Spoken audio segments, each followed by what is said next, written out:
Well, hello there, everyone. Welcome to night one SummerSlam watch along. It's your girl, Denise, and I am live and ready to go. HOTTOGO has been stuck in my head all entire day, by the way. But anyways, I'm excited. Night one of a 2-day first ever SummerSlam is officially here. And I just realized, wait a minute, do I have my right camera on? Or is this my other camera? Wait, I should have done this before. Oh, wait, no, it is the right camera. Woo! All right, I was a little worried there for a second. I was like, wait a minute, what am I doing? I wasn't ready to have any sort of technical difficulty or anything. But anyways, I'm excited. Who's here? Blow up the chat, guys. I'll be interacting, hanging out with everybody throughout the entire day. It'll be a good time. Of course, after the watch along, I'll be joined by Tempest, formerly of Wrestle Talk, and he'll be here hanging out with us to do a review show after the watch along. So it's going to be a good time. We got 6 matches here today. We got quite a bit. We got the tag team match with Roman, Jade, Bronson, and Bron. We got Tiffany Stratton and Jade Cargill today. We got Randy Jelly. We got Randy Orton, Jelly Roll versus Drew and Logan. We got the Judgment Days, Raquel and Roxanne versus Alexa and Charlotte. And then we got Sami versus Karrion. And then, of course, Gunther versus CM Punk.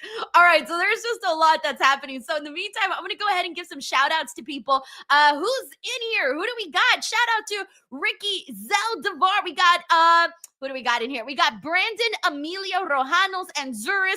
We got Tommy Gunn, excuse me. What's up to Wayne? We also got D-Train Riot Maker in the building. Shout out to Tracy. Thank you so much, Tracy, for the compliment. I decided to bring back the jewels. I feel like they kind of look cool, so I'm bringing them back.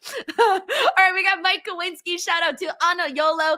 We got D-Train Riot Maker in the building. Hey, what's up, Eric Miller? Thank you so much for joining us. By the way, we're still 2 minutes away. And I want to thank Sheldon Jackson for gifting us the first DWO membership of the stream. Sheldon taking the crown. We got Ebony Prince, Robert McCarthy. Shout out to Q-Dis. Yes, Q-Dis. In case you guys haven't been here on the stream in a while, I got a brand new camera that I've been using for all my streams. And so I swear to God, this is not AI. This is just a fancier camera than what I was using before. So yeah, shout out to Ricardo 3015. What's up, Ricardo? Hope you're doing good. We got Darius Stumbling 1191. Hey, Lauren, what's up? Thank you for following on Instagram, by the way. I'm glad you got to see my silly little videos that I make. We got James Irving in the building. Shout out to Miss Anita. Miss Anita, how are you? Hope you're having a good time. We got Matthew Landon. Shout out to Ray Bevis. We got Weirds One in here. We got Tommy Gunn, Lewis, Kev, hey, Brandon Rosen. Thank you so much for the first super chat. And actually, the show's just about to get started, but he says, happy SummerSlam weekend, DWO soldiers.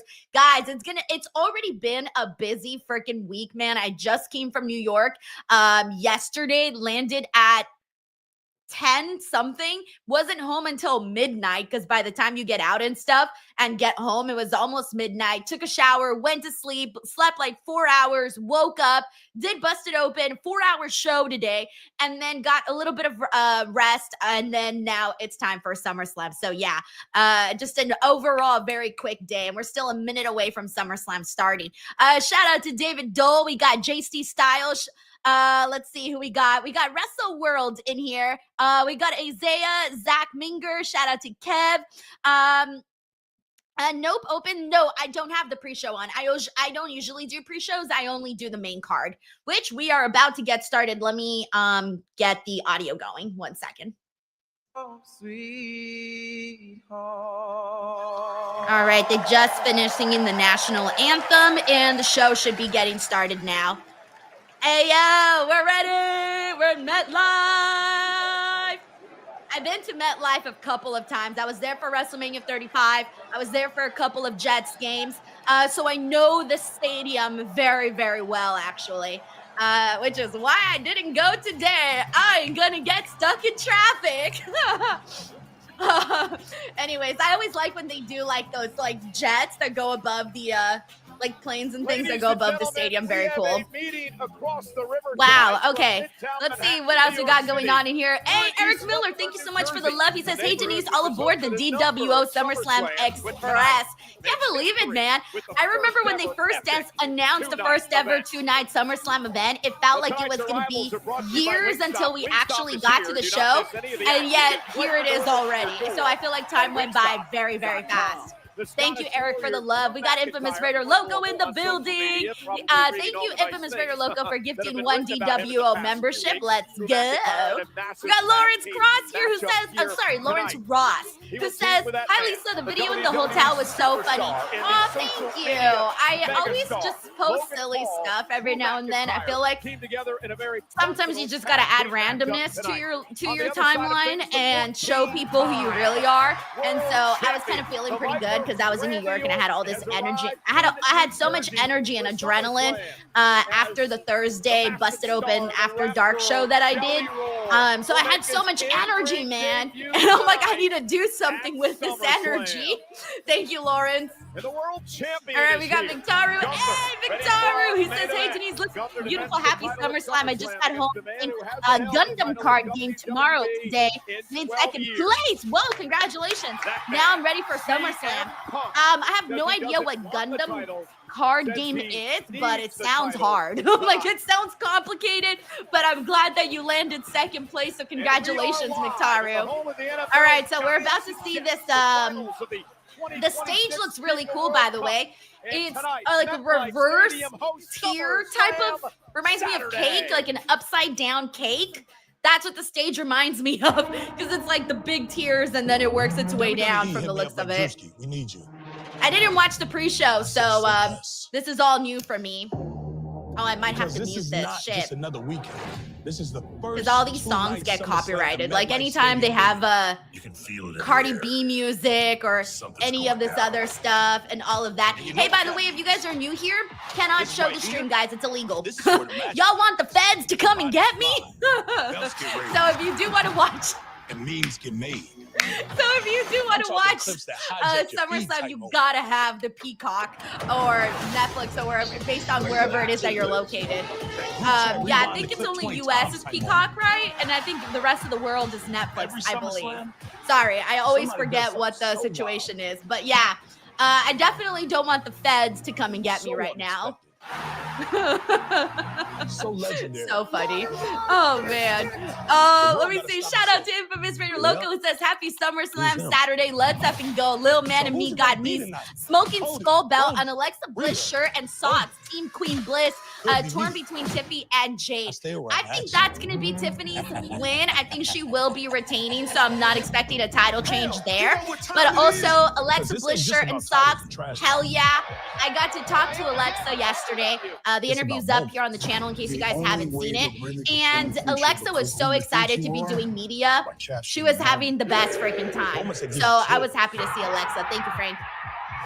Tracy, DWO member for 19 months, says, so will this be the cheapest message of the night?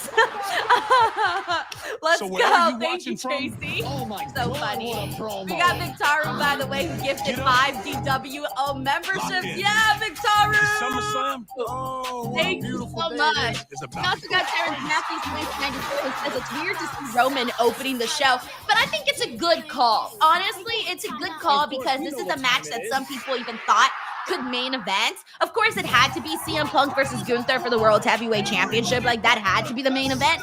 So I don't think it's bad to be the opening of the show. In fact, everyone's got the most energy for the opening match, and I think it'll be a good one. I hope that this is like a fast-paced kind of action match. That's what I'm hoping for, Terrence. Thank you for the love, man. We got Uncle Don here who says, hey, fam, I'm prepared for the 10-hour pre-show. Yeah, no, man, I don't do pre-shows, bro. It'd just be taking up too much time. Plus, I feel like the pre-shows is everything we already talk on, like podcasts and review shows and things of that nature. Thank you, Uncle Dong, for the love, man. We got Jason X Cross. Hey, Jason, hope you're doing good, having a good weekend. He says CM Punk pre-show is just background noise. CM Punk. I feel like usually the pre-shows kind of are background noise, but it gets people hyped. You know, some people tune in, some people don't. Thank you, Jason.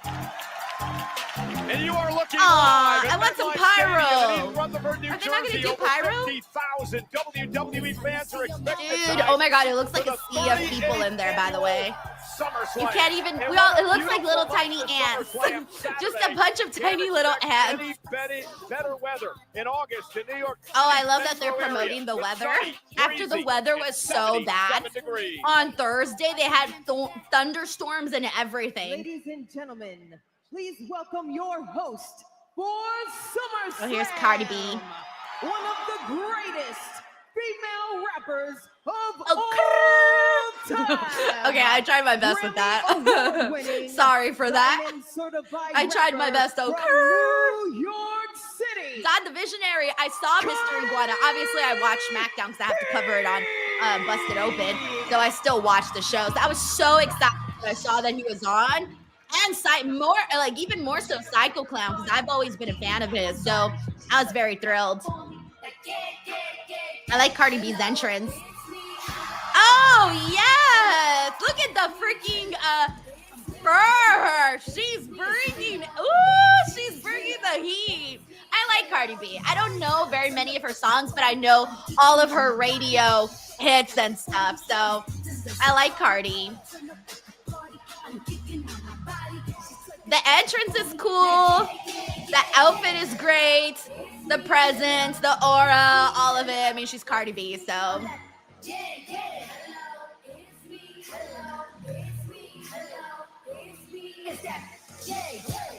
Yeah, this is a long walkway. But if anyone deserves to walk that rampway, it is Cardi B. We got Unitish here who says she seems like a fun person to hang out with. She does, actually. Yeah, she kind of has like a fun personality from what I've seen of her. Arthur says, Cardi B be making hits, Denise. Yeah, I like the stuff that I've heard of hers. What's good, WWE Universe? Yeah. Ooh, I love her earrings. We are coming to you live from the Tri-State. Ooh, I wonder how much those earrings weigh. I gotta be real with y'all. I'm excited. Who's ready to whip something? I like her vibe. History tonight because tonight is the first time 2-day SummerSlam. Yay! Do we have any Logan Paul fans? No. Paul, Drew, huh? What about Randy Orton? Oh, okay. I didn't know what I didn't hear her say Fatu. Took me a second. People are gonna be talking about this forever.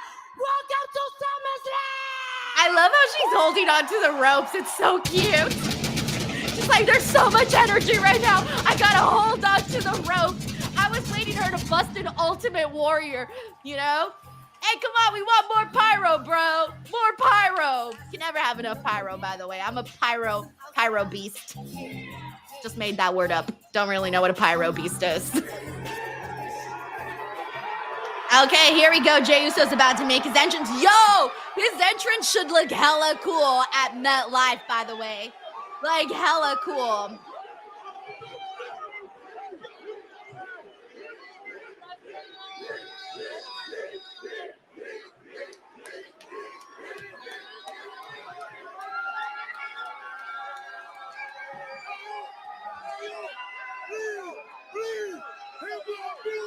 All right, we're about to see a crowd of a ocean of people yeeting in here. Welcome This should look pretty cool. to Yeet Jersey. Also, when's the last time we saw a Roman Reigns entrance with daylight? Today we're gonna see Roman Reigns' entrance in daylight. I feel like it's been forever since we've seen that. We got infamous Raider Loco who says Cardi B just showed up Lyra as the new bird lady. Oh no, she's trying to take Lyra's bird lady crown away. So funny. I asked Lyra yesterday about that being bird lady, and she her reaction was adorable to the question. If you haven't seen that clip, it's up here on the channel. Lyra talking about being bird lady. She was sort of unsure if it's a term of endearment or not. But I made sure to let her know that yes, This is indeed a term of endearment, so don't you worry, girl. Thank you, Frank. WrestleMania, and tonight reunites with his cousin. All right, who do we got in here? Shout out to Brandon Roseanne. We got JV on, Jackson in the building. Shout out to Thomas Berrien. Yeah, he definitely does have a long little walk ahead of him. We got Victoria Foster. We got the NTC WWE. Shout out to Walters. Hey, we got Dawn. She says it has really been a while since Roman has entered in the Sunshine. Right? I don't think I remember his last Sunshine entrance. Oh my gosh. Uncle Dong says, I don't remember the last match Roman wrestled in a non-main. Actually, It's a long way to the field. did he main event when he wrestled LA Knight at Crown Jewel? I don't remember if that was the main event, right? Or was it not? Making his way through the I don't remember. I'm assuming it was, but I don't know. I'm just throwing something out there. Num Jasta says pyro ain't the same if it's not right after the intro. I agree. I feel like the pyro adds adrenaline to the crowd where they're like, yeah, we're here at SummerSlam and I paid a shit ton of money to be here. So I'm going to get hella pumped, bro.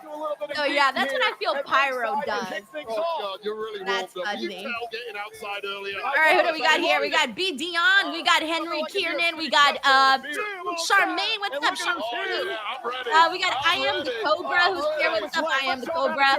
We got Ha Ha Ha Gaming. Hey, Miss WWE Girls in the building. That gives us by osmosis. We've got 24 hours worth of cool points now from Jey, so we can. Also, shout out to Dynasty Dan, who sends entrance is better at night. Oh yeah, for sure. That's a move. Carla Jen. Hey, Carla, good to see you. Good job. Better than us. Oh, today they're doing the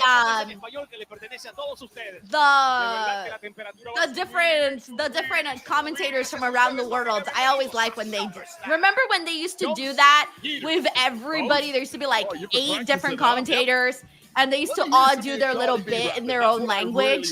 No, that'll be later on tonight in the bar. They didn't do that for too long, I feel. It did last a while though. So we've got Mr. GRK Chef 13 who says between Jey and Roman, the first match will start in 15 minutes. We should have timed it. Too bad we didn't time it. Interesting night for Jey Uso tonight. Oh man, so funny.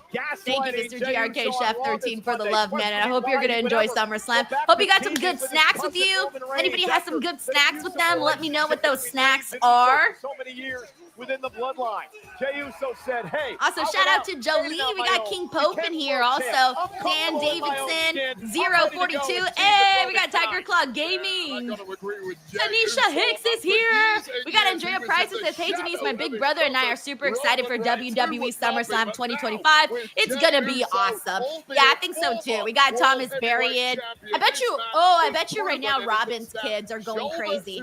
My co-host from Fridays, Robin Lundberg, who you guys see here talk SmackDown with me, his kids are big Jey Uso fans, and they're at the show that's in their hometown. So I bet you they're hella hyped right now. We also got Max Prombers 5570, and let's hear that Roman Reigns pop incoming. Ready for it? Ready for it? Ready for it? They're already chanting OTC. Almost there.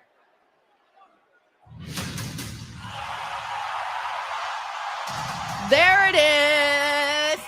It's been a long time since we've seen a Roman Reigns entrance in the broad daylight. Imagine Roman comes out and he's like, my eyes, the sunlight. I'm just being stupid. Everybody's one's up in the air. Looks cool. Damn, you hear that, yo? You hear that? That's all for you, Roman. Roman's probably thinking, so this is what it looks like out in the daytime out here. Very nice, very nice. We got everybody throwing up them ones here in the chat. Hey, Jakai, thank you so much for tuning in. Don's like, okay, let's time it. Oh, I forgot to time it. We got McIntyre throwing up his ones. Matthew throwing up his ones. Shout out to Notice J. J5M. We got Matthew throwing up his ones. Maxwell. James says he's eating steak, salami, pepperoni, and cheese sandwich with an ice cold Dos Equis. Ooh! Hey! You're living it up. I'm gonna eat after this, after I'm done with everything. So I wasn't hungry because it's barely 3 o'clock here, and I wasn't hungry yet because I had a late brunch. From Pensacola, Florida. I'm gonna eat afterwards.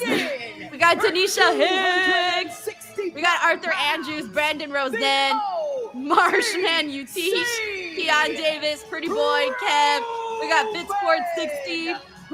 Thomas, I agree. Because I love the music. The original version was better. The original version felt more godlike.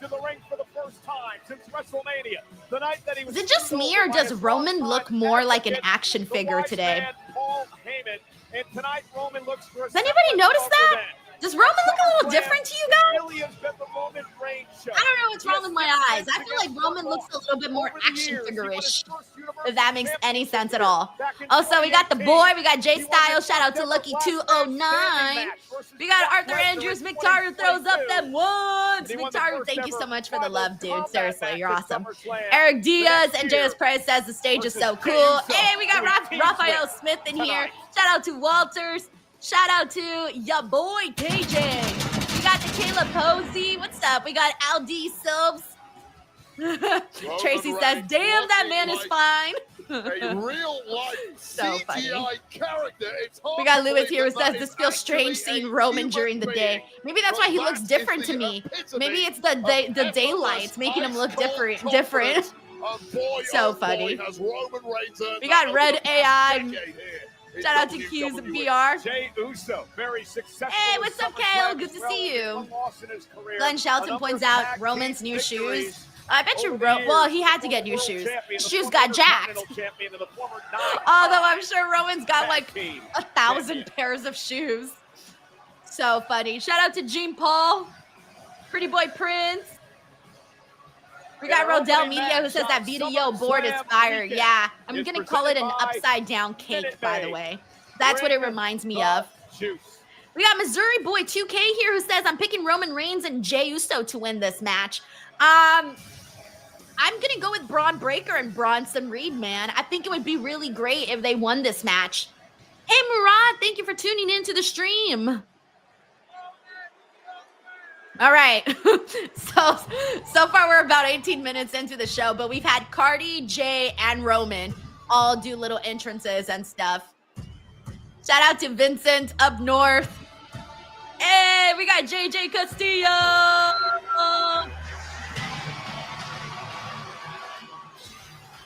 ETW, if you're new here, I know we have a lot of new people. Oh my God, Bronson Reed is wearing the shoes. What a troll! What a troll!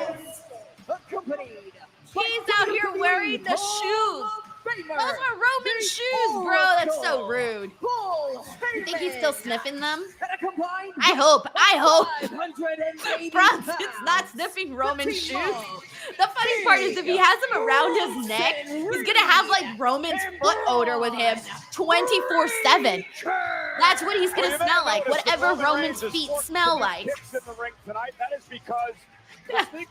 So funny. We got Raven Saheem Stewart. Rev Raw. I'm so sorry. I need to get my glasses. Rev Raw Sheem Stewart says, who is someone you still want to interview next? Oh, I have so many people, man. There's so many people I haven't interviewed. I would love an updated interview with Roman. It's been at least maybe 3-4 years since I've gotten a chance to interview Roman. It's been a long time. So I would like to interview him again. I would love a one-on-one interview with Stone Cold Steve Austin. I've interviewed him before, but in a group setting. So I would definitely love to interview him one-on-one. I would love to interview The Rock one-on-one, John Cena one-on-one, Triple H one-on-one. I mean, there are so many people. Thank you for asking, Revra. Sheem Stewart, thank you. Oh yeah, so just a heads up, if you are new here and you're wondering where is the video, Denise is not a pirate, so yo ho, I can't get the video. It ain't a pirate's life for me, bro. We got Day the Mexican who says, hey, beautiful, I'm just now catching up. What did I miss? Nothing. So far, we've had entrances. The first match is about to get started right now, and it's the tag match with Bron, with the Brons and Roman and Jade. Thank you, Day the Mexican, for the love.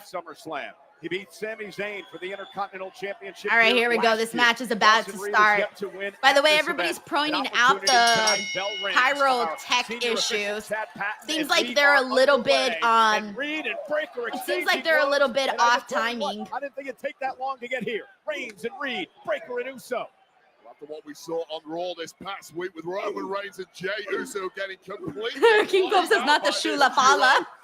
Obviously, there was The Shula Fala. I didn't even hear him say that. Consequences right off the bat. So funny. I think All we're right. all shocked over the damage that Reed and Breaker did to these I would two be on so Monday. excited From Reed. if we The see series Braun that Breaker Braun pin Roman and Reigns. Jey Uso I think that would be ring early huge. on in this matchup. I am the Cobra says Denise is not Kyrie saying the pirate. Exactly. Although I would go viral though if I got taken by the feds.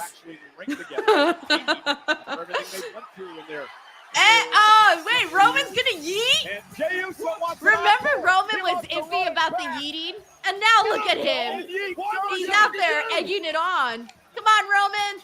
You gotta yeet too, bro. And all Roman Reigns is doing Come on, Roman. is Oh, wait.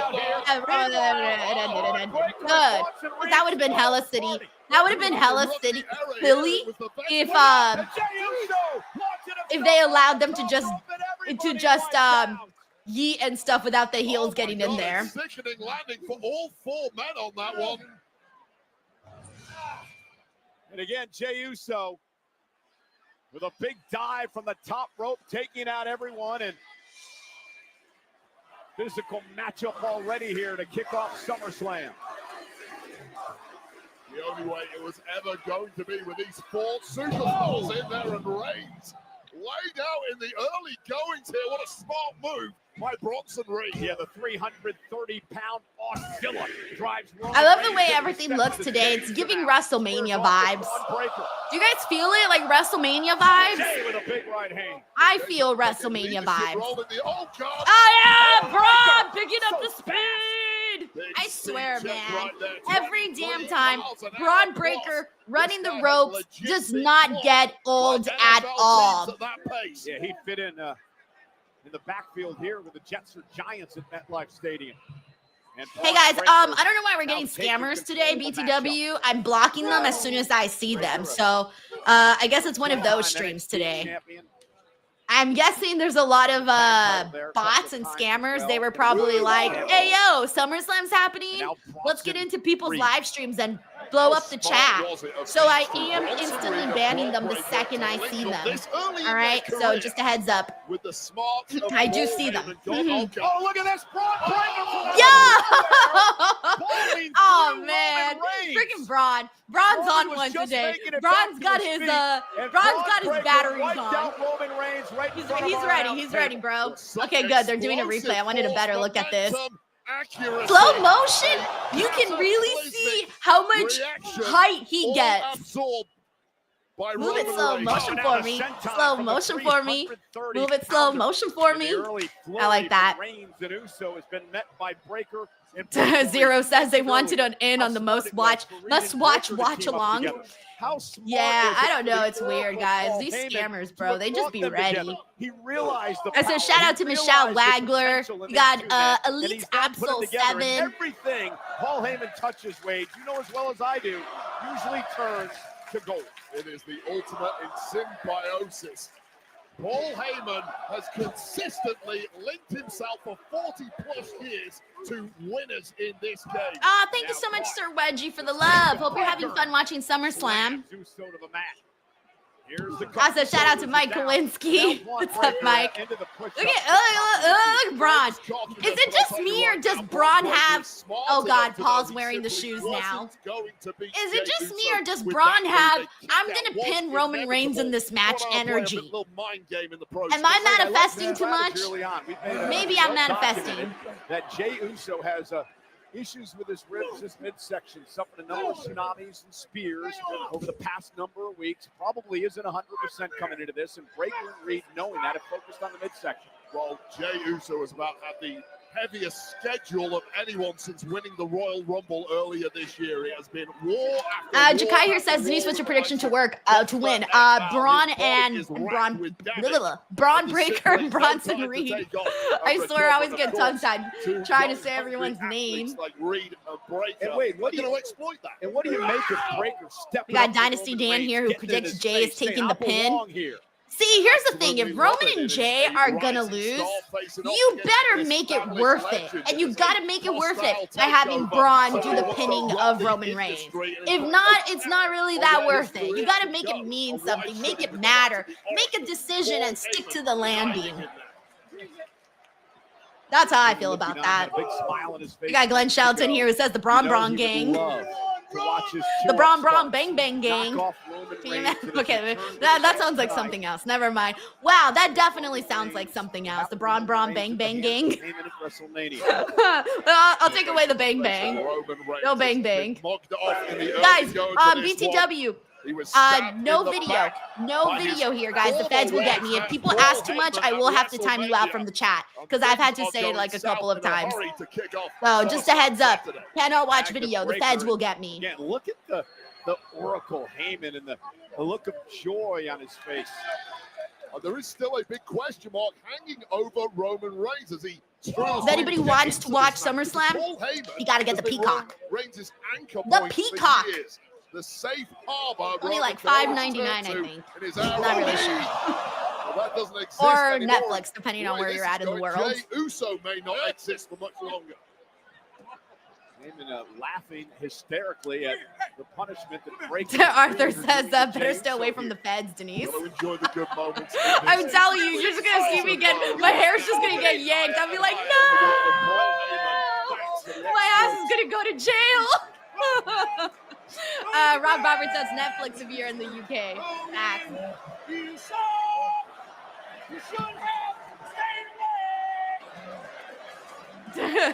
King Pope says she records video 2 seconds later. FBI, open up. FBI, open up. We got a little WWE fan here pirating. Although I will say this though, if you do want to watch video and tie it in with reactions, you could go on Instagram at _ Denise Salcedo, and those videos will be up probably like 20-30 minutes after it And happened. look at how Breaker was able to shift the Fitsport says Denise doing hard times like Dirty Dom. Bruh, ain't no way I'd be hanging in jail. Kidding me? They'd eat me alive in there. The Bron Breaker just pulled off this gorilla press into the knees combination, timing, power, and everything else involved, and he did it effortlessly as a transition with a wriggling around Jey Uso. This guy is an absolute fraud. Roman Reigns realizes his cousin's in trouble. Trying to feed off the WWE fans. The OTC would love to get into this matchup. Jey Uso now right in front. Wayne of says, glad to see Bron is really in it. He is, man. I'm telling you, he's got want to help himself up on the table. a We've kind seen of an Breaker do this energy before. during this Bron matchup. Breaker. Oh, Jey Uso. why had you gotta do Breaker Bron scouted. like that, It moved man? out of harm's way. Breaker Bron went just been, like, first into the table. Person Yeah, that's that how you tell the you the talent commentary tendon table. right there, Bron Breaker. Bro, make a Incredibly wish. dangerous Don't fighting rub right your on that elbow. steel table. We talked about how That's a, reinforced they are. That is not a joke. And Bron Little Breaker may superstitious have thing that I do overextended whenever I hit my himself. elbow. I don't rub. Instead, I stand the pain and make a wish. I don't know if it counts for anything, but I've been doing Now it. scrambling for the tag is Jey. Also, shout out to Thunder Drift. Thank you so much for tuning in. We got Tony Baloney. Oh, man. Thank you to LA3G462 who's in here, too. Oh, Jay tried to tag Roman in, but Bron just, like, pounced on him.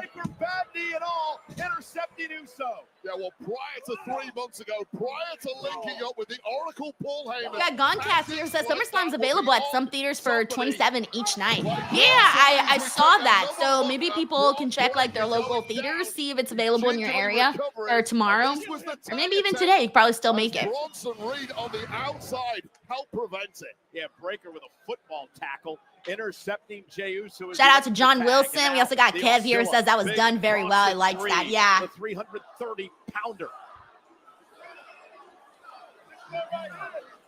Shout out to Andrew Reyna. What's up, Andrew? Breaker and Bronson Reed. We have so many yeet signs.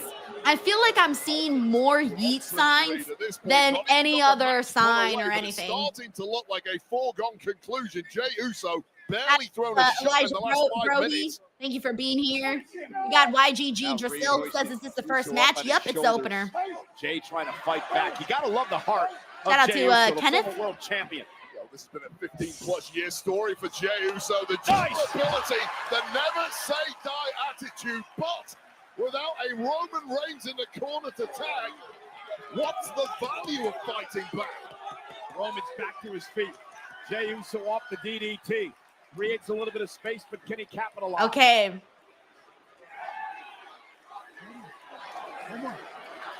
Roman's anxious to get this tag in here. Jay's starting to come to. Roman's ready. 1-800 the Realizes it's a General. desperate time for his team now. Yeah, it's about the biggest look. I hate that these ads work on me. I noticed them all. I'm like, oh, the General's sponsoring. The legal man taking it to Broad Breaker. Reigns with a clothesline. Yo, I'm loving just seeing Roman and Bron interact in the ring is pretty damn fun. Roman has Breaker pinned.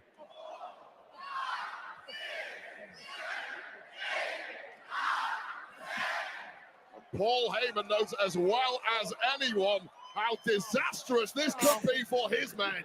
And Reigns runs into a back elbow by Breaker. Reigns caught him though. And Breaker, Yep, Eric Diaz, I agree, says that's a WrestleMania match. Roman sends Breaker over the top rope. Thank you for the cool, nice comment, Polish Gent.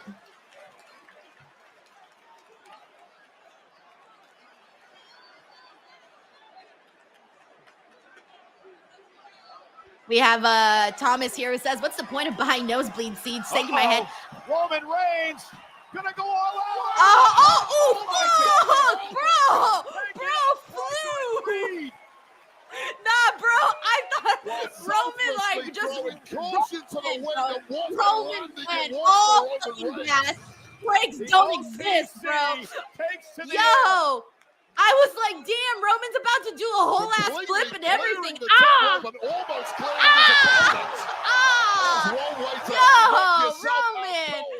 Oh my God, that was brutal.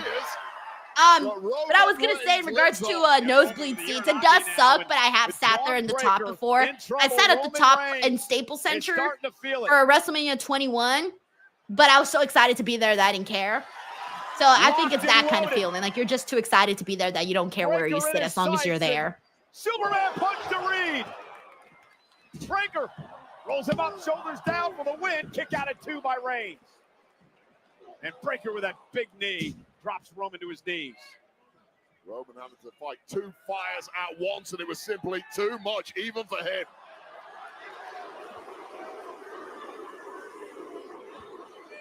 Calls himself the new big dog. Tag made by Reed. Braun Breaker now runs into a Superman punch, but I'm not sure Roman realizes that Bronson Reed is legal. And now Reed like a bowling Nice. ball. Yeah, through Reigns. that feels pretty appropriate saying Bronson's like a bowling ball. And now this spells something incredibly Infamous Very Local says, damn, I yelled holy shit when Roman did it. Eric Diaz says, you're right, Denise, this does have SummerSlam WrestleMania vibes. I mean, this SummerSlam does have WrestleMania vibes. Of humanity. Into the corner. The big splash by Bronson Reed. Tag made. Jey Uso. I am Cobra says, weather forecast, high chance of rains in the area. Kick right to the midsection of Bronson Reed. That's a good one. Jey Uso looks to pick up the pace. This is that durability of Jey Uso. You write him off. He takes a hell of a beating for 10 straight minutes, but bounces back like this. And Bronson Reed, what a collision. Simply too much left in the tank of this humongous Aussie. They mean streak a mile wide. And the Death Valley driver by Reed. Is it enough to put Jey Uso away? Near fall for Reed. Now frustration starting to set in. Also, shout out to Andrew Rada, #1 J-Sta.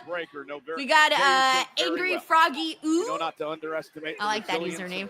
We got the Key Eye Posey in here. Shout out. Let's see who else we got here. We got Garuto 12. What's up, Garuto 12? And no, I've never seen that book, actually, that you're talking about. Never seen it. Lawrence Turner. What's up, Lawrence? Thank you for watching from Gary, Indiana. The hell are you thinking here? Also, shout out to Daniel. Oh, God. Oh, God. Oh, God. Oh, God. Everyone's just like, swoosh. Bronson Reed, 330-pound suicide dive. What a heavy landing, too, for Bronson Reed. And keep your eye All on right. Bron Breaker's getting ready for a spear. Who's going to be his target? It's Roman. Oh, never mind. He did a clothesline. I thought he was going to do a spear. Jey Uso earlier. Jey got away. Roman Reigns not so lucky. Roman may be down and out here. Oh, my God. Yeah. By the way, hey, we got Dynasty Dan with a massive super chat. Dan, thank you so much. Dude says, Miss Denise. Hey, yo. Dan, thank you so much as always for the love, for the kindness, the generosity, for hanging out with us here on the streams all the time. Your presence is very nice to have here on the show, so thank you so much, man. And I hope you're enjoying SummerSlam so far. We got McIntyre throwing up his ones. And I saw Rev Rush. I guess I was a little messed up on the super chat. Now on the top rope. I was a little behind. And Breaker. Oh, goodness. Shades of the dog-faced gremlin, Rick Steiner. That's Bron's father, Hall of Famer. Hook of the leg. Kick out. We got Jade the Mexican who says they need Braun Strowman so he can be Braun's meaty men. Yo, imagine Braun Breaker, Bronson Reed, and Braun Strowman. Yo, bring Braun Strowman back just for that. Just so we can have all the Brons. All of them. That would, man, they dropped the ball. Thank you, Jade the Mexican. Not quite able to put Yes, leader, put your glasses on. Put glasses with the bangs. Kyrie stayed as a pirate. I thought YouTube would have fixed the game thing. No, they did not. Everyone's with their @ handles instead of their actual YouTube names this time around. They need to stick with a decision or give the creators the option, you know? Thank you, Frank. Welcome to Rahul Patel for becoming a brand new PWO member. Also, welcome Thunder Drift 345. Thank you so much for being here. Thank you. And again, he's staring across the ring. All right, what is happening now? Seems like he's waiting for... Okay, I think he's going for it again. No, instead Roman with the Superman punch. I think Breaker was going to try to spear both of them through the barricade again. Oh, now Roman's getting high for that. The security guard didn't even know it was coming. Bro was facing the other direction. Oh, shit. Had the camera been zoomed out just a little bit more, the security guard literally was right there with his back facing the action because he's supposed to be watching the crowd, right? And all of a sudden, these two massive men do a freaking spear right behind you. Bro. We got Funny Redemption here who says, this is chaos. We got Rahul here who sends in a super chat. Thank you so much, Rahul. He says, entrance stage looks a little weird. Could have been better. They really hyped Jelly Roll in the pre-show. Oh, I'm sure they've been hyping Jelly Roll across the board. I don't mind the upside down cake stage. I think it's cool. I mean, I was maybe expecting more of a design, but it gets the job done. Feels grand, so it's fine. Not like a crazy design, but again, it's a little upside down cake from the looks of it. That's what I'm calling it. Thank you, Rahul.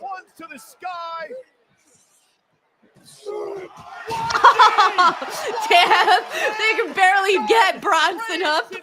Oh shit.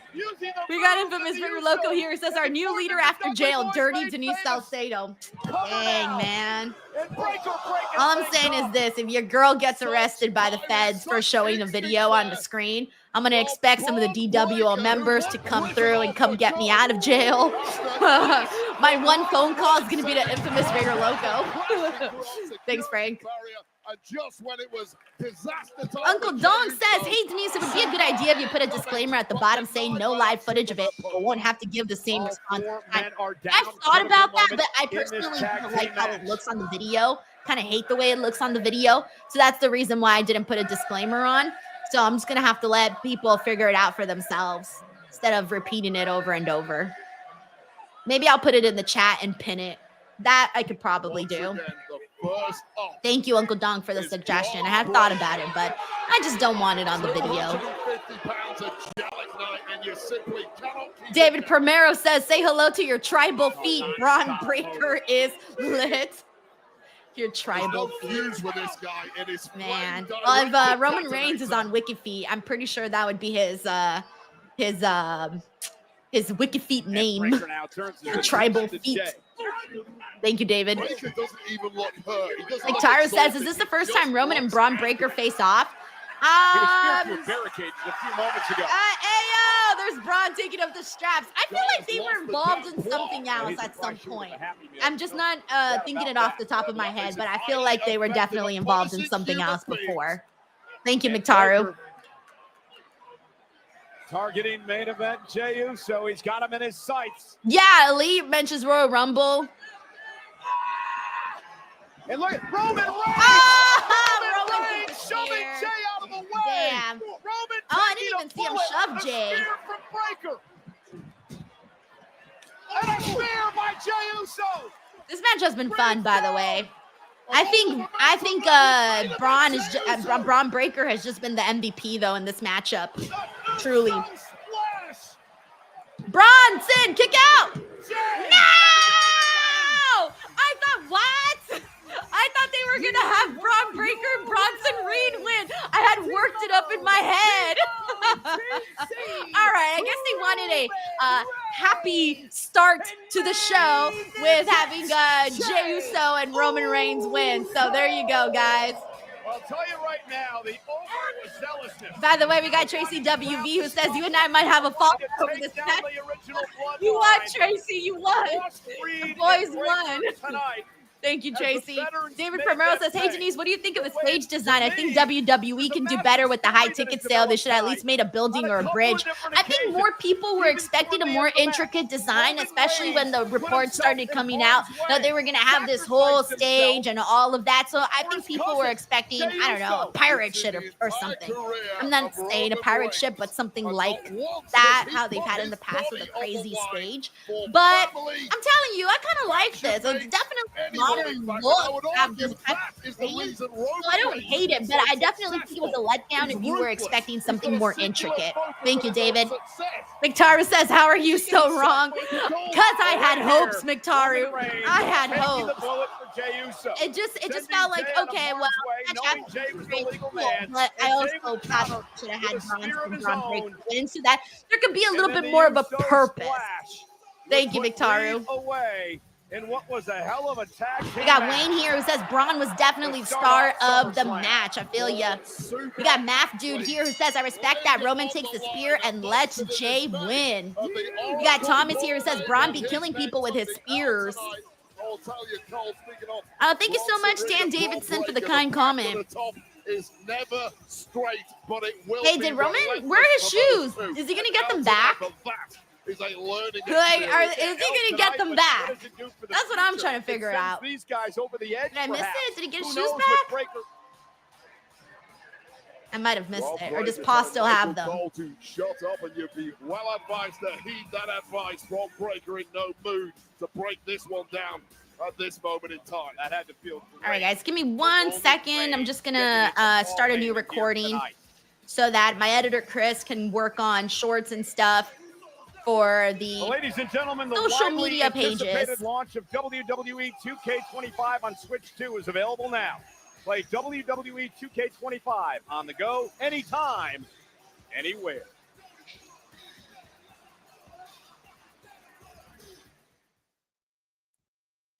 All right, we're on a commercial break, so let me mute the commercial so we don't got to hear that.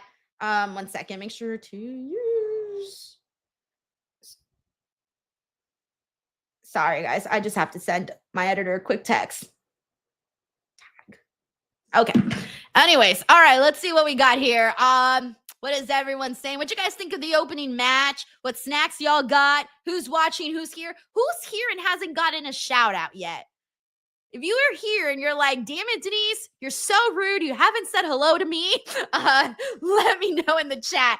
We got Jolie here who says, great way to open. Yeah, this is the kind of match you need to have. High energy kind of a match to get the people, you gotta be feeling that they're here at SummerSlam, bro. That's what we want to feel. All right. Larry Jester says, if this were the late 90s or early 2000s, we'd have a tribal shoes on a pole match. Do you know how many people would probably sign up to try to get Roman Reigns a shoe? It'd be a little freaky out there. Hey, shout out to Future King who's here. Says happy Saturday. What? I keep forgetting today's Saturday, actually. 90 Icy says solid opening. We got James Evans who's here, who says it was awesome. Eric Diaz says awesome match. Thank you so much, McTaru, who says should have gotten Roman's shoes back. Right? How do you win a match and not get back your shoes? I would be like, give me my shoes back, and then rub it in their face. Like, not only did you lose the match, but you also lost my shoes. Hey, Bruce Phillips, thank you so much for tuning in. We got the boy Cootie, and also we are back on the show. Shout out to Jared Edits 13. We got James Evan, Big G. We got, let's see, who haven't I shouted out here? We got Michelle Wagler here, says Babyfaces had to take the W. RT says pretty good match here. We got Addie Carver in the building. Shout out to David McComb. We got Giz Goo. Joseph Ravens. Hey, Joseph, good to see you. We got Ryan Murray from New York. Hey, Ryan. Must be exciting to have SummerSlam in your general vicinity. A lot of celebrities here tonight, including this man who celebrities they have. Great comedian Drewski. Global cook. We got C. Delgado who says decent match, blah, ending. We got Eric Miller who says great opening match. Juan Ortega. What's up, Juan? Plenty of surprise. We got Jay. We got Lawrence. We got Roberts. Good to see you. We got iShow Sigma. We got 90 Icy. JB on Jackson. Ron Stolip needs a nap. Hope you get one either. I'm assuming after SummerSlam. In the house. Oh, Fat Joe's there. SummerSlam. I like his song with Aaliyah, and that's the only Fat Joe song that I know is the song that he did with Aaliyah. And let's check out because Aaliyah is the shit. I love Aaliyah. Anyways, they're squeezing every ounce of energy. Good to see you, Patricia Mercer. Thank you for tuning in. Hey, C. Delgado's in the building. We got King Pope who says 8 out of 10 match would have been 10 out of 10 if he got his shoes back. Really, friends. You're no lies detected there. James Evans, thank you for tuning in, man.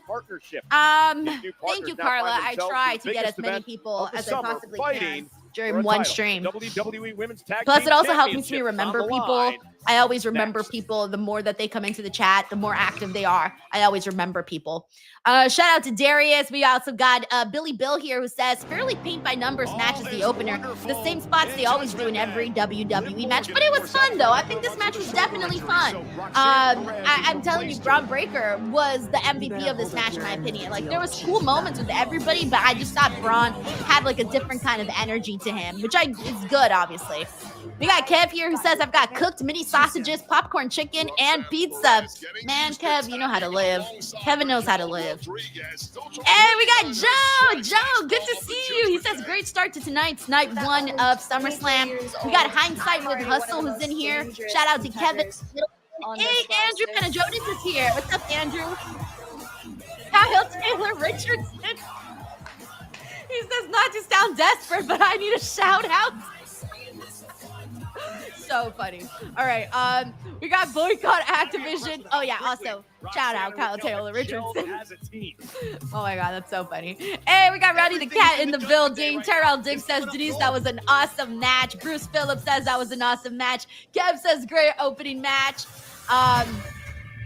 Kieran says, I've been trying to get SummerSlam on Netflix. It doesn't even come on for some reason. Where are you located, Kieran? You got to be outside of the United States to get SummerSlam on Netflix. If not, if you're in the United States, it's got to be Peacock. I don't need friends. All right, it looks like the women's tag team match is next, so I'm hoping we're ending it with Alexa and Charlotte Bliss. Charlotte Flair getting the tag team titles. Just don't get in my way. So shout out to Mitt68297 who's here. My We got God, Charlotte. Steven Marchuli. Hey, Steven. He says, opener is just as important as closer. Got a feeling Seth Rollins is cashing in. Well, we did have a happy ending at the start of the show. So maybe we end with a crazy finish and obviously Seth Rollins is a heel, so Seth Rollins cashing in would technically count as a sad ending because he is a heel. Thank you, Steven. We got Omar Maduena here who says, I'm so pumped for SummerSlam. I'm glad, Omar. I'm really glad. At SummerSlam. Chaos here says Roman probably has like 20 pairs of the same shoes. He don't care about them. He doesn't, but it's a pride thing. You don't let anyone take your shoes, all right? Even if you got 50 pairs of them. If a man takes another man's shoes, you get your damn shoes back. It's the principle of it all. Thanks, Chaos. To you at SummerSlam. Six Suzuki says Denise, don't fuck with me no more. What's up, dude? Good to see you in here. We got YGG Drizzle 1714. Oh man. All right, let me try to catch up here on the super chats. I'm a little behind. So let me catch up 1 second. Lexi and I tagging on my 2025 bingo card. I have to say I respect her, even if she's super annoying. JM Clucky 17 DWO member for 23 months says, great start. Glad to be watching with the DWO. Thank you, man. That certainly feels like friendship to me. I'm glad that people enjoy the watch-alongs. A lot of people feel that it just helps things go by a little bit faster sometimes. So I think that's great. And plus you get instant reactions with people in the chat and what they're saying. It's just a good time, I think. It's nice to have other people to watch wrestling with. All right, let's see what Charlotte Flair's gear is going to be. Ooh, do you think she'll match with Alexa Bliss? I hope she matches with Alexa Bliss. All hail the queen.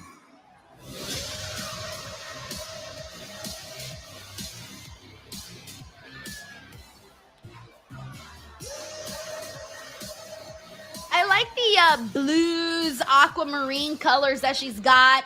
All of the bejeweled in the corset kind of vibe with the robe. Also giving a little bit of bird vibes too. Everyone's got the big giant feathers with them today.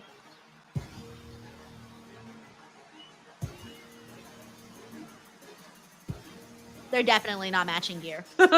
Just FYI. The following contest scheduled for one fall. Alexa Bliss and Charlotte Flair were a lot of fun together yesterday. They were just vibing, having a good time.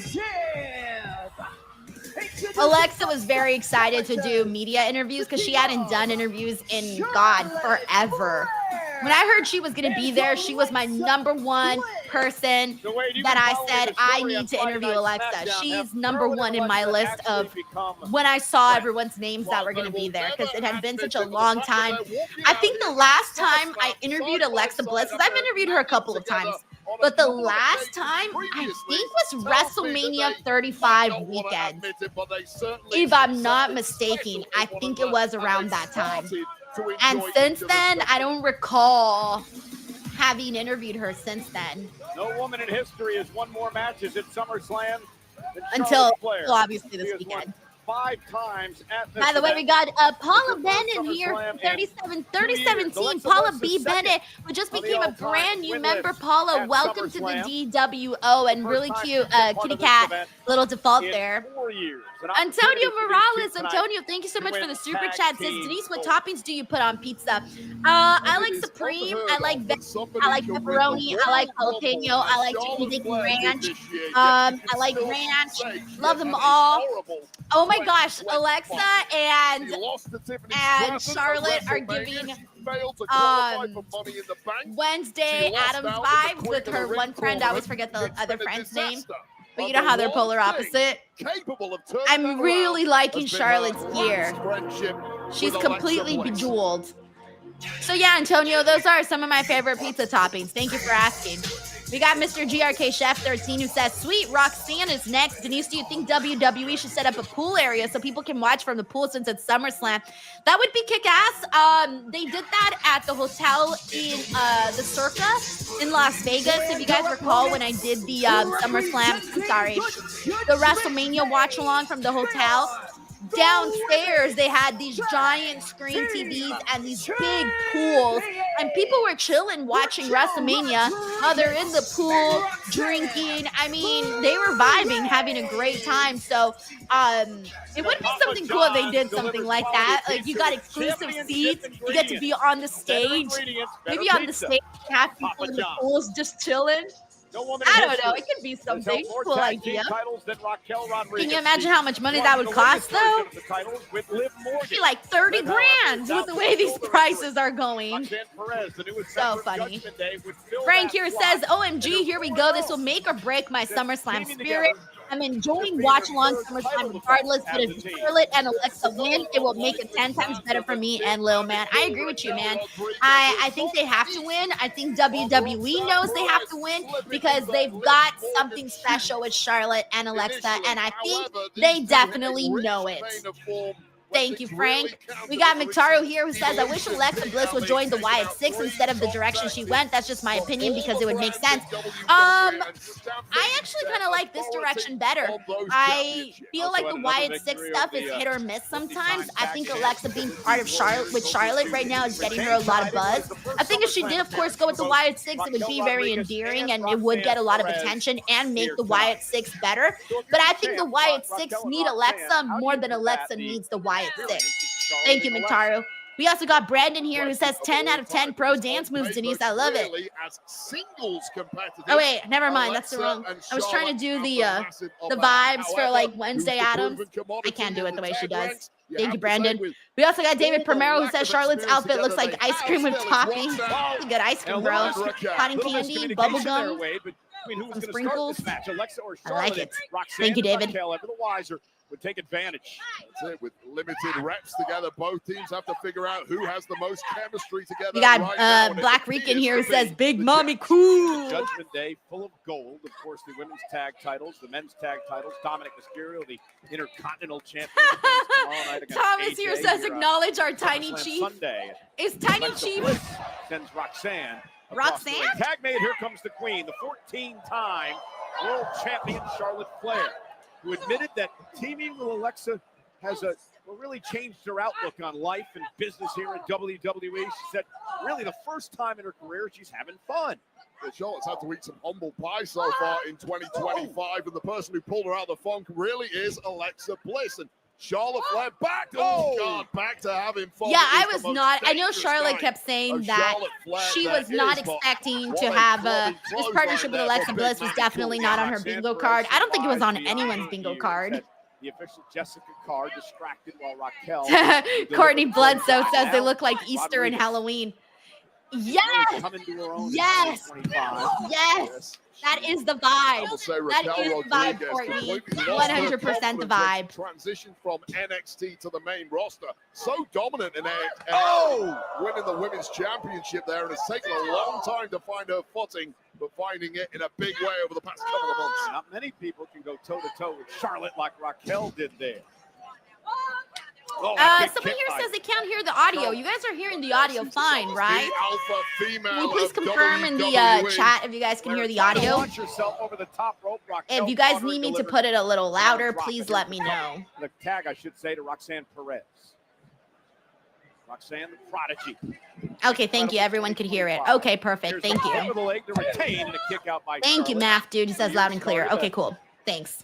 Setting a record, lasting longer than Royal Rumble match. Shout out to Jerry Rodriguez, Pretty Boy Prince. Hey, Marshman, 96. In the Elimination Chamber and Money in the Bank as well. Capped off, of course, by slipping into the void left by Liv Hey, Morgan Desi, when'd you get in here? Good to see you. And a cheap shot by Raquel, and I agree. Okay, I'll turn up the audio just a little bit then, since I saw a couple people saying it could be a little louder. No doubt about it. All right, I went ahead and put it up, had a notch. This tag team at Evolution. They had to be the best of the best. It was no easy task. The gauntlet was laid down by GM Nick Aldis, and these two were ready to seize the moment. It was a fatal four-way match, so these two could prove that they could handle being tag team champions.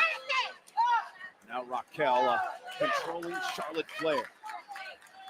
Again, no woman in history has held more tag titles than Raquel Rodriguez, 5 times this level, 2 times down at NXT. A little bit of a slow start for this match. Raquel having to step up to that leadership role in this tag team after the injury to Liv Morgan has really been the making of Raquel. It's now or never. It's do or die. Step up or get stepped on.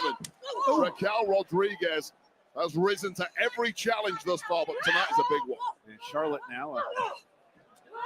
Classic Raquel's Charlotte had a good year too. Raquel into the top Her turnbuckle. match with Rhea Ripley that they had is one of my favorite WWE women's matches this Raquel year. across the ring and now trying to make a tag to It's report on Alexa this. Bliss. Roxanne We got Perez Devin is here legal. says, who do you think will And win? she Oh, just definitely prevents Charlotte and Charlotte's Alexa. fingertips away from If the tag. not, we Scramble riot, that was by okay? Roxanne Perez. If So Charlotte and smart, Alexa so do not crafty, win, we right on riot. the money there, but it wasn't I'm enough. gonna fly my Here's ass the to tag New Bliss. Jersey. And Alexa Bliss, Riot. the former 5-time world champion, is now into the ring. Hey, what's up, RTG? He says I'm late here, fell asleep with my cat and missed the Now opening unloading match. on Perez. It was a good one. It was a good one. It was a lot of Alexa fun. Bliss in a really And I don't think entertaining you missed interview too much, with Fox though. News earlier this But I week, would talking definitely about go how back and excited watch it she is afterwards to if be you here want tonight. to. It's been a long time since she was at SummerSlam. She said she loves being with Charlotte. Because All right, she Alexa's loves hyping up the what she crowd. does. I think she Now Bliss sensed has that, the WWE obviously she's a fans pro. on their So feet. she sensed, hey, Covered we by gotta Bliss. pick it up a notch. And Raquel Rodriguez breaks things up. Well, the numerous double team. Hey, efforts by Rudio! Raquel and Rudio's in the Roxanne, most of them building. behind the Rudio, referee's thank you for back the thus super far. chat. Says, enjoying my birthday changed the weekend with a game each potential time, punker but World it Heavyweight seems Championship Alexa win Bliss tonight. has had enough. Keep that energy up, Now Denise, Roxanne halfway from through the behind, weekend. roll Thank up, you, shoulders Rudio. down, I'm almost hoping. had her. Look, I know everyone's expecting a Seth Rollins cash in. Look at her sister I'm hoping Abigail, and CM Punk Perez just wins breaks the the match eyes of Bliss. and Referee completely continues outside on with of his the high day. rate. That's what I'm hoping for, but Forearm I don't by know, Roxanne, man. I don't know back to the neck anymore. of Perez, and now the I know. I Uh-oh. think Moonsault people misses. expect a lot of Raquel stuff to makes the happen in tag. main events Perez is instead of so just devious. straightforward What a victories nice effort nowadays. against Alexa Bliss, and now So, the powerhouse Raquel and back I in think there. WWE likes to do that type of stuff. And given the Gunther Now CM Punk Bliss feud hasn't drops really been Perez. that hot, we'll see what happens there. But yeah, that's what I'm hoping for too. Brains And are also scrambled, and keep Alexa enjoying Bliss that going birthday skyward. weekend, Alexa sending you top some rope. good birthday Look at the energy and twisted vibes. twist, Thank you, but Rudio. Roxanne Wise got the knees up to the midsection. And now a clothesline by Raquel. We got JC Rodriguez Styles who with says, felony hey, hey, momentum. Ray, good to see you. He says, yes, Bliss on fire. Yeah, this one's Thank you so turned much, chaotic Sage. So fun. He says, listening temporarily. while working. It would Appreciate appear you more than you Alexa know. Thank you Bliss so much, lost man. And track hope of your who the workday goes by legal fast. We'll keep you competitor was. posted on Went for Roxanne what's going when on it the was, in show. fact, Raquel, who was legal and managed to capitalize. We got Create Enemy here who says, I want to see Raquel in a singles push. She is the best giant they have in the women's division, and I think she'd make a good women's intercontinental champion. I feel like, based off of what we've seen from her, whenever they really let her have an opportunity where she is a featured player, I feel she does deliver. I like Raquel a whole lot. I'm telling you, that match with her and Rhea, I thought really showed what Raquel can do. And if we got to see even more of that, great. And yeah, we haven't seen really like an imposing type of intercontinental champion like that. So she would definitely be different from Lyra. She'd be different from Becky, kind of give it a little bit of a different flavor. Thank you, Create Enemies. Also, happy late birthday to Larry Jester, and I'm glad you were able to get wings and a burger for your birthday, man. Sounds good. Also, my stomach's growling now, so not good. I think the crowd is kind of just like hanging on, waiting for something major to happen here. Roxanne Perez. Yeah, it's one thing having that much. I think given that we started off really hot with that first tag team match, this one's kind of gone down a little bit in energy. But I think once we get the pacing a little bit faster, it'll speed up just a bit. Really has it all at such a young age. Uncle Don says, my 22nd wedding anniversary. I love my wife, but wrestling over anniversary. Uncle Don, holy shit, 22 years. Yo, congratulations to you and your wife, man. Hey A man, lot about 22 the fact years. that You she don't would gotta be here, celebrate but on Hall the of Famer date if Booker you don't T and want, everything he or you did can celebrate in early different on in his ways. career. What's So crazy that's about incredible. Perez, You guys she should is be one of the really, really smaller proud of that. athletes we have here, Very, yet she very nice never to have looks that. like an That's a underdog. That's blessing, so honestly. rare. A really nice blessing Much to like the woman in celebrate the ring now, 22 Alexa years Bliss. of marriage. Bliss, one of the greatest Thank you, Uncle resumes Donk. of them all, but it might not be added to tonight the way this is looking. Yeah, Raquel trying to torture Bliss here. Alexa trying to fight out of this situation. Oh, for a gory special perhaps here, Cole. Uh-oh, trying for a sunset flip. Raquel misses with the elbow, and now an opportunity for Bliss to make a tag. Yeah, that's part of the problem with being such a XM big Popular says, powerhouse do you think there's going to be a athlete. cash in Sometimes tonight? you can't be Oh, talented. I'm like But Bliss 50-50, managed to do bro. that, but I'm not 50-50. on the second Okay, fine. attempt. I'm a little 70-30. Will bring No, in I'm Perez. 70-30. I think it will happen. I don't want it to happen, though. I'm lame. I just want to see CM Punk win the title and actually have a reign.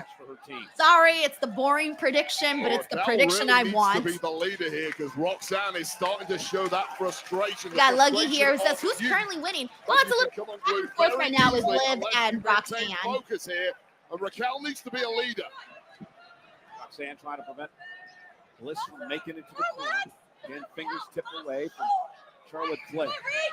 Hey, Thomas, he says, Booker T is by far the best coach on LFG. He knows how to get everything out of his wrestlers. He's doing good so far. Well placed kick Two by episodes behind, but Perez. I've been doing LFG watch-alongs on my Patreon, and he's been doing good. I like Booker T's Bliss people. I think he's takes been out doing Perez good and on an opportunity now LFG. to get to the queen. Well, both women seem to have the right idea there, but All right, taking the worst of Alexa's it about was to tag in definitely Charlotte Perez. and There you Roxanne, go. Charlotte Raquel. so's Raquel. Charlotte Flair, top rope, cross body to both Raquel and Roxanne. And Charlotte's fired up. Oh, Michelle, I'm so glad that you're having a nice time here on the stream. Sending you some good vibes your direction. Charlotte's going to town with those chops. Yes, wake the crowd up on this one. I think that's finally starting to speed things up. Oh, and a clothesline for good Now it's measure. cool. Bring Chop, chop, out chop. Every Clothesline. building we went to up until about 4 weeks ago, and now this place going bananas once again for Charlotte Flair. Fall away, slam into the kip up by Charlotte. El Mega Mike says, you know who's currently winning? The people in lower areas. All the guys on the top still getting the sun in their eyes. Always be like that, huh? Always obviously a section that gets screwed and stuck with a little bit more sun. Oh, there's always that one section who gets blinded by a light towards the nighttime. Yo, that was me at WrestleMania 40. Dude, they blinded half the building with one light. Or a couple lights, actually, because it was bad. And we had to watch the whole show like that. And people kept chanting, turn the light off, turn the light off. And, no, they were chanting, we can't see, we can't see. They legitimately couldn't see, like they were being blinded. I had to keep moving and like trying to readjust just so that I could watch what was happening in the ring. It was a lot. Closing in on something special here, Cole. You're trying to first get the figure 4, and then if she can bridge, Charlotte hit the figure 8 by Oh, Roxanne nice. Perez with that springboard moonsault breaks Roxanne things up. broke And up again, broke I up just the can't figure get 4. over Figure 8, the- excuse me. The experience that Roxanne Perez has gained here since coming to Monday Night Raw. It's just We got Frank here who says, just told Little Man we're going to SmackDown in San Jose. It will be his first SmackDown after Perf show. We are both so hyped. Sad my daughter won't be there, but it'll be our first Father's show, son. Can't wait. Hey, Frank, that's awesome, man. Getting to go to SmackDown in San Jose. Referee losing control. Oh, and Roxanne Oh, just no, sent Alexa Raquel just hit Bliss in Charlotte. front of Bliss. No! Raquel in the back of No! the head, Don't and do she this to me. inadvertently took out her partner. I mean, that was clearly an accident, Wade, and Roxanne Perez going to try to take advantage Yo, of the situation. I'm going to be so sad if they lose. We might actually have to riot Infamous Raider Loco, and I know this will make or break your SummerSlam experience. The Tejana bomb. Tag. Thank you, Frank, and I hope you guys have a good time at the show. Raquel. Roxanne's legal. Father-son time, always a good time. Up over the top, looking for Pop Rock Shit! to retain the title. Okay. Alexa came back. I was starting to wonder, what are we doing here? Jerry Rodriguez here predicts that Charlotte's turning on Alexa. Oh, I hope not. correction after the miscue moments earlier that flattened her tag partner. And now shoulder first to the post goes Raquel. And the pendulum swinging in a What's up, major way, and Hasim? Thank you so Bliss much for might tuning have to win in. this one on her own from here. And I agree with Carla. Alexa is freaking adorable. Trying to make a tag. She, to me, looks like a And she living does. doll. This is legal. Flair has no clue where she's at right now. Sonia here says, come on, Now roll Alexa. by Roxanne. And a kick out by Bliss. My little Hot Topic babies. The champ. Roxanne and Alexa. Roxanne runs down the Oh, right no. hand. Damn, she sucker punched her. Loving blow to the jaw like, with all the momentum after hitting the ropes. And now looking for Sister Abigail. Go for it. Go for it. Oh, no. Wait. What's going on? Why are Charlotte and Alexa looking at each other? No! And Charlotte with a boot to Raquel. I thought she was And gonna a go. Sister Abigail. Here we go. Charlotte. Yeah, they did it. See, there was no way they could not win here, guys. They had to win here. Like, they just had to. This was the moment we were waiting for here. That was the moment. They just wanted to make us sweat a little bit. I liked the finish. Oh, damn, she like pulled her in. So aggressive. Went to the end of that match weight, but in the end, Oh, I like that. Raquel, Bliss, You know, and Sister I like Abigail. that. We got new tag champs. Oh God, this was the friendly fire moment. We got This is like Bliss in a Uncle friendly Donk spot here with says that premature partner. take. This is better than WrestleMania so far. Loosest Uncle of Donk, friendships of kinda life. with you. It I'm was with you. Bob Rock's game over, surely. We got Bobster here says, I can't believe I'm happy about this. Moment for her team, and this was where we thought Charlotte. Yo, I got that was good camera work, by the way, because you couldn't see Raquel. So you thought Charlotte was giving that dirty ass look to Alexa, but she was giving it to Raquel.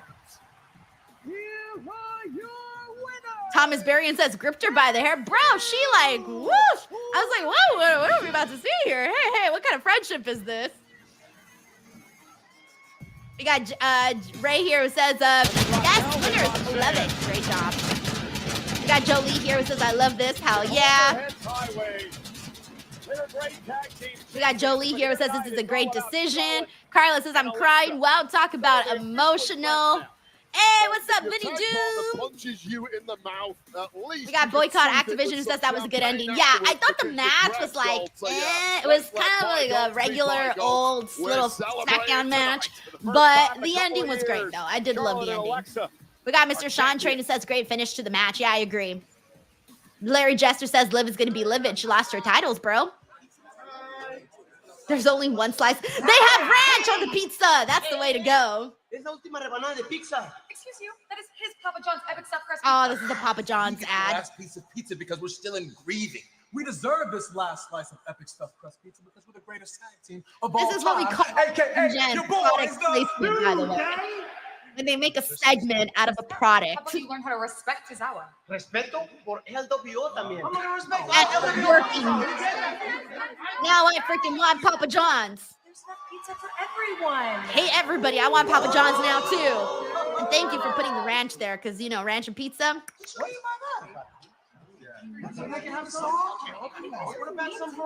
Hey, Papa John's, holler at your girl. Oh, that looks so good. Let me lick it. Oh, I want a piece. Let me take a bite. Yeah, dip it in the ranch. All right, guys, give me 1 second. Let me end my recording and stuff. And I'm gonna start a new one. 1 Now we second. have a special sneak peek for WWE fans. Here's a preview for the new horror thriller from the director of Barbarian. Weapons. Only Ooh, in weapons. theaters All right, and let's in see what it's IMAX. all about. August Weapons. 8th. Man, I'm so hungry now. I'm so mad that freaking ad worked on me. Like, we all knew it was an ad, but it still worked. Are you kidding me? We got Glenn Shelton here who says, Papa John's, yum. Jolie says, looks so good. Juan Ortega says, someone clipped Denise. Oh, I'm sure Chris is on it already. Tiger Claw says, what the hell, Denise? Chill out, about to get demonetized for talking about pizza that way. So, I don't know if you guys know this, but I love pizza. Like, legitimately love pizza. Like any other person here. But, like, inject that shit in my veins, okay? Inject it. I love pizza. Why do you think I do pizza party giveaways? I want everybody to have pizza. So funny. Let's see what we got here. Kia Posey says, are they still giving to their tag team titles? Yes. Champions. Maxwell here says that pizza looks good. I'm ordering mine right now. Bro, I'm like, my mouth got dry all of a sudden. Terrence Bud Crawford in an epic showdown at Allegiant Stadium in Las Paul Vegas. Starling says, I will not bow to any sponsor. RT says, okay, this marketing works. That Papa John's got more out of their advertising money for that segment than the people I think that put their branding on the map. You know what I'm saying? Like, come on. Canelo. You're probably gonna. I feel like, what do they have on the SummerSlam here tonight? On the mat, I think they had like Mike's Hard Lemonade or something. Post show, right here. And it's not really doing too much for me. Papa John's, we got some pizza. It's doing something for me. It's a nice visual. Tony here says, I always get the chicken bacon ranch pizza from my local pizza joint. Oh, it's good. I also like barbecue pizza. Barbecue pizza is good too. When done right. Sometimes it could be hit or miss depending on where you go. Victario says, my stomach's growling seeing this. Victario. The official theme song from the official host. We got Brandon here who says, I'm having the big New Yorker from Pizza Hut. I haven't had Pizza Hut in a while. Raphael says, I love marinara sauce dipped in my pizza. Yeah, me too. I also enjoy marinara sauce. Andrew says, Denise, are you a Ninja Turtle? Yes. Yes, I am. Scott Collins says, that made me hungry. It looks great. It really did, though. Good job for them for getting us to talk about Papa John's. It fucking worked. We're sitting here talking about Papa John's and it's been like 3 minutes. Oh, man. Anthony says, Maxine looks cute. Nikki delivering pizza. Yeah, I mean, come on. Nikki delivers pizza to your door. Everyone's going to be falling in love. Everyone's about to call in hoping they get a Nikki Bella in her, dropping off their pizza. By the way, highly anticipated match in Karrion Kross and Sami Zayn is up next. A lot of people have been wondering whether or not Karrion Kross will pick up a W here. We shall see. Desi Baby said we made homemade pizza today. Desi Baby. I've always wanted to do that. I've never done that, but it always looks like a really fun idea. Really fun idea. RTG says, no joke, I just blocked a Domino's ad on YouTube. I'm so hungry, damn it. I knew this would happen. 3 o'clock, I hate a 3 o'clock start time because 3 o'clock, it's too early for dinner. So then you have to wait till the show's over. Aw, well, at least for me. We got Fresburg cartoon here says, let's go, Sami.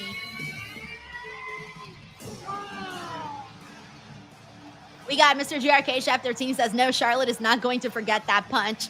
I think it'll come up at some point. It will come up. Infamous Very Local says, I drive 35 minutes for my favorite pizza and bring it home. See, that's, you know, it's good when it's worth driving 35 minutes. I actually recently discovered, well, I didn't recently discover a new pizza place, but I had already known about it and had ordered from it before, but for whatever reason, their pizza got better. Like, it improved. It's like an improved version of it. I like that. Like my local pizza joint. Thank you, Frank. Hope you and the little man are happy right now that Alexa and Charlotte picked up that W. We got Michelle here who predicts that Karrion Kross is taking the W. SummerSlam is presented by Chase Freedom Unlimited, the official credit card of SummerSlam. And by Minute Maid. We got RTG here who says, not that I want to. I want Kross to be the world champ, and I don't like him ever losing. Any of the action get flavor delivered to your door. Glenn Shelton says, snack wings. And for Karrion Kross tonight, Vinny Doom says, I like New York style greasy as fuck. I don't mind the greasiness. I really don't.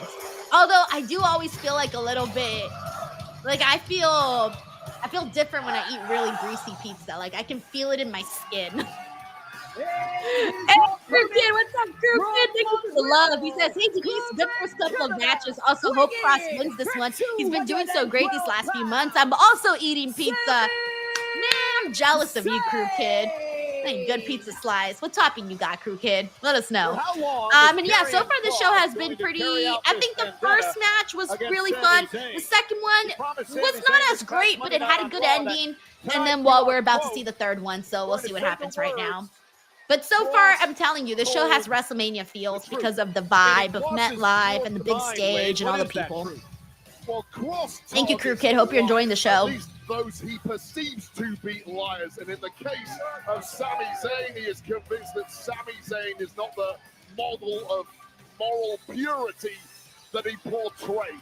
That really, scratch beneath the surface of Sami Zayn, he is just like the rest of us. Wickedness resides within the soul of Sami Zayn, and that, in the eyes of Karrion Kross, is going to get exposed here tonight at SummerSlam. And wait, there's another layer to that as By well, the way, because just we a all heads know up, that Sami for any Zayn, of you guys he who has would like to one see the goal actual left in video WWE, clips, I am and posting that them is to on finally win Instagram. So the if you guys haven't followed me on Many Instagram, people, do Kross so. included, I'm posting the believe videos. that Sami Zayn As you can must see, they develop are a going up history, right there. a darker So side in that's order to at underscore finally Denise climb the Salcedo. mountain Go with in the there, title. hit the Sami like has button, been spam it very up, leave against some that for comments, most of his all of career. that. I'm Well, very, he's also very never active won on the World social media. Championship in his Look at all the entire stuff career. that I So guess posted what? in This the is last fight game. You wanna literally get to the very day. top, Is you all of need these a videos little that have gone hatred up. in So your head heart, on and over Sami there. Zayn can't Check it embrace out. I that will be keeping an hatred eye that out. If does you're a new exist in his Instagram heart. follower, He will let me never know be in the the champion of the comments, world. all of that. So I'll He's be trying to making do sure him a to favor, and if promote not, that, he's and I am doing- keeping listen, an eye you out made a lot on of it and people seeing the mad. clips and everything that's Nonetheless, going up Sami on the Zayn, page. ripped into the corner. That was a skill issue, not an attitude And issue. Kross now, unloading. What a cheap shot. This is about Sami Zayn and Karrion Kross.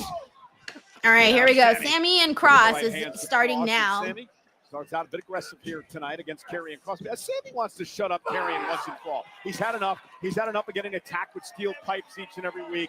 Karrion Kross. They say if you drink a lot of water, all over the place. kinda Sami helps wants with to your end that hunger. tonight. Well, Sami's been haunted for really months now. Initially, it was verbal, Fresberg Carden says, what's your IG negativity handle? It's into at the underscore ear of Denise Sami Salcedo. Zayn. That I'm didn't going to go work. ahead and It put it didn't break in the spirit chat. of Zayn. He's been assaulted ever since with lead pipes. Can't break the So it's spirit. just my You name, can't but break with the body. And it's a hot start here for Sami Zayn. Yeah, Sami with a moonsault off the barricade. I went ahead and put it in the chat. And again, Sami Zayn with that one goal in mind. Really the last thing he says he has left to accomplish in our business, and that's win the World Championship.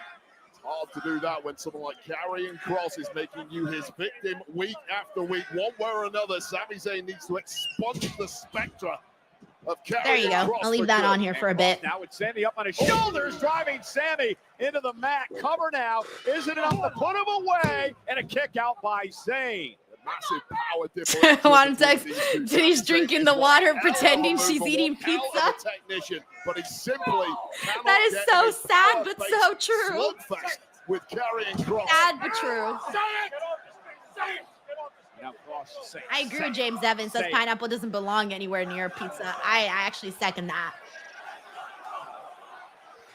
What he wants him to say is Kross told the truth. What's the crowd And Sami saying? does have a dark side. Got a deep, dark secret, according to Karrion Kross, that Sami's kept suppressed for many, many years. He's not a human being on planet Earth who We does got not have a deep, Suzuki here who dark says it's secret. Kross's Deep biggest down, match we by are far, all right? Savages.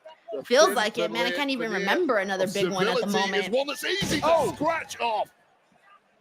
And again, covered by Karrion Kross, hook of the leg and a kick out. So what you're pretty much saying is that in order to get to the top of the game here, you can't be Mr. Nice Guy all the time. I don't know why, but Boxing, Kross looks funny with his UFC, hair all crazy. kickboxing, sumo, Just and sitting yes, there. WWE. You want to get to the very top. This is the fight game.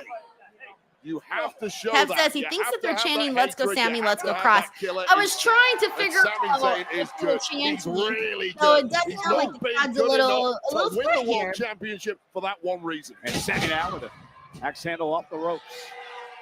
Kross, a former RTG says, I feel you, Denise. I drink my no sugar caffeine Coca-Cola like it's real stuff. Championship as well.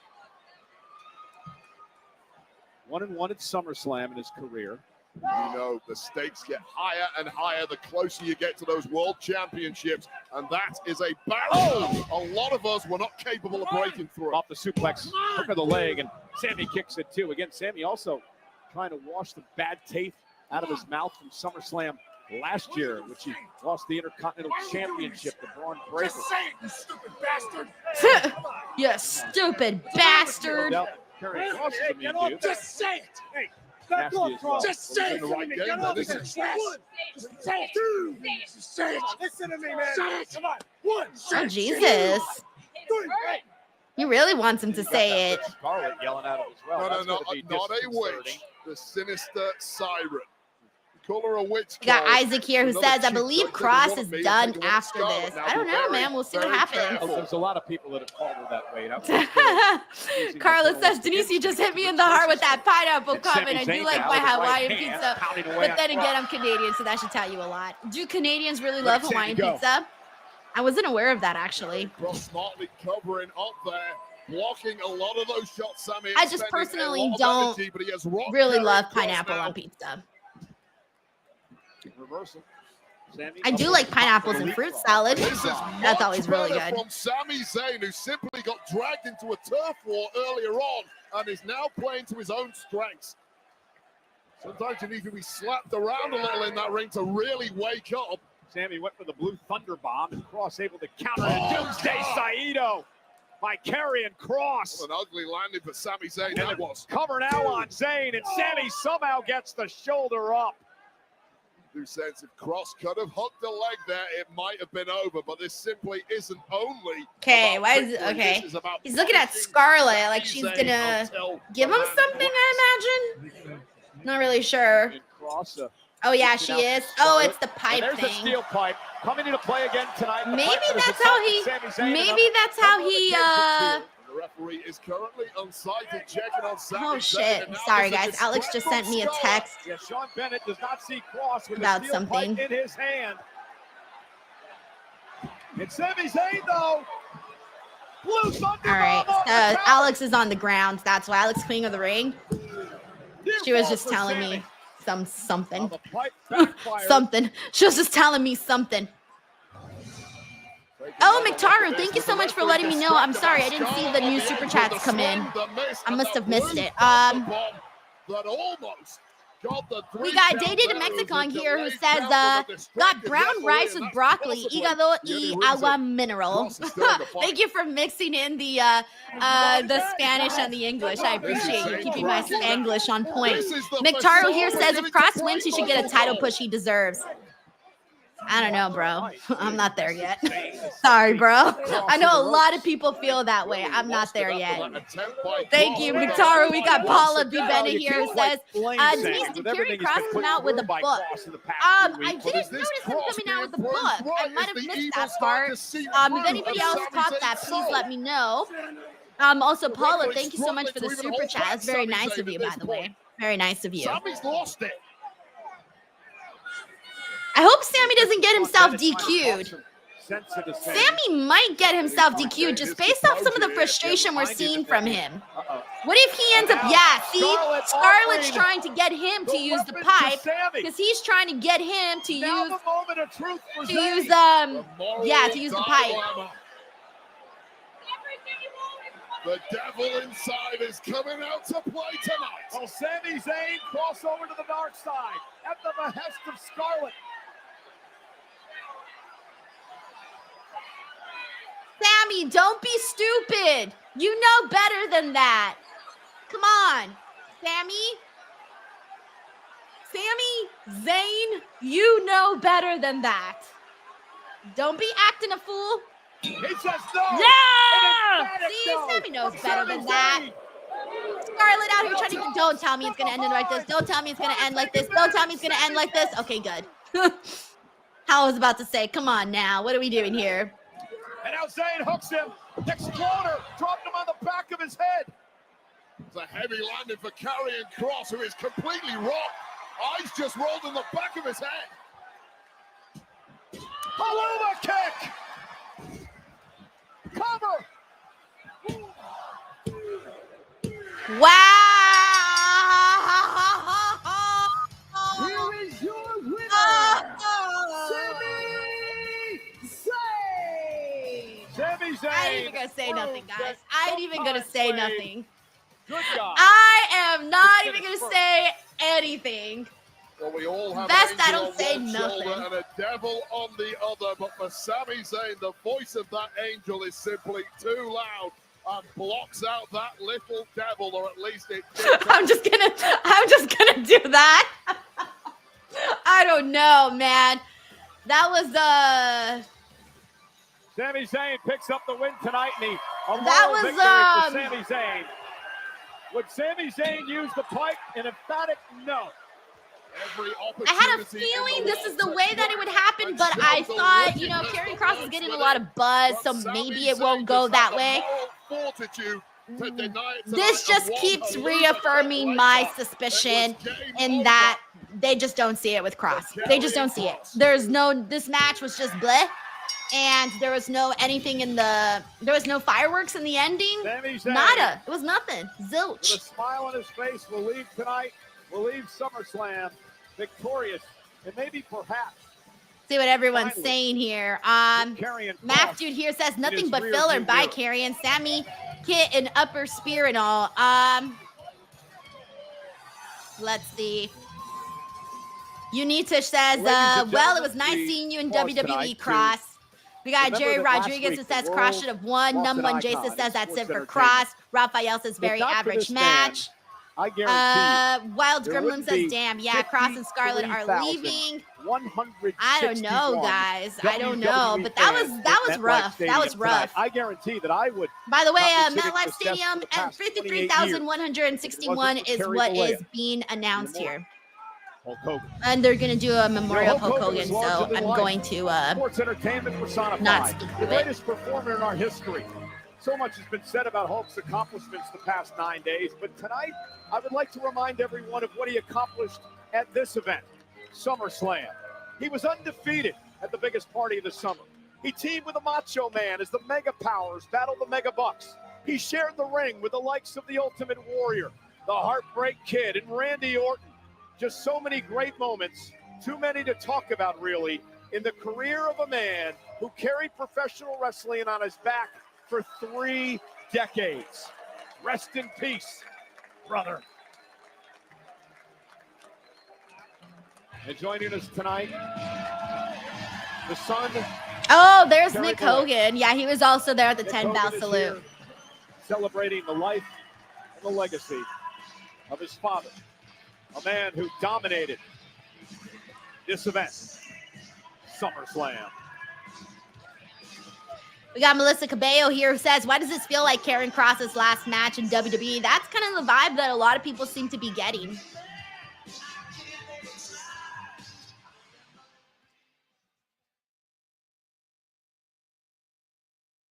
We got Kev Zero. Sorry, I wasn't sure what was next. I was like, should I speak? Should I not? But it's a commercial, so I was just making sure. All right, we got Kev0483 here who says, do you think Sami wins the Rumble next year in Saudi and wins the title at Mania? Hey, man, look, let me tell you, I love Sami Zayn. I have been wanting this guy to be world champion for a very long time. If Sami were to get back up there and win the Royal Rumble and go on to win the title, your girl over here will be losing her shit because I like truly love Sami Zayn. I think he's awesome. I don't think he's, I think that he did such a good work when he was with the Bloodline and he was really, really at the top of his game. Like he proved that he can deliver at the highest levels, man. To me, Sami proved it that year. I would love it if we can get back to something like that where Sami's back at the top and wins these big championships. Like I love Sami Zayn and I would really, really love to see that happen for him. Like dude has worked so fucking hard. You cannot take that away from him. Oops, I didn't see this. Let me unmute. Just speak of volume. Tiffany Stratton, the Maybelline, and other girl, all the drama. Why be subtle? And you can leave a lash. I'm happy because great lash. I used that mascara.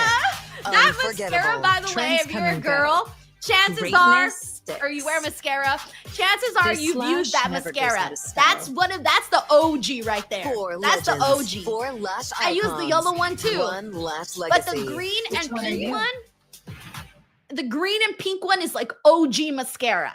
By the way, this OG. November. It is quite the feeling here. There's probably guys in here like saying, what do I care about mascara? You want to know why I'm happy that we got a Maybelline commercial? Because for years, all we've got is dude commercials, all right? You know how many dude commercials I've sat through? Please, promote some female products for me. I want to see makeup.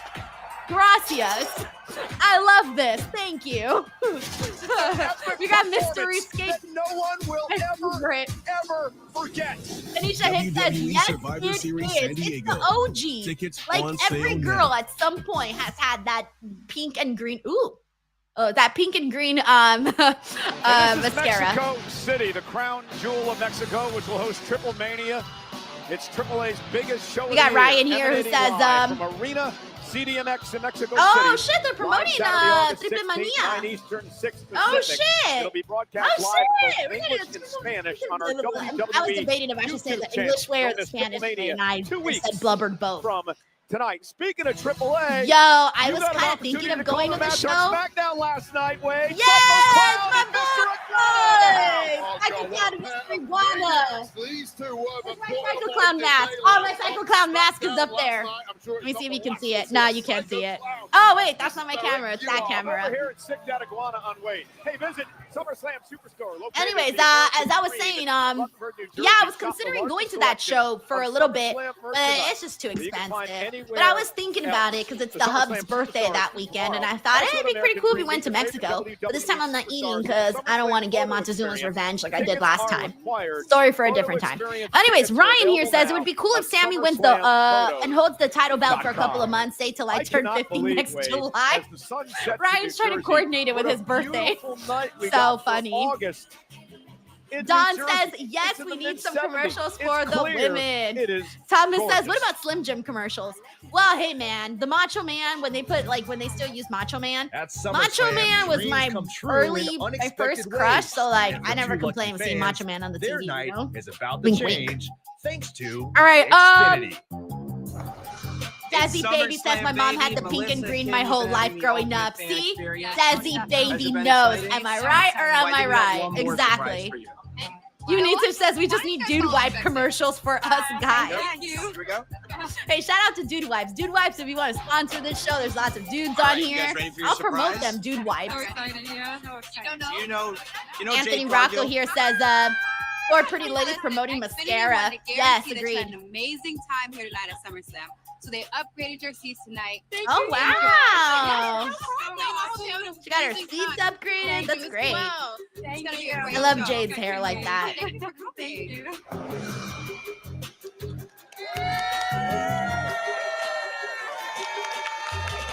Damn, Tonight's Xfinity going all supply out. seat upgrade is brought to you by Xfinity, bringing fans closer to the action at SummerSlam. Well, a weather warning's been issued. What? As a storm is coming to cancel Tiffy time. Oh, The shit, Queen that of the was Ring, good. Jade Cargill looks to get her signature singles victory and strip the Right now, title when from Michael Tiffany Cole said Stratton. Can warning Tiffany has been issued continue for her the weather, dominating defense I of the title legitimately she won bought over it 200 because days the ago? weather was the Tiffany shit and on Jade, Thursday. It was WWE awful. Women's Fucking Championship floods and shit, and they were live promoting next. or not promoting. They were saying like, oh, there's gonna be a tornado and stuff. So like. And I sat through the whole ass storm in the plane, by the way, because we couldn't get out of the plane until the storm finished. So when he said that they got a warning, I actually believed that. Jason X Cross says, good one, Michael Cole. Lewis here says, I panicked for a second. Jerry Rodriguez says, damn, I got worked by Michael Cole. Matthew here says, Denise got worked. Bro, I got worked, man.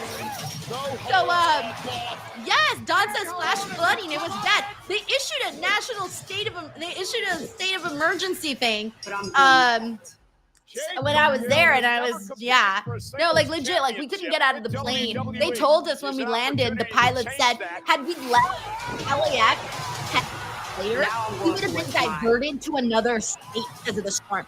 So we got in right before the storm, but the lightning was 5 miles away. And apparently, if the lightning is like 5 to 10 miles away from the airport, they automatically stop all of the workers on the ground. So they halt everything. No flights in, no flights out. No one can be on the floor. They couldn't have like the luggage guys couldn't do their job. The people on the airplanes, you cannot get out. You cannot go on the tarmac. None of that. Like everything was completely stopped. So we got there, and I had a window seat, so I was looking at the weather, and I'm like, "Yo, it's still crystal clear. Like, get us out of here, right?" but we couldn't because the lightning was still 5 to 10 miles away. So then, bro, I saw the sky go from light, beautiful blue to dark black, and I'm thinking, shit. And suddenly the rain just starts pouring down like buckets. I'm seeing lightning, I'm seeing thunder. I'm sitting there on the plane like, bro, I'm gonna be here the whole day. I'm gonna be here the whole day waiting for the skies to clear. But it ended up being an hour and a half, and then finally it cleared up, and they said, you guys can go now. The plane drove like 10 feet, and we were finally able to get out. So anyways, just in case that ever happens to you guys, that's the rule. Shout out to Brandon Williams. What's up, Brandon? Rudio here says, are we thinking a title change here? I actually don't think so. I think Tiffy's retaining. We got Luke Newman, 5244. Luke, thank you so much for the super chat. Very nice of you. Says, I was hoping the Righteous debut in Kross match. Yeah, sadly there was nothing there, man. Absolutely nothing happened there, which was very unfortunate. But, oof, yeah, I feel like that kind of says a lot. I feel like it says a lot that they just had a bland match and a bland finish, and that was the end of it. Thank you so much, Luke, for the generosity. Yeah, I'm with you too, Eric Miller, who says, I think it's too soon to put the title on Jade. Yeah, I'm with you on that, by the way. I do agree. We got Sonia here, says Tiffany will retain. Tiffany will retain her title. I think so too. By the way, just a friendly reminder, if you guys haven't followed yet on Instagram, I'm really trying to grow my account because even though I have a pretty good-sized YouTube channel, a lot of people, they just care about whether or not you got Instagram followers or TikTok followers. So I'm working really hard to grow these accounts so that they can matter too. So yeah, so at _ Denise Salcedo, it's here on the screen. I'm posting reaction clips. Well, my good editor, Chris, is posting reaction clips, but we already have five videos that have gone up just right now. There's at least 20 videos that I've uploaded in the last 24 hours. I've posted all of the best clips with Aleister Black, Bron Breakker, Lyra Valkyria, Alexa Bliss, and then just a bunch more stuff that I've posted throughout the week. So check those out. I post the very best. Reaction clips to WWE Unreal are also up there. A little bit of everything is basically there. And again, that is at _ Denise Salcedo on Instagram. Ladies and gentlemen, the 2025 Queen of the Ring. Jade, we got Frank here who says, if I'm going to be destroyed by a storm, I want it to be Jade. If you're trying to be destroyed by a storm, then get Blue Chew promo code Denise and stay strong. As she looks to win, yes, stay strong, get some Blue Chew, stay hard, stay up, stay strong. Thank you, Frank. WWE. Yeah, that looks absolutely incredible. Reggae. Hey, what's up? We got Boppy in the building. And we also got Kieran. Is that going to be magic? And we also got, hey, what up, Keon? Good to see you. We also got, hey, Kiwi Rob's in here. What's up, Kiwi? He says, hang on, so you went to New York to do the media and then flew home? Yo, that's my role. That's what I always do for shows now. I need to be here to work. We got Rahul Patel. Thank you so much, Rahul. He says, Logan and Jelly getting a better spot than the women. Sad. You know, they've been hella promoting that matchup there, by the way, with Jelly Roll. So I'm not surprised, to be honest. Thank you, Rahul. 10% ABV. Man, they are teasing us tonight, aren't they? They are teasing. Also, we got Wild Gremlin who points out the gear is the Jamaican flag. Yeah, it looks really nice, by the way. I love the way the texture of the gear looks. I also love the hair.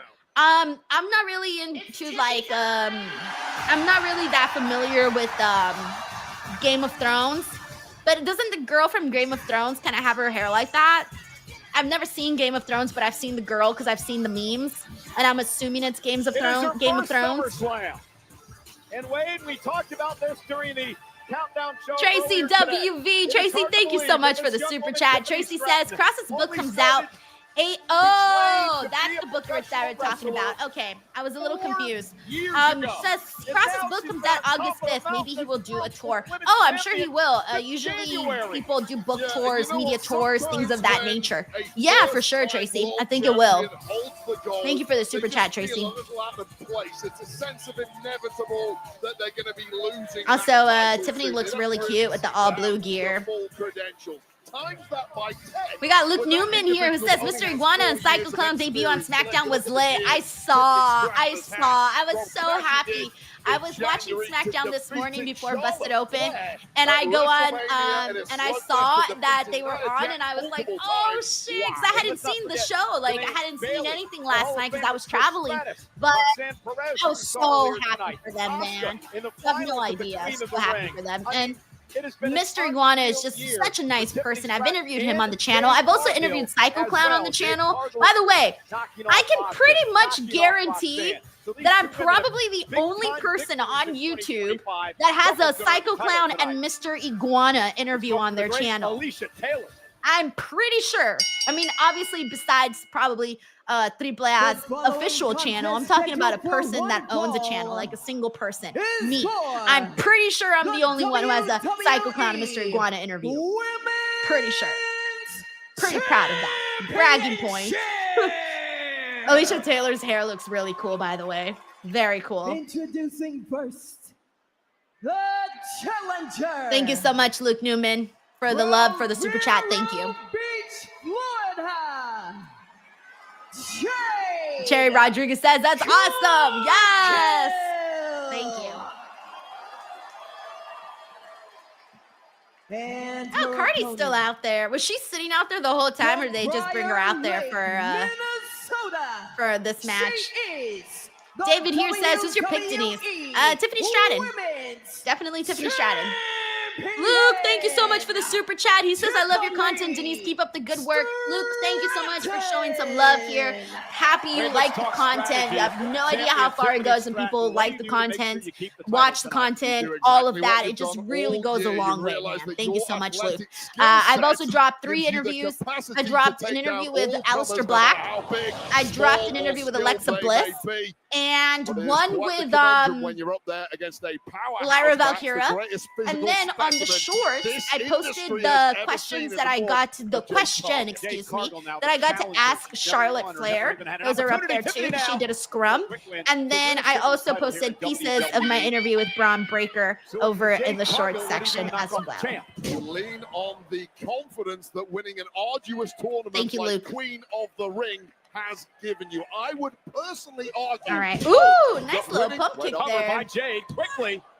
Hey, what up, Blue Dragon? He says, I miss Samantha Irvin. She was great. I like Alicia Taylor, though. She seems cool. She seems like she's got like a cool vibe. More difficult than a one-on-one single matchup against Tiffany Stratton. That's a great point. Jade now goes outside the ring. Remember, also, we got Megan. Yeah, what's up, Megan?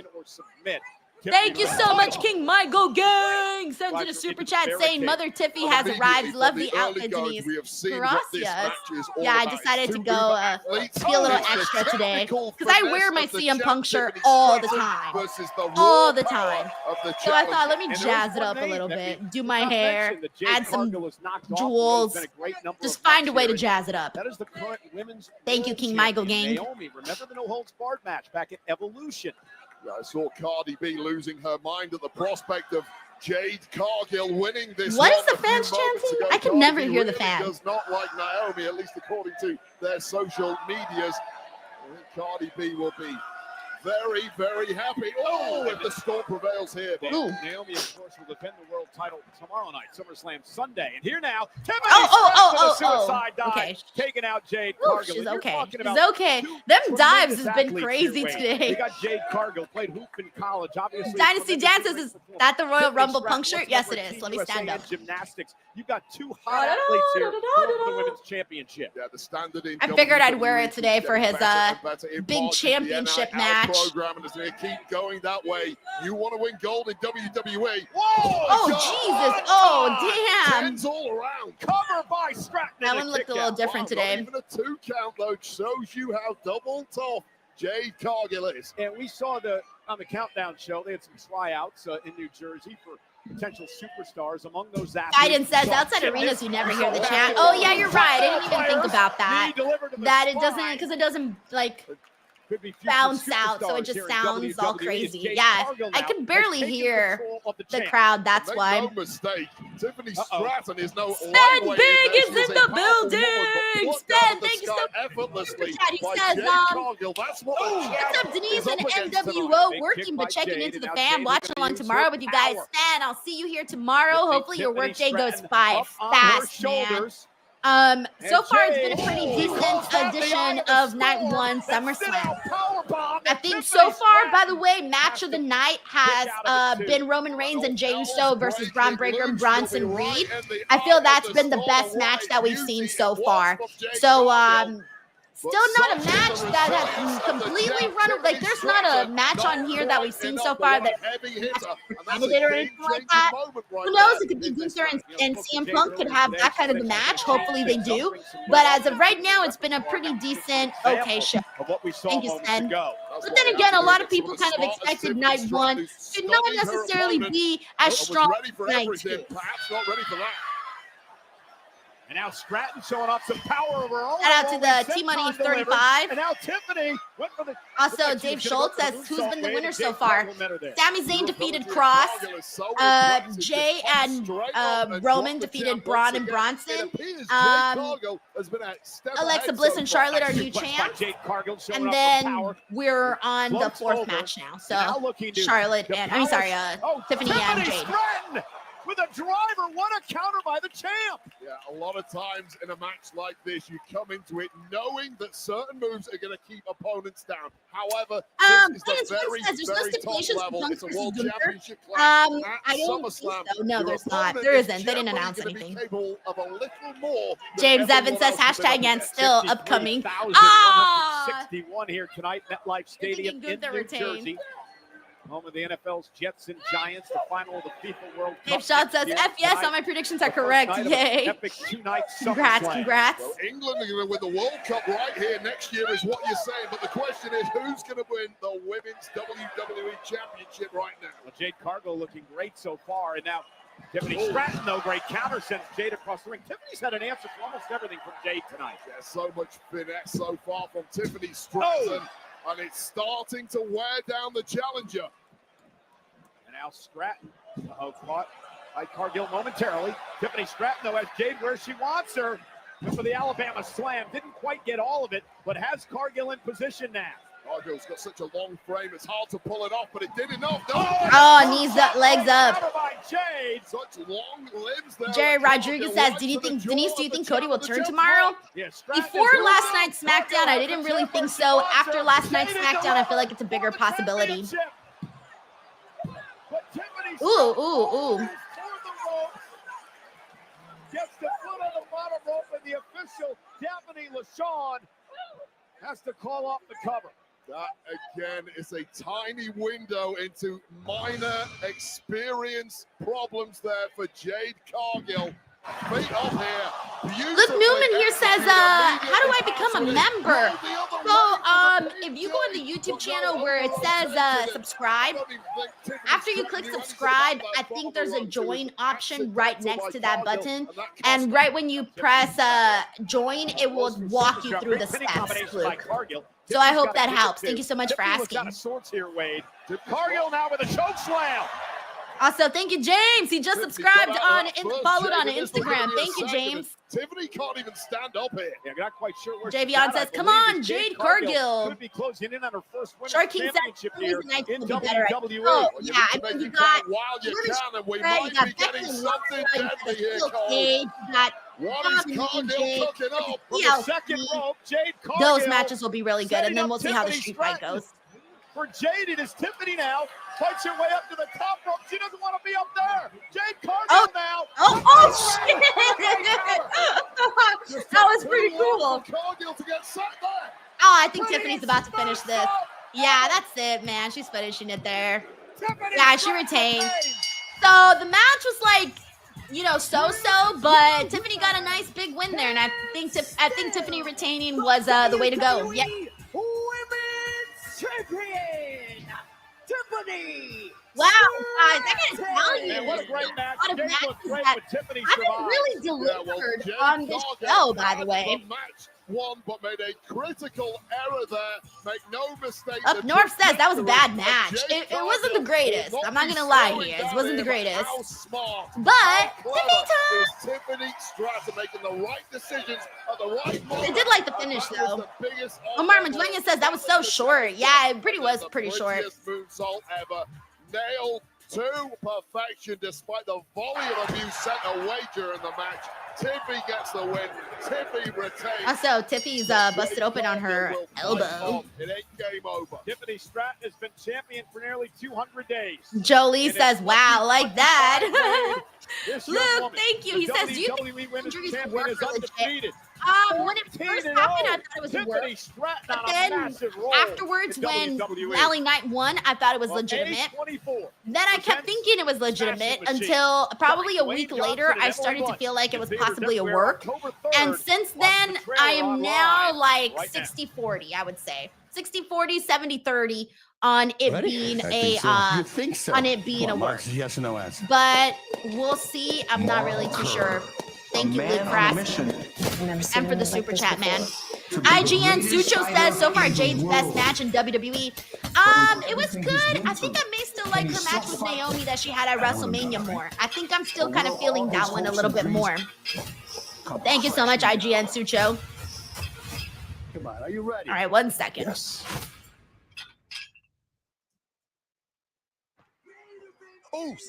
I always like seeing the wrestlers commercials. 3 words. Like the cricket, fast, powerful. Jay Just with like the fastest game you can play. things like of that nature.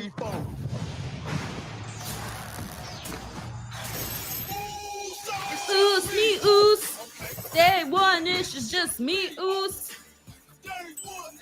All right. That's fast. Like cricket 5G. See what else we got here. How's everyone doing? How's everyone feeling? Hey, we got Ebony Prince. What's up, Ebony? We got Lucky209 who says it's different time. Shout out to Halloween Freak 31. Your season? What up, Halloween Freak? Ryan Murray says 2 matches left. Yes, the Jelly Roll match and Gunther and Hunker. Those are the 2 matches that are left. So the Tiffany Stratton Jade Cargill match, according to Wikipedia here, was 7 minutes and 5 seconds. It was 1 minute shorter than Sami Zayn and Karrion Kross. Wild. And the best seats and suites. Lucky says, Denise, just call me Lee. Oh, thank you. Oh, Lee, well, that's you. Yeah, I recognized you because of the default. Sorry, it's because YouTube changed everyone's names to their handles, so I'm not always completely sure who's who. If you can't be live at a Yo, by the way, I've been wanting to go to the Cosm. Those tickets are hella expensive, by the way. It's like $300-400 to go to the Cosm for that. That's what they're not telling you. Yeah, it's a cool experience, but it'll cost you just as much if you wanted to go to the show. It's kind of crazy. I don't think the prices should be that expensive for the Cosm. A24 presents. We got Tracy here who says 2 matches left and only 8 p.m. Something is brewing. Bro, imagine we have like a 40. I mean, we've had plenty of like 40, 45 minute main events. So this could be one of those main events that goes a really long time. I feel we've gotten so many advertisements. SummerSlam. Some of the advertisements be taking up some of this match time. I'm learning those lyrics for you, Wade. Thank you, Tracy. We got David Primero here who says, who's dethroning Tiffy, Bianca perhaps, or Blake? I think it'll still be a while. There's Stephanie. I think it'll still be a while till it's Blake. Bianca's going to have her go around for a little bit for a while now. So I'm not really too sure right now who would be dethroning her at the moment, but all week long, and be a lot of talk about SummerSlam. I don't know, man. The SummerSlam recap, which is going to be available, especially now that Naomi's on the other side now too. So I'm not really too sure they're going to talk a lot about who that person would be. I'm just not thinking about somebody right now. Logan Paul. Thank you, David. I'm gonna try to think on this. Say Jelly Roll doesn't belong in WWE. Robert says there's no one on SmackDown. Bro, I was like, I must be forgetting someone. Jelly Roll paved the way for more celebrity wrestlers, or are Logan and Drew All right. And outsiders don't belong Joseph here. Cook says Kelly it shows a Rowan total versus disappointment so McIntyre, far. It Logan started Paul. good, Kelly guys. rolls It in started ring. good. Debut is But I don't live know, next. man. I don't know. Elite Absol says, I wonder if the fans find it worth the price they paid for. I always feel like sometimes the fans, when they're there, they walk out with a much better experience than maybe the TV people, because when you're there, you just feel it differently. So thank you so much, Luke, for the love. He says, do you think WWE will sign the Righteous or no? I don't know, man. I don't know. I think that there's a huge possibility, but I'm not really too sure. I'll be honest with you. I don't know. Thank you, Luke. Some people, I feel like it's a clear-cut yes, and some people, it's like a maybe, perhaps. Kidding me? I need you to listen up real good, you entitled. Thank you for the love, T Money. Where'd you go? I was trying to click on your comment. There it is. Thank you for the love, T Money. We got Darius here who says night one is a dud so far. Man, and we don't even got milk duds. We don't even got milk duds. Come on. All right, well, in the meantime, I'll use this opportunity to promote my Instagram account. All right, guys. 7 new shorts have been posted on there, some reaction clips. So if you haven't yet, go in there, spam the like button. If you haven't followed me, I post so much, guys. Like, I'm really trying to grow my page. Clips of my the Charlotte scrum, I posted the very best of that. One of my questions is in there. I actually asked Charlotte about Unreal. Alistair Black and me, right here, we spoke a lot about AEW. Bron Breaker clips right here. I didn't post the actual interview. I only did shorts. So he says we talk about his spear that he gave, who did he give the spear to? Yeah, Carlito and Speed. We spoke about that. Lyra Valkyria and I spoke a whole lot about Becky Lynch and Bayley being called Bird Lady. That clip did really well on Twitter. And then also we spoke about the Bird Lady stuff. Oh, yeah. And she told me what her favorite match is. And she spoke very, very highly about Evolution and what went down there. Then Alexa Bliss. Alexa Bliss and I spoke about her being a mom, her teaming with Charlotte, her being back and doing media day. That's up there too. I posted a fun little video with Charlotte and Alexa. That's right there where they were doing a nice little photo op. And then just a bunch of reactions from Unreal and just a shit ton if you keep scrolling. I post reactions, I post news, I post memes, I post literally everything that you can imagine is definitely up there. And so as you can see, I'm definitely very, very active. That's at _ Denise Salcedo on the screen. Woo! Promo time is over, guys. Oh, yeah, so they're showing the attack on Jelly Roll's training. Oh, come on. We got Eric Miller says this match equals a piss break. Guys, I just thought about something. This has the potential to be match of the night. Because so far the other matches haven't really been so crazy. So if this is better than Roman and Jay and Bron and Breaker and Bronson Reed, first of all, I will laugh so hard. But there's a possibility. You never know. After all, he's in there with Drew McIntyre, Logan Paul, Randy Orton. Like, there's a chance. Holy shit. That would be crazy, but we'll see. Thank you so much, Spike. He says, I enjoyed the Alexa Bliss interview the most. Well done, Denise. Thank you, Spike. She was the best. Thank you for watching that. Shout out to Shirley. We got Blue Dragon. We got chocolate-covered games. Chocolate-covered games. Your name is making me hungry. Oh, man. We got Lewis here who says, oh, shit. Sorry, guys. Alex just texted me. Get this. Apparently, there are no press conferences for SummerSlam.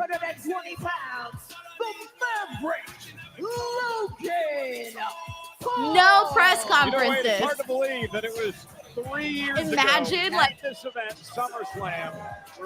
Oh my God, that's kind of wild, guys. It's a lot of media go with the expectation that that's going to take place. And they literally just like found out right now. The people of Wow. Okay, well, there you go. No press conferences tonight, apparently. So, yeah, in case you guys were wondering, there you go. No press conferences. I give him respect every time he's in the ring. I don't think there's been anybody in Man, that's wild. All right, which is crazy because they've been doing them for pretty much every show. And, you know, SummerSlam is obviously very, very huge. But, hey, we'll see. I don't know what this means. All right, holding up those signs that say Logan Paul is an outsider. No, for those of you guys asking, Biden says just tonight. Apparently for both nights, no press conferences for either tonight or tomorrow. That is what the media has been told on the ground. And the reason I know this was because Alex was there to cover on my behalf. So Alex was going to attend the press conference on my behalf. So I don't know. I find it interesting. I'm wondering if they're done with the press conferences or if they just decided not to do it this time around. I don't know exactly why.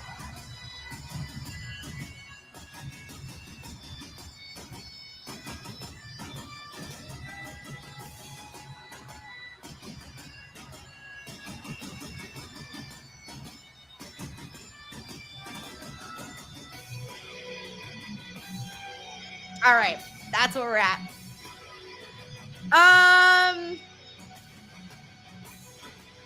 So we got Craig Woodhall, by the way, who says, draft either Rhea Ripley or Stephanie Vaquer to SmackDown or challenge Tiffany. Oh, you're saying to challenge Tiffany. Ooh, you know what I would like to see? Rhea versus Tiffany, because they're so different, and we've seen them team up together. So yeah, I think so. Thank you so much, Craig Woodhall, for the super chat, man. That's very nice of you. Day the Mexican says, I changed my app back. I think it's better this way. I agree. We also have, Ernie Phoenix. Ernie, thank you so much for the super chat, man. Very nice of you. He says, enjoying your watch along, Denise. Also met Osprey, Okada, and Tony Storm this weekend at WrestleCon. Yo, Ernie, you got the trifecta right there. The Rainmaker, Tony Storm, I'm sure it was so fun to meet. And then Will Ospreay is the fucking GOAT, man. Come on, he's the fucking GOAT. So you got a damn good list of meet and greets right there, Ernie. I hope you had a good time, and it sounds like you did. We got Luke Newman, who says in Triple A, we saw the Cobra versus La Yesca. That was fire. Oh, shit. That's cool, Luke. Thank you for letting me know. I need to catch up with him so much, man. So much. So thank you so much to everybody. Ernie, Luke, Day, Craig. Thank you. Stuck in the UK, they do one thing. They go straight to the pub, and I'm concerned at the amount of beer McIntyre may have consumed in the lead up to this match. So I think the reason why they're not doing, my assumption here, by the way, as to why they're not doing press conferences both night, my assumption is, if you guys notice, they were starting to do a hybrid. So some of the past press conferences before, they used to be a press conference all the way through, right? But then they started to make a hybrid where they were having the host sitting outside with the audiences in the background and doing that. And then they would jump to the press room and get the questions and things like that. And then they would go back out. And so it was kind of a hybrid of a show. I'm predicting that they're probably going to do a full show on the outside. So they're going to erase the press conference element and just do, possibly, just do like the outside element where they have like Jackie Redmond. I was going to say Jackie Robinson. I was thinking of a totally different thing. Jackie Redmond with, for example, Big E, and probably out there with like the people. I'm assuming that might be the direction they might be moving in. Right, so Kev says, there is a post show they said earlier. Right, but there's no press conference. So that thing is out. So it looks like now it's just a post show, but with Jackie, I'm assuming, and like Big E. So they're going to erase the press part of it. I think that part is out, and they're going to do it differently. Rapper, singer, songwriter, CMT Music Award winner. So yeah, so that had been something that they had, like I said, it used to be a hybrid. I think they're moving more in a different direction. WWE.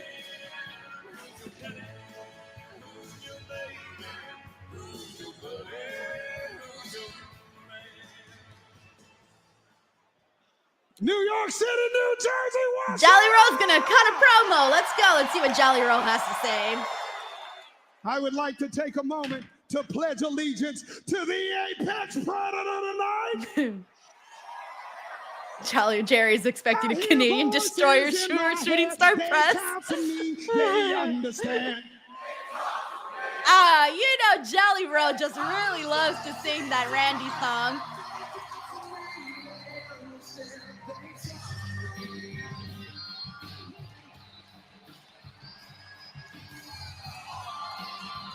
That would have been funny if he did like a whole ass performance and then wrestled. All right, let's see how Jelly Roll does. All right, what do we think, guys? Jelly Roll bust out a Canadian destroyer? Does he do a shooting star press? Does he do a swanton? What do we think he's doing? Fucking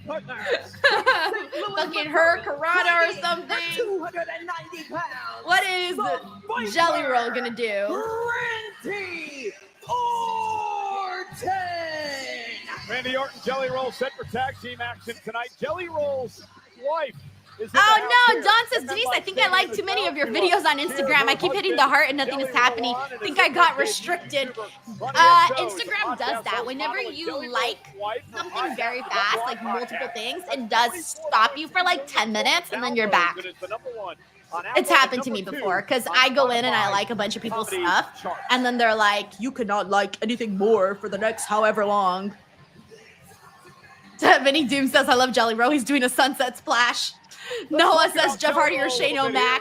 Imagine he gets imagine Jelly Roll climbs up the fucking truss and then fucking does a coffin drop. To get ready for this matchup tonight, and I want to thank Logan. Wait, I totally visualized Jelly Roll doing a coffin drop. Okay, please visualize it. It's kind of funny. It's kind of funny.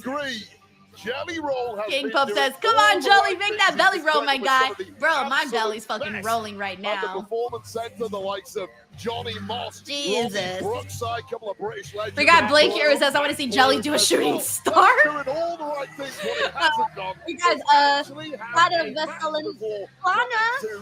Vesolinovic 8231 who says Jelly Roll doing a 450 splash. So funny. Watch him do a 630s and be like, you motherfuckers thought I'm gonna do a 450, I'm gonna do a 630. Randy here says, I think there's a better use of McIntyre than this. Hey, man, I'm with you. Luke here says, hey, Denise, I was at SmackDown a month ago when they were in Lexington, and I was even on TV. Oh, that's the coolest. That's the coolest. Cameron here says a jelly drop. Noah here says Jelly's. Oh my gosh, look at Michael Cole with the Logan Paul band. Loa here says Jelly do a frog splash on the table. Don here says Panama Sunrise from the top rope. From the top rope. Joshua says Jelly Roll with a Spanish fly. You are not Michael Cole. Bro, if Jelly Roll did a Spanish fly, I will like jump and scream. Elijah Rose does the Sasuke special. So funny. Right now, if I could pick any tag team partner, Melissa Cabello says, Denise, do you think Cena can pull a Mark Henry? You're saying like a fake retirement? Nah, I don't think so. I don't think so. Scott Collins says, Denise trying to get Jelly Roll killed. Poor Jelly Roll. Hey, Tracy, thank you so much for the super chat. Very, very generous of you, says. I'm so happy for Jelly Roll. Denise, if you have a chance, look up his interview with Jackie. He isn't trying to take anything away from people. It was just a dream. And he lost over 200 pounds in a year to achieve it. I think it's amazing. I keep hearing people say that his story is very amazing. So I'm curious to see just what that looks like. So, no, I think it's great to, look, I wasn't really on board, but he really does seem very happy. And he seems like he cares a lot. And I did like that they got, some pretty good publicity, obviously on Jimmy Kimmel and that. So I feel like there's been some good that has came out of it. And this show has not been great. So honestly, it's not like if Jelly Roll can ruin this show. Like this show has not been the very best. So Jelly Roll ain't ruining anything. Thank you for letting me know. I didn't even know he did an interview with Jackie, so I wasn't even aware of that. Thank you, Tracy, for the love. Seriously. Omar here says, I think Jelly Roll. Hey, he's going to kick it off? Omar here says, I think Jelly Roll's going to bleed and become a hardcore legend. Jelly Roll's hardcore. Jelly Roll's hardcore. Can you imagine that if we end up chanting that? Jelly Roll's learned over the past All right, well, let's see. Oh my gosh, here we go. Jelly and Logan. Feels weird calling him Jelly. I gotta say the whole thing, Jelly Roll. A massacre. Call it what it's going to be. Jelly Roll doesn't know which body parts to defend first. Randy Orton saying, listen, I should have started this match. Right to start this match. Oh my gosh. Paul Trapp talking Jelly Roll. Bro, the crowd's lit for Jelly Roll. Big elbow by Jelly drops Paul. And Jelly Roll now with another one and a shoulder tackle. Paul once again kicked in the midsection. Logan Paul trying to power Jelly Roll up. Jelly's lost a lot of weight, not quite enough to throw that. Oh, Logan's trying to look always like that. Yeah, but Logan was trying. Oh, look, a little body slam from Jelly Roll. Oh my God. He just did a little elbow drop. That's funny. Logan Paul a bit surprised. Logan, don't act shocked. At the arsenal Come on, bruh. early on. Tag Drew in there. Tag Drew. Come on. I want to see Drew in there with Jelly Roll. Now the game changes. Yeah, Jelly, you might want to make a tag now to Mr. Orton while you have the opportunity. See how Jelly Roll's looking. McIntyre is an absolute terminator. We'll make the right choice here, Jelly Roll. Bro, Jelly Roll is getting sick chance. Jelly Roll. Jelly Roll. I don't think I did that right. Jelly Roll going to take his chances. Randy Orton said, let's change up the strategy. No, I want to see Jelly and Drew. I can't believe those words just came out of my mouth. Someone put them back in. Smacking the guy in back of his head. McIntyre. Wait, what is happening? Don't let your ego get the best of you here, kid. All right, this is going way too long, bro. Make a decision. Either turn around and face Drew or tag Randy, one or the others. Oh my God, this is not good. Oh my gosh. Come on, we got to get it better. Realize he made a mistake. Yeah, the fun and games are over. Jelly. God, Jelly Roll. Randy, why did you let Jelly do this? Oh God, please don't make Drew look like a goof. Please don't do that. Come on, Drew. Inflict some pain on his ass. Jelly Roll, though. Oh, punch there. Another little jab there. Another little jab. Oh, and Drew just knocked him down. Drop Jelly Roll. And now Randy Orton obviously panicked on the outside of the apron, realizes he's got to get in here. Oh, this is going to be a disaster. It is every celebrity's dream. Yeah, see, look, they're promoting a SummerSlam post-show. I don't know if they've always done that, but yeah. With the WWE superstars until you face reality. Yeah, not every celebrity. Yeah, I agree with no one to make Drew look stupid. Yeah, how many have dipped in and immediately dipped back out once they know what this is really about? Cat's Crib says Jelly Roll's gonna hit a rolling thunder called Jelly Roll. Yo, I'd kind of mark for that. Right hand by McIntyre, just taking his time, staring back at Randy. I hear voices, and they say you're screwed. McIntyre's gone off the deep end last year or two. Oh man, guys. Well, he always did have a We hair temper. We gotta tag Randy in here. Is what makes McIntyre at this point in his career so. Omar here says, I love that we are naming every move of Jelly. I know. We're expecting so much. Jelly Roll, the man who Logan Paul says there's no business being in a WWE ring. The audacity to call Jelly the outsider when that's how Logan. Yeah, Black Rican points out at WrestleMania 35, I was there when people got stranded till like 4 a.m. I got lucky because I booked a bus. I reserved a bus stop, so I was good. Our eyes is factually correct. King Michael Gann says Jelly's this, Jelly's Dusty Rhodes here. I can't even. Or Jelly thinks he's Dusty Rhodes? Okay. King Michael Gang. Yeah. I got that. Jelly thinks he's Dusty Rhodes. There you go. number 2 on the all-time list for wins at SummerSlam.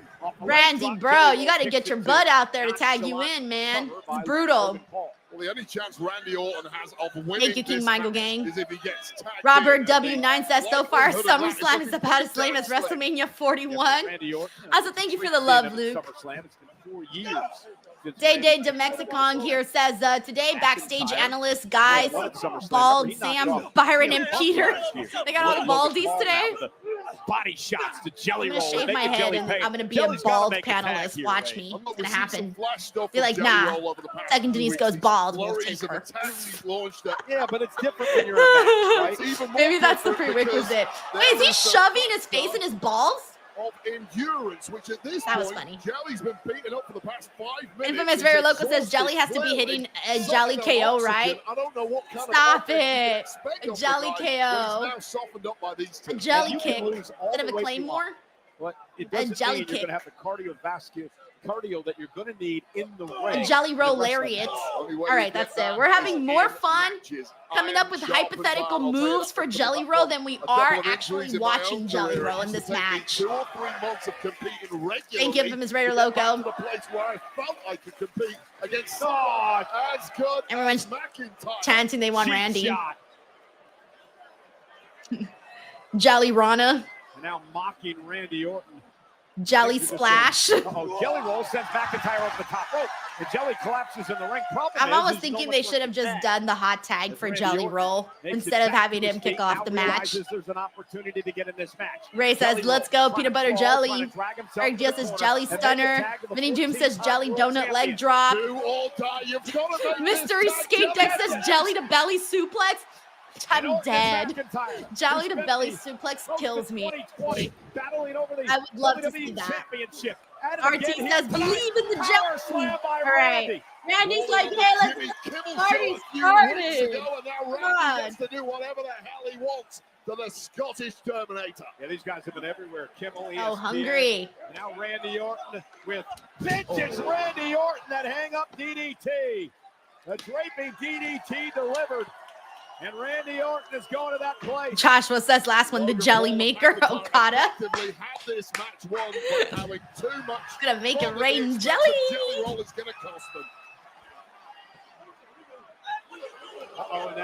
Rahul says Jelly Cobra.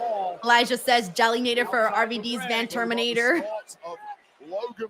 We got Luke here who says I believe in Jolly Roll like I believe in Joe Hendry. Taylor Cannon says Jolly Cutter.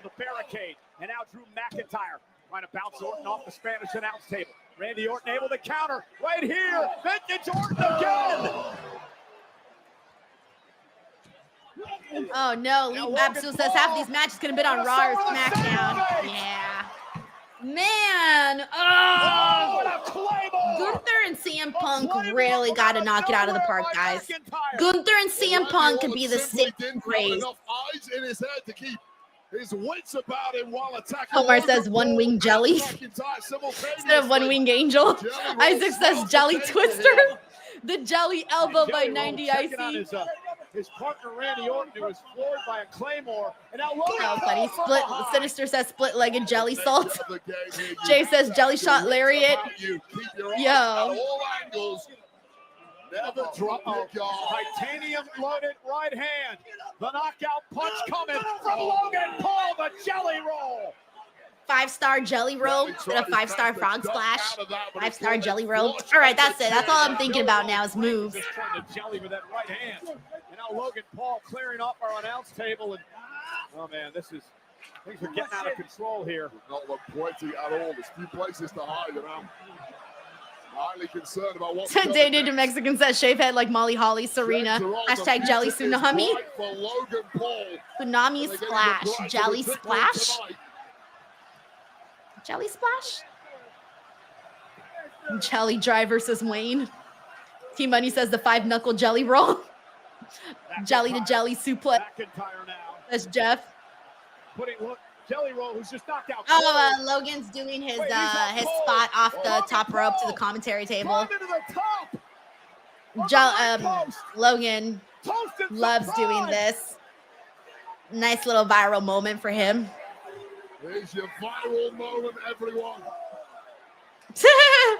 Jelly, the way he's just waiting. That was cool. That was cool. That was cool. It always is, though. It always is.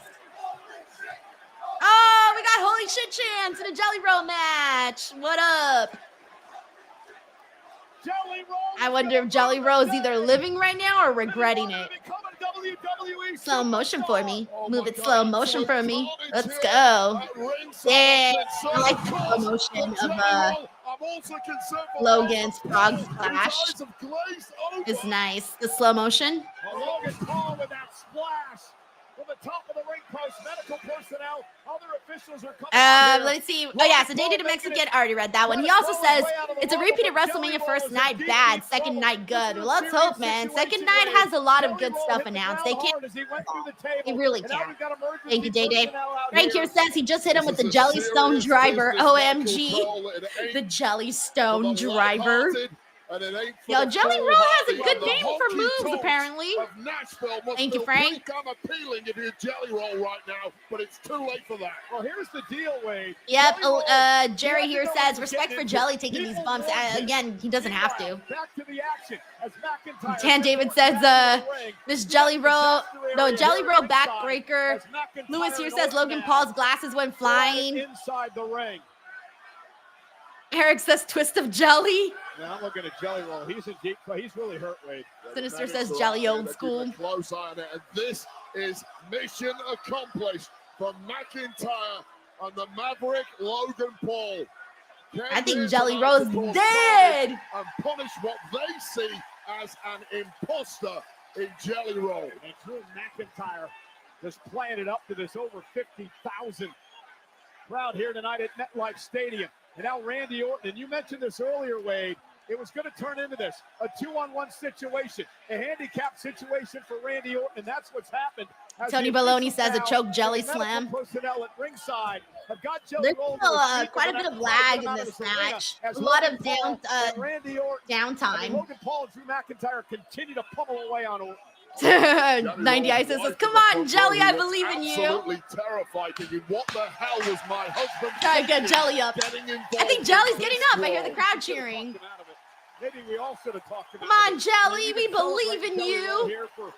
For a number of weeks now. I mean, some people might. Okay, the crowd's looking the other direction and cheering. Okay, there it is. Now they're finally showing Jelly's being helped up. Don't tell me that's it for Jelly. Or is he gonna finish the match? I think they're gonna do like a bit where, I don't know. Maybe he. What if he comes back? He's like, I got this. I can do it. Leo Poroy says, Def Jelly driver. John Wilson says his legs are jelly. You're basically telling Randy Orton. Tiger Claw says this match has been no good. No. The first place. So now we're gonna make you I mean, now it might become a handicap match from the looks of it. Noah here says the Jello Stomp. Literally, guys, we had more fun coming up with names.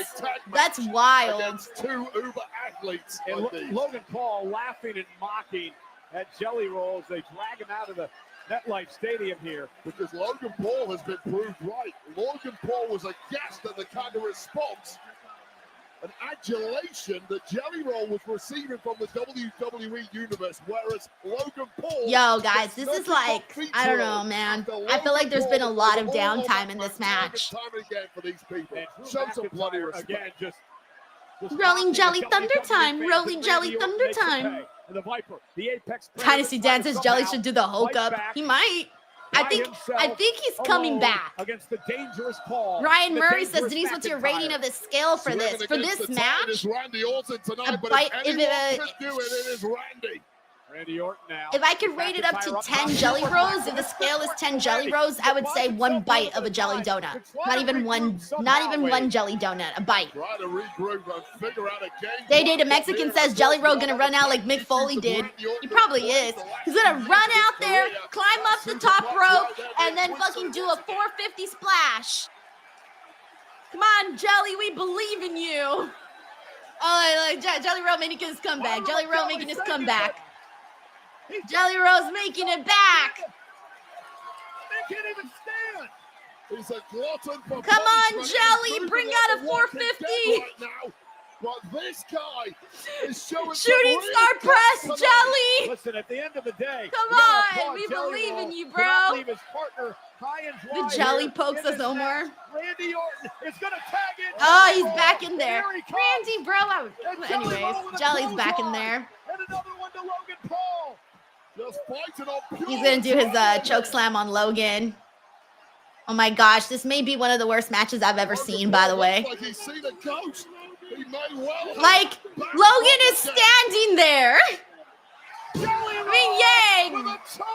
Congrats on the choke slam, but damn. Oh my gosh, this is hella goofy. There he goes! The black roll slam! I'm going to be honest with you on what I feel about this match as soon as it's over. Because I'm holding out a little glimpse of I don't know.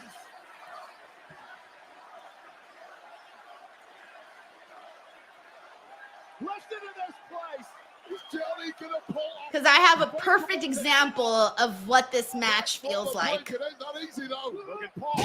my goodness! A cover by Jelly Roll! And Drew McIntyre breaks things up. That was like a jelly to belly. All right, please tell me it's over. Tell me it's over after that Claymore. Oh, Randy's going to win the match here. Nope, never mind. I have a feeling that there's going to... I don't know. I have a feeling that at the end of this match... All right, let's see. Logan... 1, 2, 3. Okay, Logan and Drew won. Good. Guys, this match was horrible. You know when, this is what I was thinking about. You know when like a little kid is telling you, look my direction, and you look and you have to pretend like you saw something amazing and they just do like a little thing and you have to act like the little kid did the greatest thing ever. That's what this felt like. This is what that felt like. Like we gotta bend over backwards to make this little kid happy. He's a little. That's what it felt like going Jelly Roll. This was horrible. Bring back Bad Bunny or somebody. Literally anything else. Oh man, bless his heart, but it was rough, man. Probably one of the worst matches I've ever seen. Oh my god. Oh my god. We got David Horton as a great match in WWE history. We got Thomas here who says that was fun.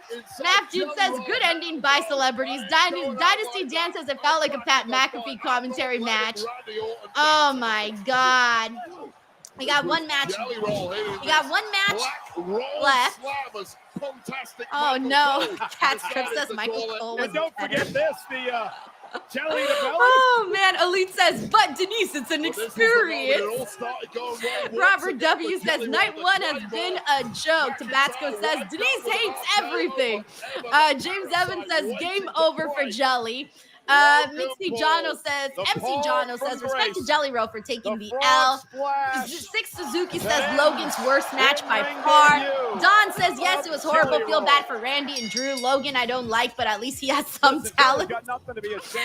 Carlos says, Denise, are you hungry? So hungry. So hungry. Let's see what else we got here.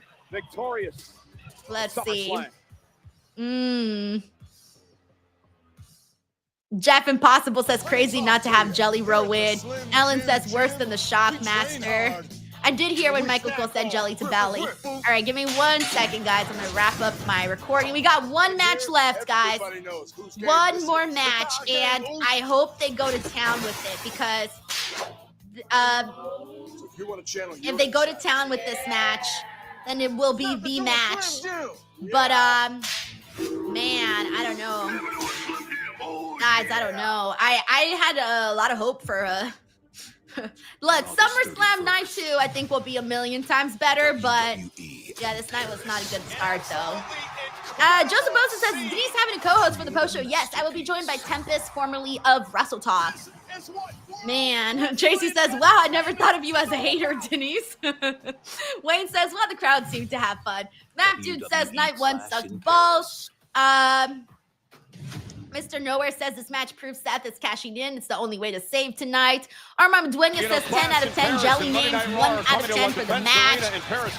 Sunday, August 31st and Monday, September 1st. Combo tickets on sale now via Ticket. Oh no, Blue Chew, what? He says I'd honestly rather sit through another Jelly Roll match than another Cody Rhodes title reign. You're crazy, Blue Chew. You're crazy. By athletes, including crazy take. Daniel Tony says cinema. Oh my gosh. The boy 87 says Jelly with a sudden surge of adrenaline to make a comeback, but still enough. He did okay. Let's see. King Michael Gang says, nah, this is definitely the SummerSlam pre-show. Mr. GRK Chef 13, thank you so much for the super chat. He says, Denise, a couple of weeks ago, I said this match should have been a triple threat for a title shot at Perez. This match sucked. Better pizza. Oh, Mr. GRK Chef, now we man. look forward to tomorrow night, and it's SummerSlam Sunday. Rough, very, very rough. Thank you for the love, bro. Thank you. Championship is going to be on the line. Let's see. United says we need a vetting process for these celeb wrestlers. Can't let everyone in the ring. Oh, man. Uncle Dom says, oh, my God, how high was Logan? He did go pretty high for that frog splash. We got IGN Sucho who says tonight has been amazing. The show isn't letting go. Hey, IGN Sucho, I'm glad you're enjoying yourself, man. Thank you for the love, dude. Let's see. Eric Miller says, wish I'd taken that piss break now. I'm going through some more comments, see what everyone's saying. Geek Boy Meta says, congratulations, wait, who has the hot wife? I mean, I've only seen Drew's and Randy's wives. I've never seen anybody else's. I don't know if I don't even know if Logan and Jelly have a wife, so I don't know. Let's see what else we got. The tradition continues tomorrow night. Jose here says, what's your grade so far? For the entire show, I would say it's a C. A C for sure. A C. And I'm kind of being a little generous, to be honest. Superfro here says, Jelly Roll would roll on this match. Mike Hunter says, you could have taken the same match and substituted LA Knight for Jelly Roll and it would have been great. Oh, I read this wrong. I thought you would have preferred to see LA Knight versus Jelly Roll. I read your thing wrong. All right, let's go through some more here. Crazy C here says, thank goodness Wi-Fi went down on this match. Drummer says, honestly, that match was better than Sami versus Kross. It is now time for our main event. CM Punk has done just about everything since returning to WWE. Oh, man. Bob here says SummerSlam doesn't really need 2 nights, as we are finding out. Yeah, I think you're right, Bobster. Can't agree. I can't disagree right now. I can't disagree. Gunther, CM Punk for the world title. Brandon here says Jelly Roll deserves the Perseverance Award for the night in my book. Thank you, Brandon. Oh, look, they're running down the summer of CM Punk.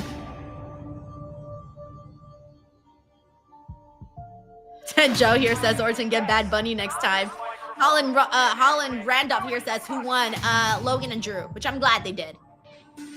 Mr. Diamond Money here says night 1 is the worst and night 2 is going to be better. I'm hoping. Ellen Jeanette 4350, thank you so much for the super chat. Ellen says the loss from the Brons means they are going to help Seth cash in and make it a triple threat. Love the Rhea cosplay, Denise. Oh, this wasn't a Rhea cosplay, but I can see why you think so with all of like this stuff.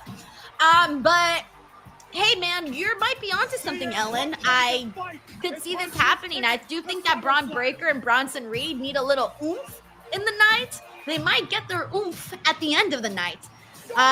We'll see, but I don't think you're too far off, Ellen. I don't think you're far off. Thank you for the super chat. We got the Ki Posty here says, are you watching night 2? Of course, I will be here. Dated a Mexican says, honestly, this PLE could have just been one night. So Emmanuel Gutierrez, you're welcome. Thank you for tuning in. We have ... here who says I was sports entertained. Heavyweight championship. Let's see. Yeah, Fly Gato, this was the best spot, was obviously Logan's frog splash. Yeah. He always does it though, so it's not like it's anything new. It's just the fact that Jelly took it. You got a massive ego. I got a massive ego. It's not based on what they think. That's worthless. My ego. Oh, that was his wife that they showed at the ringside? I didn't know that was his Ever wife. since No, she was I've good looking. consulted this I had no idea that was his wife. I am the greatest gift this company has ever received. We got Six Maxwell here who says that was the worst match of the night. David Primero says Jelly Roll has the hot wife. That was Jelly's wife? I thought she was just like a friend or a celebrity or something. So funny. Uncle Dong says, come on, Bad Bunny, not even close to Logan. Trying chat, name one match Logan was in which. There's levels to this, kid. Wait. What's the question here? You're going to find out a hard lesson at the SummerSlam. It dawned on me that I don't want. Oh, okay, I see what you're saying. Okay, no, Bad Bunny did a good job, but Logan Paul definitely has done a far better job for sure. But that's because we've been seeing Logan Paul a lot more. Yeah, definitely. Hey, what's up, JJ Castillo? Infamous Raider Local says you missed my super chat earlier, but Jelly's wife. Oh shit. At the end of the day, the bell has 1 second, let me look for it. And when that happens, oh, here it is. It was after dated a Mexican. He says, at 38 years old, I don't have expectations. I just enjoy as I am. So enjoying SummerSlam a lot. That's just me, though. Jelly's wife gives me hope. Well, if anything, apparently Jelly's wife was the highlight. No wonder. I kept seeing this girl, but I didn't listen to commentary, to be honest. I was kind of muting commentary in my mind. So I didn't even hear them say that was his wife. Legit. you will never be the best in the world. Thank you, Infamous Raider Loco. And Tracy here says, Bron was helped to the back, so not sure. Prayers. Yeah, I kept seeing people say that in the chat. I haven't seen the video. Who knows? I don't know the situation. He may or may not have been selling, so we'll see. CM Punk chants already starting. Let's go, baby. Come on. We got to get a good match here. We got to have a good match on this show.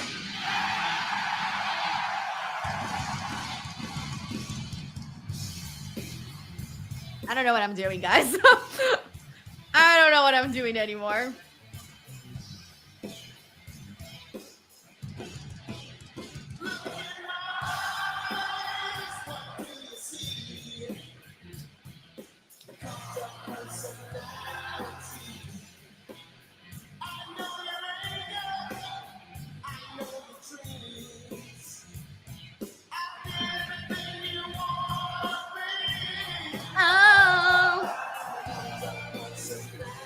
All right, I gotta get my energy back, guys. Come on.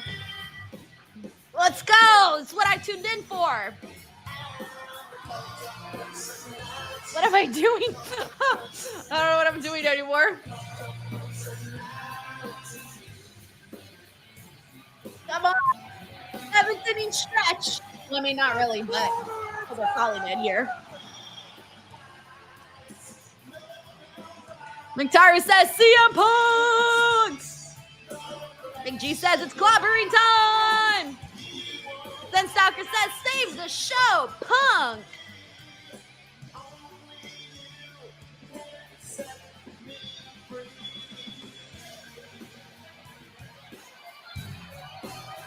Todd Finney says, if CM Punk wins tonight, Denise riots. Yeah! If CM Punk wins and actually leaves the building with a championship, because I know I'm going to get excited. Let's say he wins, right? And we get the moment of, oh my God, 1, 2, 3, CM Punk wins, woo! And then all of a sudden Seth Rollins runs in, I'm going to be like, man, fuck this. Just know I'm going to be pissed. I'm going to be pissed, but almost I'm going to know it. So I might as well be pre-pissed. CM Punk made it clear when he returned a couple of years ago to WWE that he came here to make money. Dynasty Dan, you're the man, bro. Thank you so much for this generous super chat. Guys, can you please give some love to Dan, man? That's very freaking cool of him to send this in. So, Dan, man, you know I appreciate it. You really, really know that. Can we please give some love to Dan? Please. Go in the chat with Dan Rocks or something. Just give Dan some love, man, because that was very generous of him. Seriously. Thank you so much, Dan. Thank you. Thank you. Kev says Phil can save the show. Hey, what's up, Plus Ultra Adrian? He says Seth will cash in. Seth probably is going to cash in. And I'm still going to boo. I'm going to boo.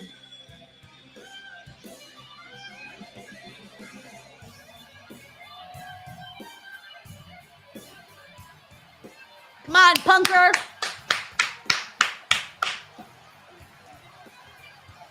Oh, where is he at?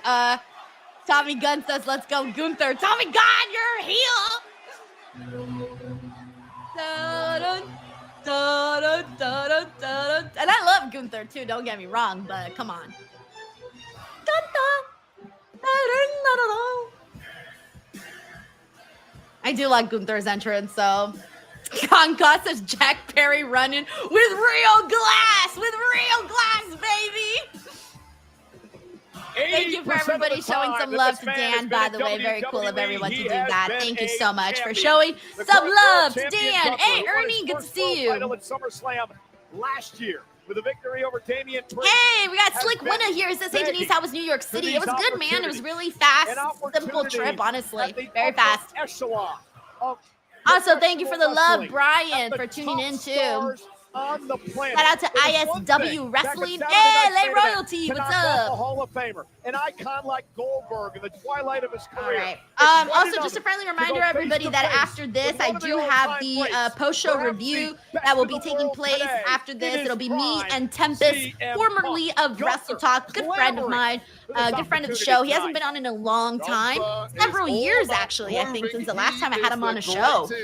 I think the last time Tempest was on a show here on my channel was Crown Jewel 2022, 2023, 2021, 2020, one of those. Tonight is about setting the record straight. Hey, Brian, hell yeah. First of all, congratulations on, well, hold on. Let me rephrase that. Thank you so much for subscribing to the channel, but also, most importantly, congratulations on celebrating 3 years sober, man. Seriously, you have no idea. You do have an idea. Obviously, you know, but no, seriously. That is something huge to celebrate. Really, really huge, Brian. Set up for the great Alicia Taylor.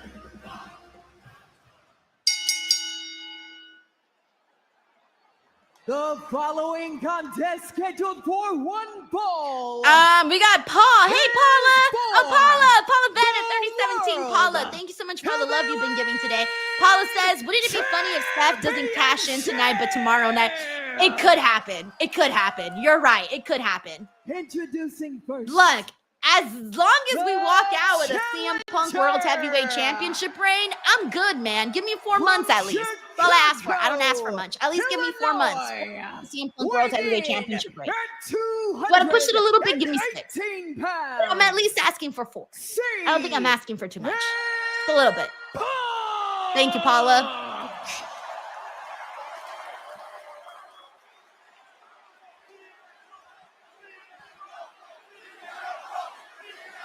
And his opponent from Vienna, Elite here says, Denise, do you not like being at the event live? Nah, you sit all the way in the sky-high heavens in the press box. It's not really my thing.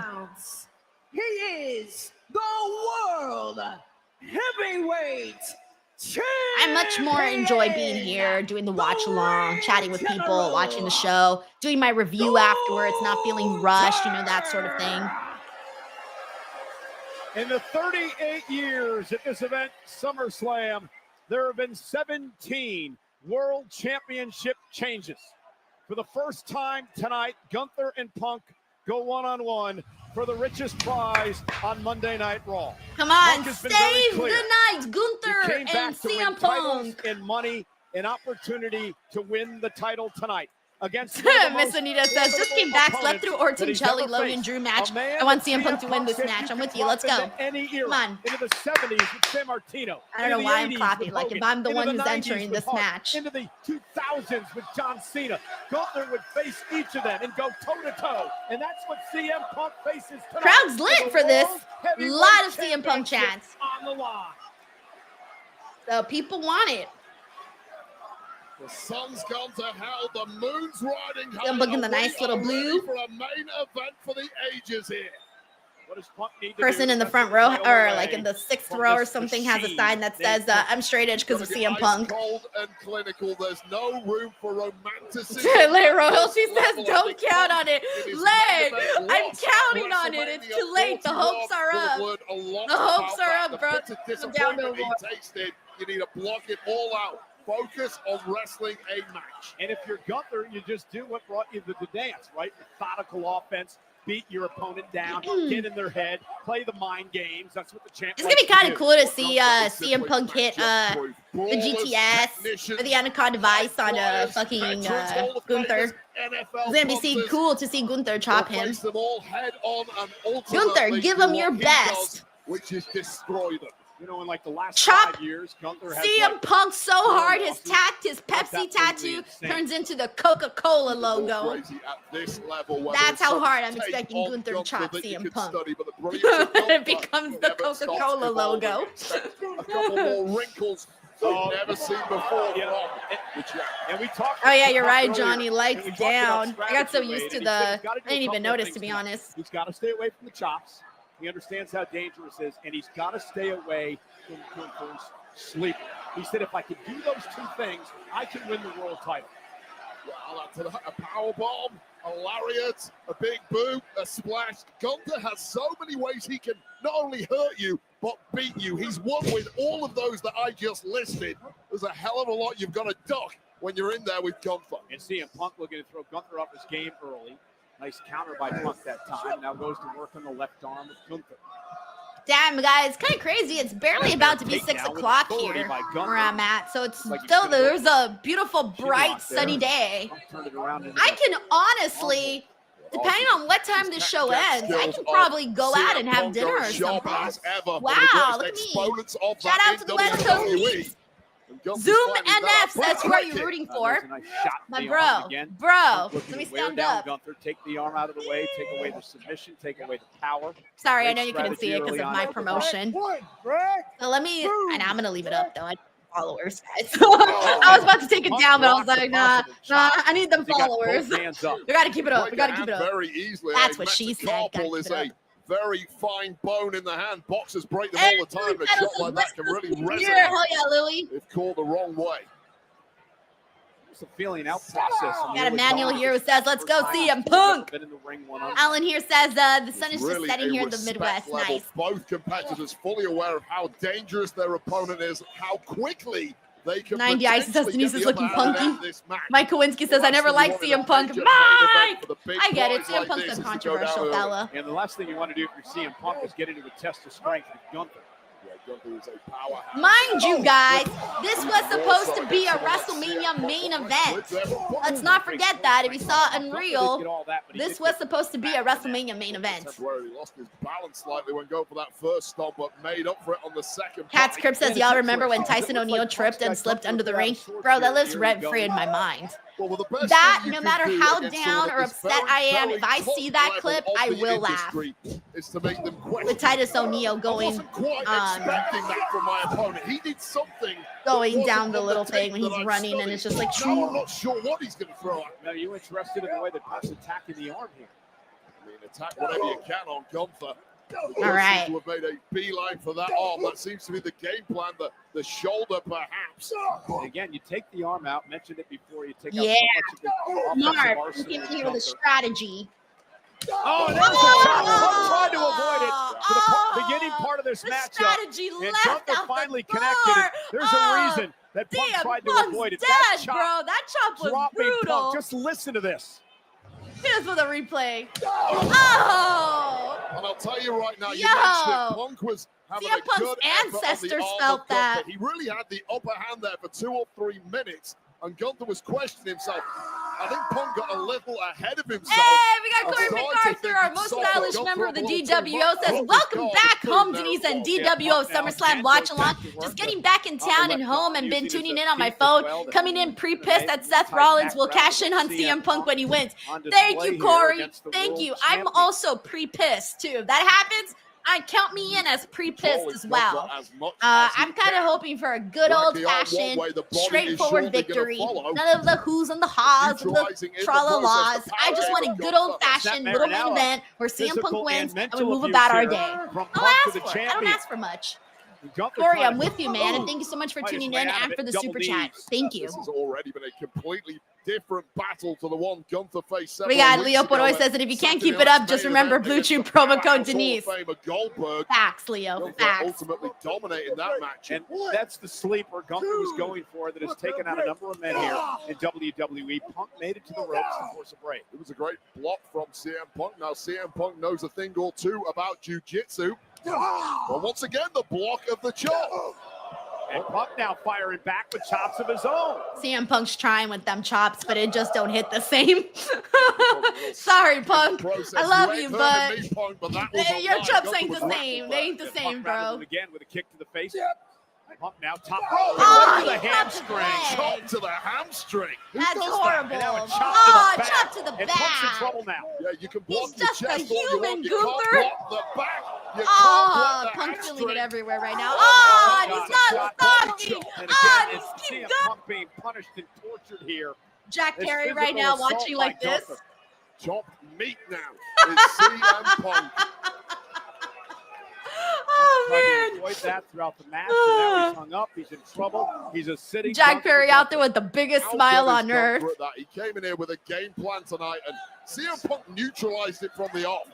But Gunther has multitudes of game plans. And when Kev says he's chopping for fun. Matthew Landon says, am I lying? They're all there. I've just I got to lied. find my Definitely spot. not. Wait, it's that straight ahead offense. I mean, there's little wasted motion at all for Gunther. It's methodical. It's a beat down. He knows eventually he's going to get his opponent close enough to be able to punish him. All Gunther ever needs. Pat's Crib says making him earn that title. Carla says Gunther showing why he's champ. Corey says Jack Perry smiling big. Oh my goodness. For real. A shotgun-like blast. The chop from Gunther to the chest of Punk.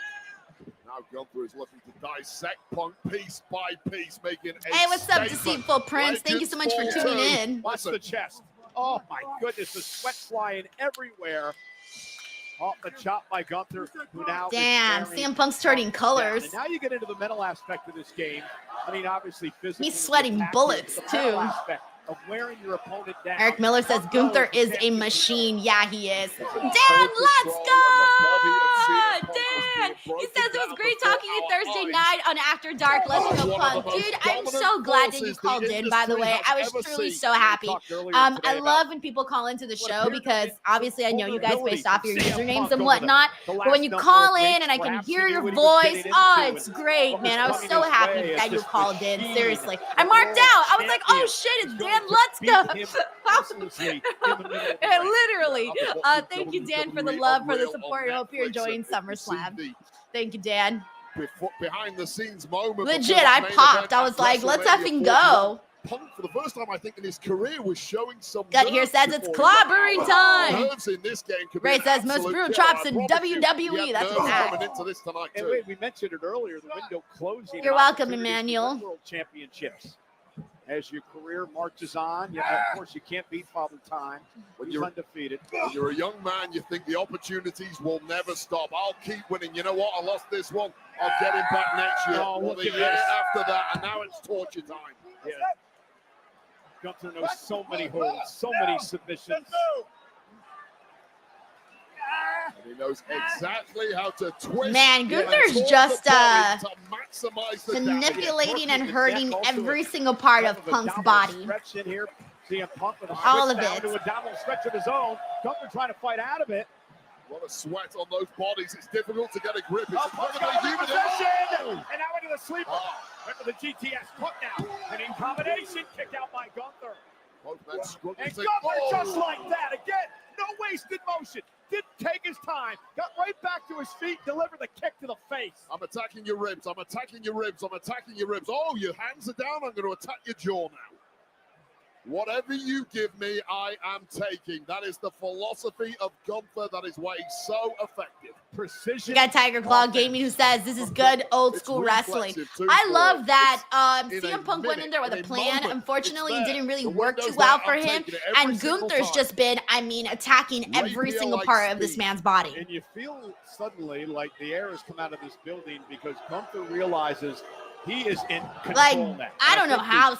Like, CM Punk's gonna have to pull out everything in him to, and he's trying right now to make it rise above. But Gunther, man, Gunther's putting in a really good, doing a really good number on Punk right now.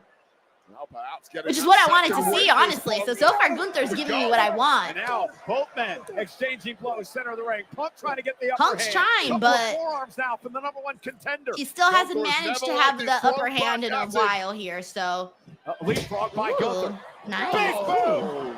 And Punk's driven into the ropes. That rang his bell. With all the momentum bouncing off the ropes for Sami. Damn, poor Punk can't catch a breather, bro. Look at this. Look at this. Amazing. Amazing. We can't even breathe that first chop for a second. Out of the ring. Gunther pulled him back in so he could give him more punishment and not allow Punk to go to the outside to regroup it all. Literally. I don't think CM Punk was Think about that. Like, think about being chopped in all of those different parts of your body and trying to stay alive. It's just... No respite whatsoever. And again, watch this. This chop almost drives Punk. Melissa Cabello says Punk doesn't look good here. That's because he's been taking a hell of a beating, man. A hell of a beating. Andrew, thank you so much for the love. Connor says, Denise, you look so emo. We're bringing Emo Niece back. Emo Niece is back, baby. That is the difference between Right. Thank you so much for the super chat, dude. He didn't have to, but thank you so much for the support, man.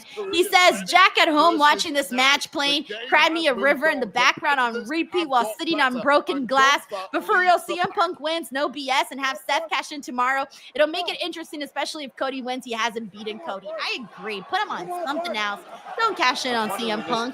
Please, let us have this. Come on, just let us have this. But here's the thing, though. It's like, I have a feeling, for example, right now, Gunther's beating the shit out of CM Punk. CM Punk's going to find every little piece in him. He's going to somehow manage to defeat Gunther. And just when he thought he had the moment, it's going to be robbed. I can see it already. Oh, no, so I just don't know anymore. I give up. Punk's trying. Like Gunther, but Gunther's firing him up, trying to get him to hit him even harder because that's not. Although CM Punk did make a little bit of a mark on Gunther, Gunther's left titty is a little red. Oh my God! That'll destroy the. Thank you, Frank. Man, you're awesome. Obviously, make it hard to believe. I just realized how intense that was. I just realized how intense that was. Like the throat from behind, but perhaps you're right. Either way, you tapped out, chance. Corey MacArthur says best match of the night. Denise looked lit. Thank you, Corey. I channeled some Corey MacArthur and put some extra pizzazz in my look today. But yeah, I like this match, man. This is definitely my match of the night already. Because I like this kind of nasty aggression. He doesn't like him, so he's beating the shit out of him. Simple. Simple. I don't ask for much.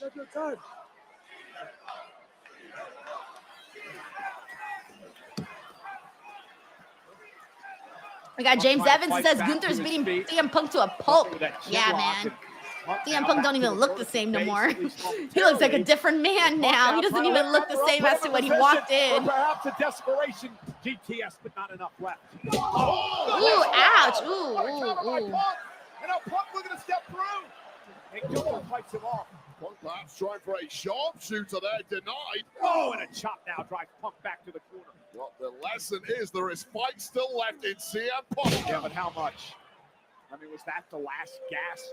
Was that the final rally? The dying embers, perhaps. Punk running on fumes now, and it's all about to be extinguished. And what a slap in the face it would be. Yeah, Gunther now into a sharpshooter, of course, made famous by the Hall of Famer, the former world champion. Oh, he's locked in. And hitting him with the sharpshooter of his favorite wrestler. Yo, what a troll job. We got Corey MacArthur says we're getting true pro wrestling 80s style. I'm liking this match, man. I know some people might not be as into it because it's not like a fast-paced match, but it's the aggression that's selling the point here. Thank you, Corey. Shoulders are down. Got to be careful. Reverse this. And now, I know people are saying it looked like he tapped. It kind of did look like he tapped, but I think he was just doing a little this. Maybe he's fanning himself. He's just like, oh, it's hot. It's very, very hot. This is brilliant strategy from Punk. Elite says CM Punk getting beat is my favorite match. Uncle Don says AJ Lee coming for the save. Well, that has shocked Gunther, and you're right. Gunther's granite mindset has to be rocked somewhat by the fact that Jey Uso did tap him out at WrestleMania, and the chant that has been ringing. James says, win or lose, CM Punk's going to the hospital. Yeah, bro. Out. There are ghosts in the mind of the ring general. This is SummerSlam Saturday. You see the steel cage above the ring. That'll be SummerSlam Sunday.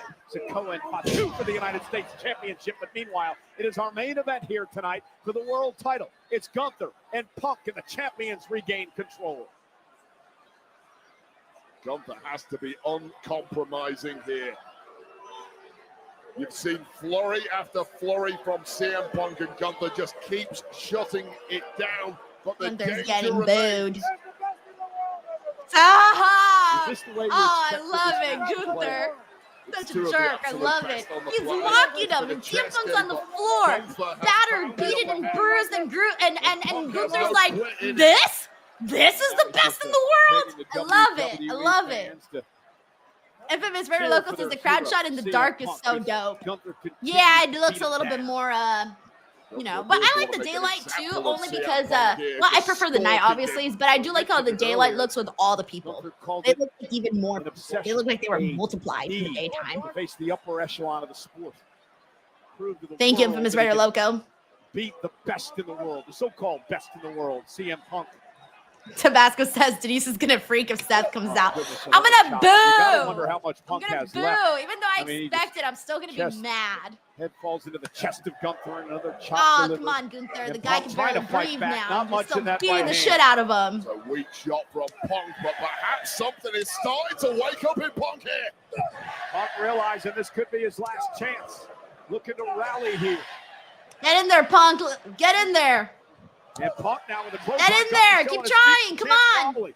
He's wobbly. Punk is the picture of agony, the picture of exhaustion, but the picture. He's just a big giant tree. Another Bring attempted him clothesline by down. Punk. Gunther now. I think Punk's Maybe bleeding a little bit, or is that sweat? Punk No, I think runs that's into shiny, Gunther shiny again. sweat. Punk caught him. And heel kick to the jaw. And now CM Punk looking around. No, and there's that swing. Man, I'm already mad. I'm already mad if Seth Rollins comes out. Oh, yeah, Punk is bleeding. Too much arrogance from Gunther. I don't know. I keep thinking it's blood or shiny sweat. Five-time world champion whip with an knee back. He got caught. Gunther dropping Punk, stacks him up into the cover. We got McTaro here, says Gunther trolling days are over. I don't know. I think Gunther is a permanent troll. Like, Gunther is a great troll. That's one of my favorite qualities of him. I love Gunther, like when he's a jerk.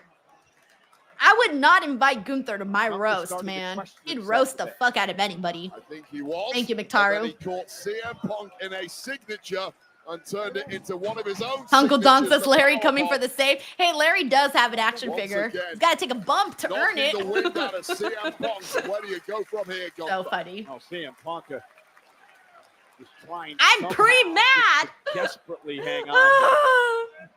The anxiety is kicking it right now. My anxiety levels are getting a little up there. And it's not even the fact of like CM Punk winning or losing. It's the fact that Seth might cash in. That's the part that's giving me anxiety in all of it. Looks like he's going locked in now. Yeah, Punk's got that triangle in. Gunther's in trouble. Official Rod Zapata's right there. Will Gunther tap? Once again, going to that jiu-jitsu game. I just don't want to see another Seth Rollins World Heavyweight Championship reign. Like, why? I've already seen it a bunch of times. I like Seth Rollins. He's a great wrestler. But I haven't That leg of Gunther kicks his way out of seen there. WWE in forever. All right, see, I'm already going on a rant, and nothing's even happened yet. Pre-panicked. Feeling that. Pre-panicked at the moment. Looking for the sweeper. Punk was ready. Side Russian leg. Paula sweep says, by Denise, Punk. you're right. The last two matches were going to be long. Yeah, a little longer for sure. The exhaustion is beginning to set in for both of these men. CM Punk's like The that great fly. world champion Gunther, Did it really the good, five-time but it's world still champion alive CM Punk. and trying There's the running knee, to Punk make caught it him out that of your time. house. Second attempt is a good one for CM Punk. Running bulldog by Punk. Punk into the cover. Looking for the World Heavyweight Championship and a kick out at 2. And you're right, I felt CM Punk has looked It's exhausted. like when it says, Denise, did you drink Red Bull or is this energy because it's only 6 p.m. there? I don't know. Do I come off as like dead tired in other places? I feel like I'm always like this. I don't drink energy drinks, by the way. Down deep.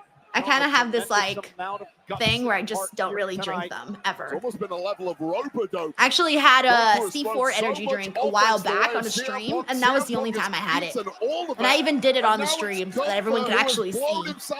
I probably have had maybe 3 or 4 energy drinks in my whole life. Gunther makes it back to his feet. That chop. I think Punk was going to go for the patented Corey elbow, Stelly and, says Seth injured his knee. I don't think he's going to show Gunther up. met him there. People have been wondering whether or not it was a work, so I don't know, man. I hope you're right, though. Well, actually, no, because I don't want him to be legitimately injured either. So never mind on that. I'd rather have him just cash in someplace else. Or some other time. Once again, CM Punk is down, and this could be the kiss of death. And Gunther with a frog splash. We got Infamous Very Local here, says Denise crashing out, and I'm with her. No lies, Punk. I'm pre-crashing out, though. Funny part, like, we haven't even happened yet. And right legs trembling, the whole thing. All the things that Punk needed to avoid. This was one of them. I think Gunther's I always like his his frog splash because he does the whole thing. Like he doesn't like tuck in his arm. This, so it looks like monstrous. MetLife Stadium, over 53,000 in attendance tonight for SummerSlam Saturday. Isaac says Plan B Rollins. It's so funny. Come on. Come on. Gunther still talking trash. We got Jerry Rodriguez who says match of the night for sure. The fact that Punk is still in this. Yeah, it's astounding. I'll say this. The one thing that management in WWE always hated about CM Punk was his stubbornness. But that stubbornness right Gunther's now just is like keeping CM Punk alive in this embarrassing match. And it's a him. Stubbornness I just sitting there being like, get up, you. Of You winning can the finish world off title. CM Punk right now if you wanted to do with it. A smile crossed his face as he realizes he's got Punk in his target. And a clothesline drops Punk again. And do you think that reality is starting to sit in for the challenger Punk? Well, right now it appears after lariat and lariat. Dad David says, Miss Denise, I am enjoying everything. I'm so glad you're enjoying the show. For me, it's been like, this is the match that I've been most interested in. Okay, all right, GTS.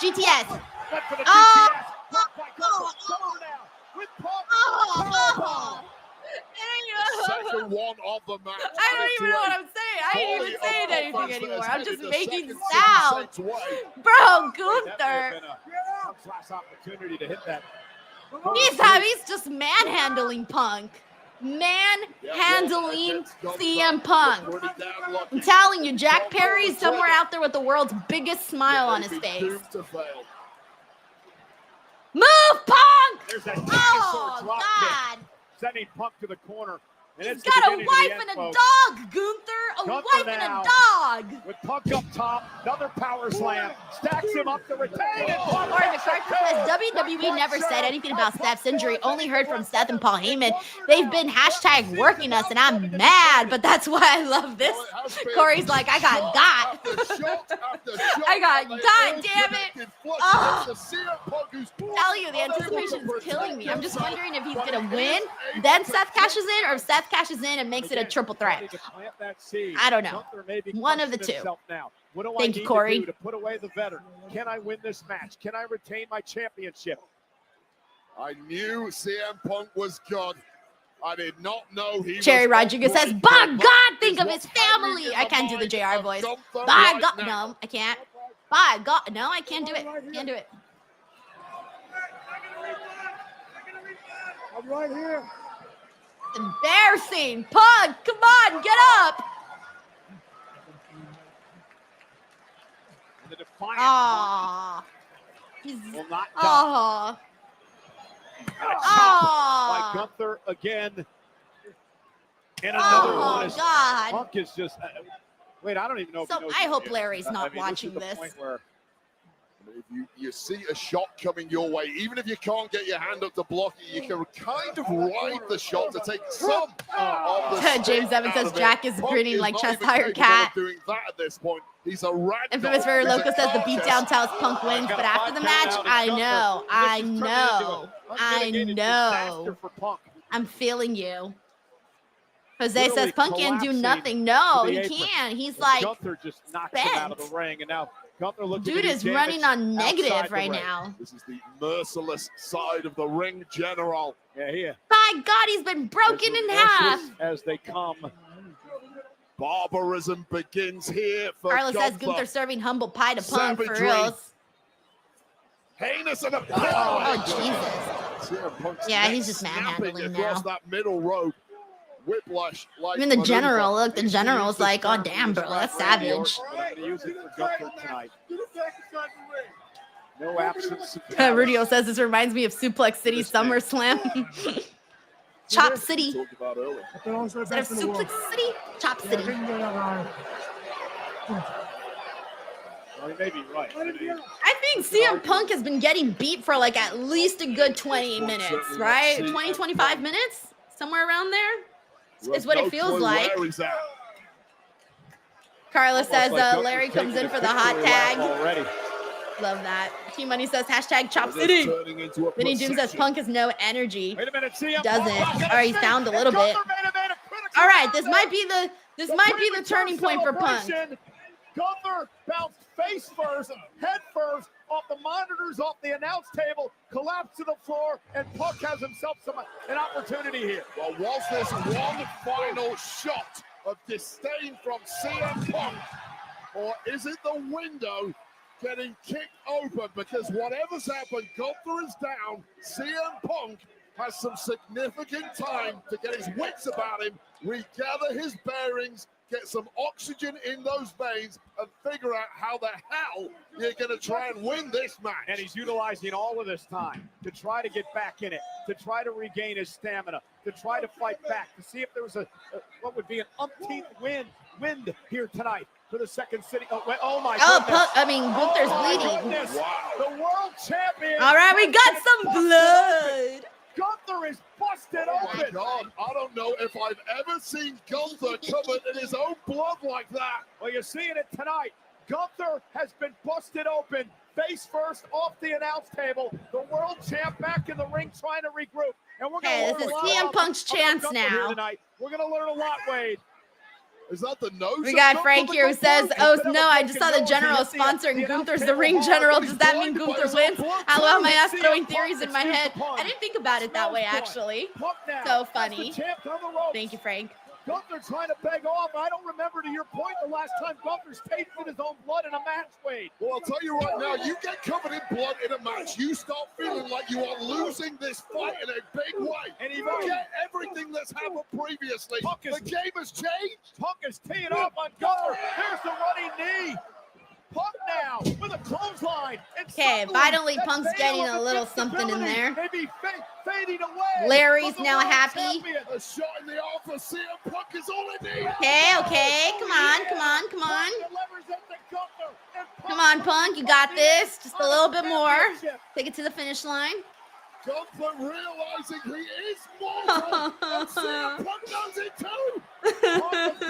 Blinded, no Gunther though, turns around. Oh shit!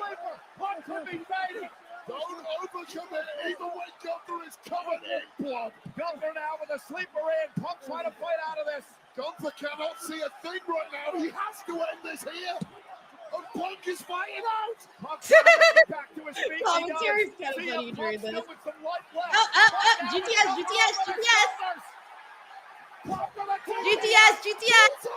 Oh shit. Gunther's almost going. Dude, Gunther's almost going. He's almost tumbling. He's just hanging there. And he's going for another. Oh my God, I'm so nervous.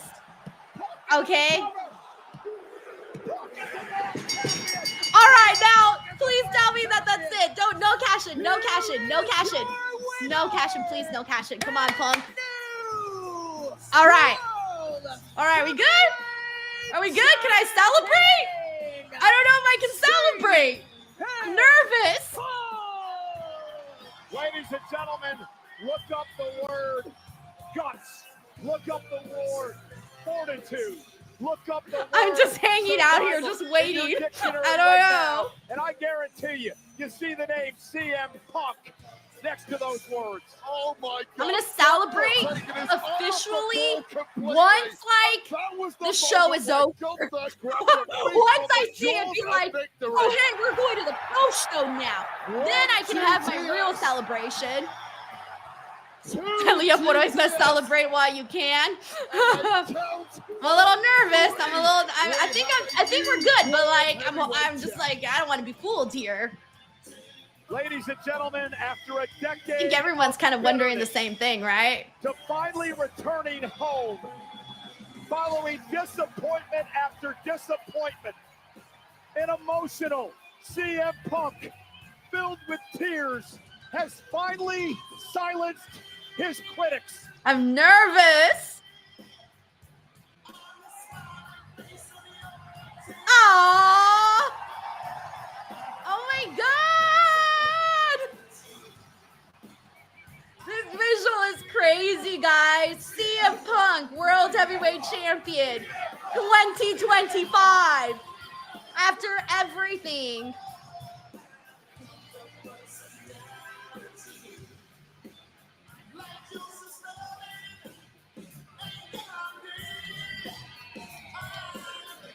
Where are the fireworks? CM Punk has finally proven beyond a shadow of a doubt that he is the best in the world.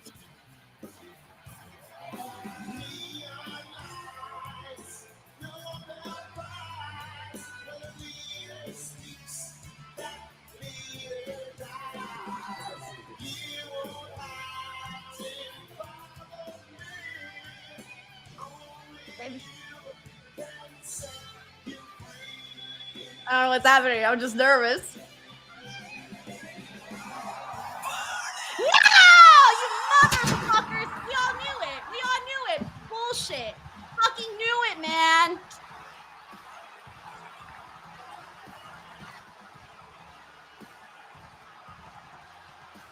Well, ladies and gentlemen, is he gonna do the Willy Wonka? Fucking throw out the fucking crutches? Or what? Mr. Money in the Bank. I swear. A little reminder, Wade. Every damn time. Jeff has until next June to cash in the contract. Enjoy your reign, CM. Wait, so what is happening? Is he not cashing in? Healing is over. Oh no, he's legitimately injured. I thought he was about to bust a Willy Wonka.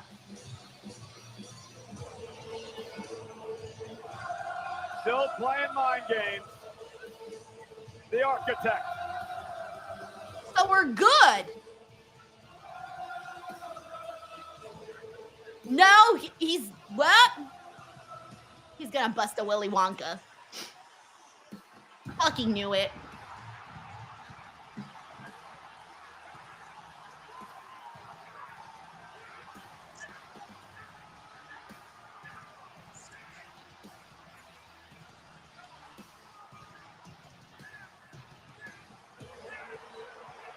Oh my God. Oh no. Oh no. Not tonight. Not tonight of all nights. I call it a miracle, but I don't think it's that. And CM Punk and Seth Rollins now going after one another. Punk looking for a GTS. Rollins beating him down. Come on, Punk. Failed cashing, failed cashing, failed cashing. Come on, failed cashing. And another one. And another one. Why? I swear, why do we gotta do me like this?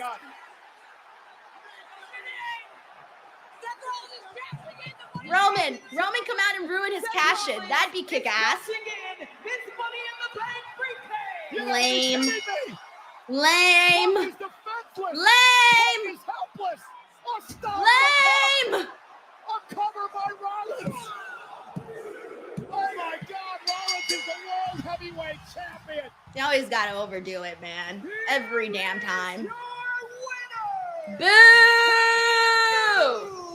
World Heavyweight Champion, Seth freaking Rollins. Seth Rollins outmaneuvered CM Punk again. Why do you pay the Oracle Paul Heyman? It's because that man is a wizard at the machinations of this game, and he's pulled it off again. Punk's kryptonite. Seth Rollins promised Punk would never be on top as long as Seth Rollins is here. And he again made good on that promise. What up, everyone? So, yes, Seth Rollins is the world heavyweight champion. I don't got nothing to say. It's just always the same old, man. Company. This game changes in the blink of an eye after an epic performance from CM Punk. 12 years in the making. He got to the top of Mount Everest and didn't even have enough time. I don't want to talk no more. I'm done. I want to go to sleep. I still love you, Bronson, but damn. I'm sorry, guys. Like, man, don't know how long I've been waiting to see CM Punk as champion once again. Come on. Was world champion for just over 5 minutes. I've seen Seth Rollins as world heavyweight champion multiple times. Of the century. Winning the World Heavyweight Championship in dramatic fashion. Once again, ruining CM Punk's moment. For Rollins. You know what? At Triple H. What the hell, man? We all knew this was going to happen, too. Like, I was already mad before it all. Like, I was already mad. Like, I knew this was going to happen, but seeing it makes me more mad. Like, I literally, what? Come on now. All the damn time, guys. All the damn time. You gotta do me like that. Can't have nice things, man. Never gonna see it. I'm done. Never gonna see my CM Punk title reign that I had been hoping for like ever. What am I supposed to say now? See what people are saying. Man, Corey MacArthur says, proceed with caution, Denise. I want to celebrate. I knew I shouldn't have celebrated. I knew I couldn't even celebrate. Corey says, injured not with those shoes on. Oh, I didn't even notice the shoes. Mr. 100 Strong says, Denise's face, lol. My face was depression. We got Jacock323 says, Seth Dunn told you not on his watch. It's his company. I love Punk, but I love the art of being a heel more. And Gunther should have won anyway. Thank you so much, Jacock, for the super chat. Very, very nice of you. We got Sleaze Boy here who says, old man Punk impersonating Drew McIntyre. That's somebody I want to see as champion too, Drew McIntyre. Oh, guys, man. I need a second to breathe here. I'm going to wait for Tempest to come in and join us. I'm going to take a breather for a second. I'm so sad I don't even have a clever Blue Chew read. You know what? I'm so mad. No one's getting a Blue Chew. You guys are not getting a nice, happy Blue Chew toss. Are you having technical difficulties in bed? Are you tired of being counted out, tapping out, or simply jobbing out? Get out of developmental and get drafted to the best sex you ever had with today's podcast sponsor, Blue Chew. Blue Chew is the original brand offering chewable tablets. These erection-enhancing tablets help men achieve stronger, harder, and longer-lasting erections for sexual activities. And Blue Chew is putting its money where its mouth is and offering you a month free. The process is simple. Sign up at BlueChew.com, consult with one of their licensed medical providers, and once you're approved, you'll receive your prescription within days. Blue Chew tablets are made in the USA and prepared and shipped directly to your door. You can take them anytime, day or night, so you can plan ahead or be ready whenever an opportunity arises. The best part, it's all done online. That means no visits to the doctor's office, no awkward conversations, and no waiting in line at the pharmacy. Remember, hard times breed better men. So make life easier by getting harder and discover your options at BlueChew.com. And we've got a special deal for our listeners. Try your first month of Blue Chew free when you use the promo code Denise. Just pay $5 shipping. That's promo code Denise. Visit BlueChew.com for more details and important safety information. And we thank Blue Chew for sponsoring the podcast. What is up, everyone? Let's get this podcast started. Tempest, how are you? Oh, Tempest, can I hear you? I don't think I can hear you. I wasn't saying anything, but I hope that you can. Oh, but any chance, do you got a mic on or something? Because I think I'm hearing like the outside or something. Well, that's very strange. 1 second. Sorry, guys. We'll get this going in a second. Yeah, I think I was just hearing more of like whatever's going. I can hear you, but I can hear more of what's happening in the background. Huh. How about now? Is that any better? I think, yeah. I don't hear the background anymore. Okay, cool. Excellent. We're good to go. Yeah. Awesome. Let's do this. Ready? 3, 2, and 1. What is up, everybody? Welcome to the SummerSlam 2025 Night 1 review. It's your girl, Denise Salcedo, and I am joined by Tempest. Tempest, welcome to the channel. Welcome back, actually. You haven't been on in several years. So glad to have you on. Thank you so much for filling in. Before we get started, how are you, man? I'm doing absolutely fantastic. I have not had to do a review immediately after a pay-per-view at such ungodly hours of the day over here in England, but I've had a couple of Red Bulls, so that should keep me energetic, and I have just seen the end, a fantastic end of a pay-per-view, I must say. So I'm feeling good. I'm ready to talk about it. I appreciate you having me back on the channel. I've done some promo wars here, but I'm ready to talk about a fun pay-per-view. Yes. Okay, wait, hold on. What time is it over there right now? It is just about 2:30 in the morning. Guys, can we please give it up for Tempest? It's literally 2:30 in the morning, and he's doing a post-show review. Oh my God. I was expecting way later. I thought they showed remarkable restraint for a WWE show, only going like 3.5 hours. That's not too bad. I was for sure thinking we were going to start this at 3 a.m. my time. Yeah, we had a couple of short matches, right? Yeah. Short matches and not a lot of just messing about in the interim, like in between matches. The biggest chunk of it was like right at the beginning with Cardi B and then a bunch of entrances. But otherwise, I thought they just went along at a pretty good pace. And again, that's a welcome change for a lot of these WWE shows. So let's get to it. We need to talk about SummerSlam. Tempest, overall thoughts. I'm going to start off with, I'm not feeling too well right now. I did not like the ending of SummerSlam, and I know that this is going to be a controversial one because here's the thing. Everyone and their mothers was expecting Seth Rollins to cash in. Everybody. But I hoped it wouldn't happen. I'm a CM Punk fan. I haven't seen CM Punk as World Heavyweight Champion in freaking forever.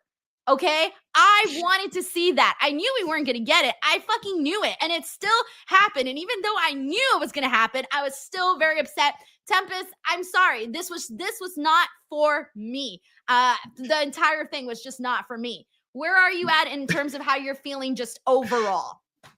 Overall, when it comes to the show, I thought that this was a show that was fine. It was, some may use the term mid. I think that might be a bit harsh because I didn't think it was necessarily like a bad match on the show, but it was a show that desperately needed a good main event to make it something that people will go back and rewatch down the line, because all the matches were fine, but I didn't think that any of them were anything I would go out of my way to watch again. That main event match was absolutely something I would go back and rewatch. And it's really interesting. You look at the main event match and then the post-match angle and Money in the Bank cash-in and everything.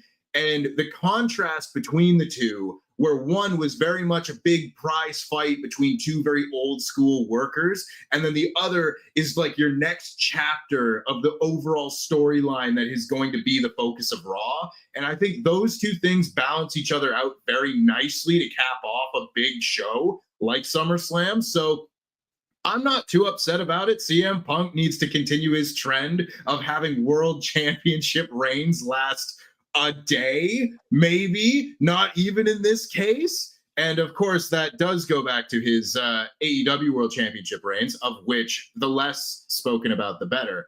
But it's a really interesting thing because you can't do the injury feigning storyline too often.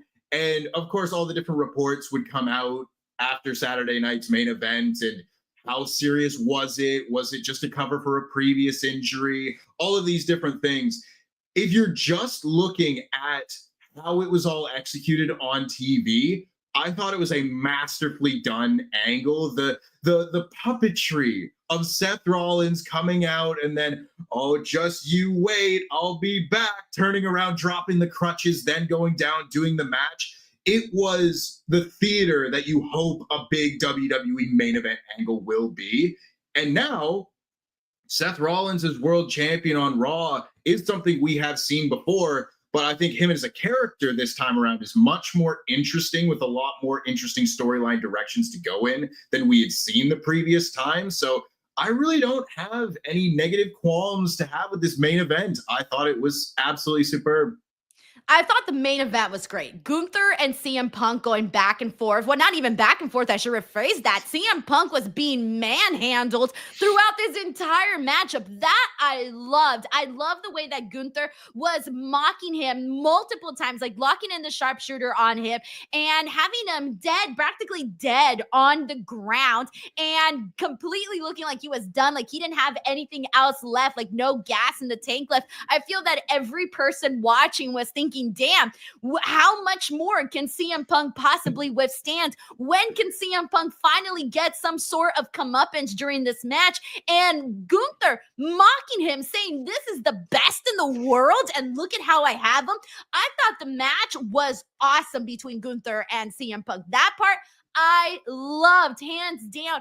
And I think for me, the only part, and I will agree with you, by the way, I do think that the way that they did the Seth Rollins trickery, that was great. I feel like if you are a Seth Rollins fan and you wanted to see Seth Rollins cash in and you wanted to see Seth Rollins win, I think you'll love this. I feel like people who saw that love this. Now, if you're like me and I just wanted a beautiful, simple, hard-hitting, aggressive match between Gunther and CM Punk that ended with just CM Punk taking that World Heavyweight Championship and going off and running into the sunset and having a nice little couple months of a reign, because that's what I wanted. I didn't get that, Tempest. I didn't get it. And you mentioned the AEW title reign.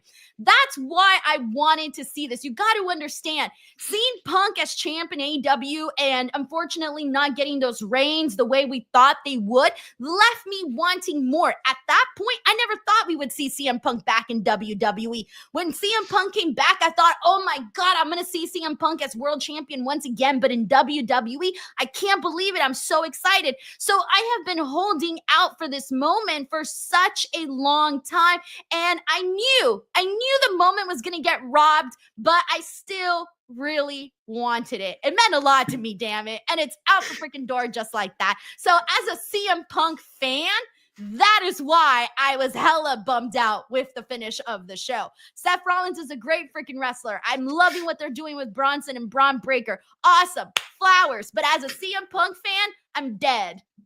That's it's that adversity. It's the adversity that the kids I don't want talk adversity, Tempest. I'm done with adversity. How much more adversity can CM Punk possibly have? Hey, man. Honestly, I thought there were a lot of very interesting parallels between the main event angle of SummerSlam Night 1 and a lot of the other kind of similar moments that we've gotten over the last, 10, 12 years or so. A few of them I pointed out as I was watching with people.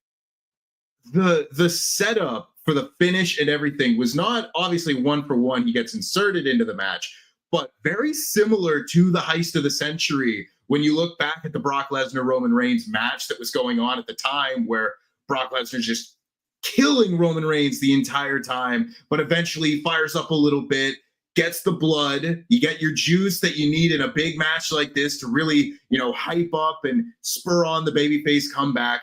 And eventually then, you get the wobbly sell from the big monster champion, and that's when the big cash-in happened. Of course, it happened a little bit later, but just immediately got the gears going like, oh, I wonder if that's intentional. I thought that was a nice touch, even if it wasn't on purpose. It was just a little extra detail.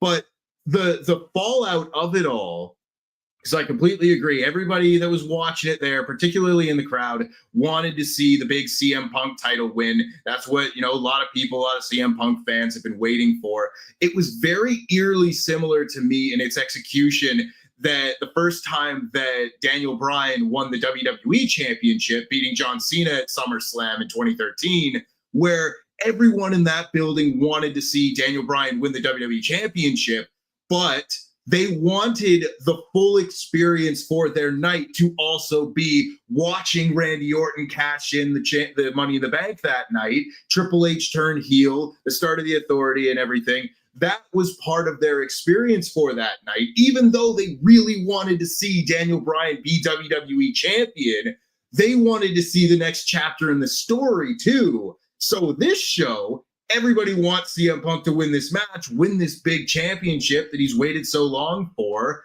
but they also want the next chapter in the story. And fortunately for this one, I do have the benefit of the doubt given to them that I do think this will eventually lead to maybe CM Punk winning the Royal Rumble or something like that. I think his day and his title reign is still coming. This is just a classic bait and switch. And I think, unfortunately, for CM Punk fans such as yourself, CM Punk's the perfect character right now to do such a thing with. He's a perfect guy to have that kind of storyline. So it's a very interesting time for him. And I think it immediately injects a bit more life back into the main event scene of Raw, which I think it needed, because without Seth Rollins, the faction that he's at the head of, I think Bron and Bronson Reed did a fantastic job in his absence, but having the focal point there that the whole show could be built around again, I think will only do all of them good as a package. And CM Punk also dressed like one of the members of the Fantastic Four for his match. So for somebody who was that a happy, dead giveaway? Because I don't know about Fantastic Four. Does it have to mean anything? He says it's clobbering time on the way to the ring for his entire career, and that's a Fantastic Four thing. And it's also like a punk rock song. I didn't realize that was a Fantastic Four thing this whole time. I didn't realize that.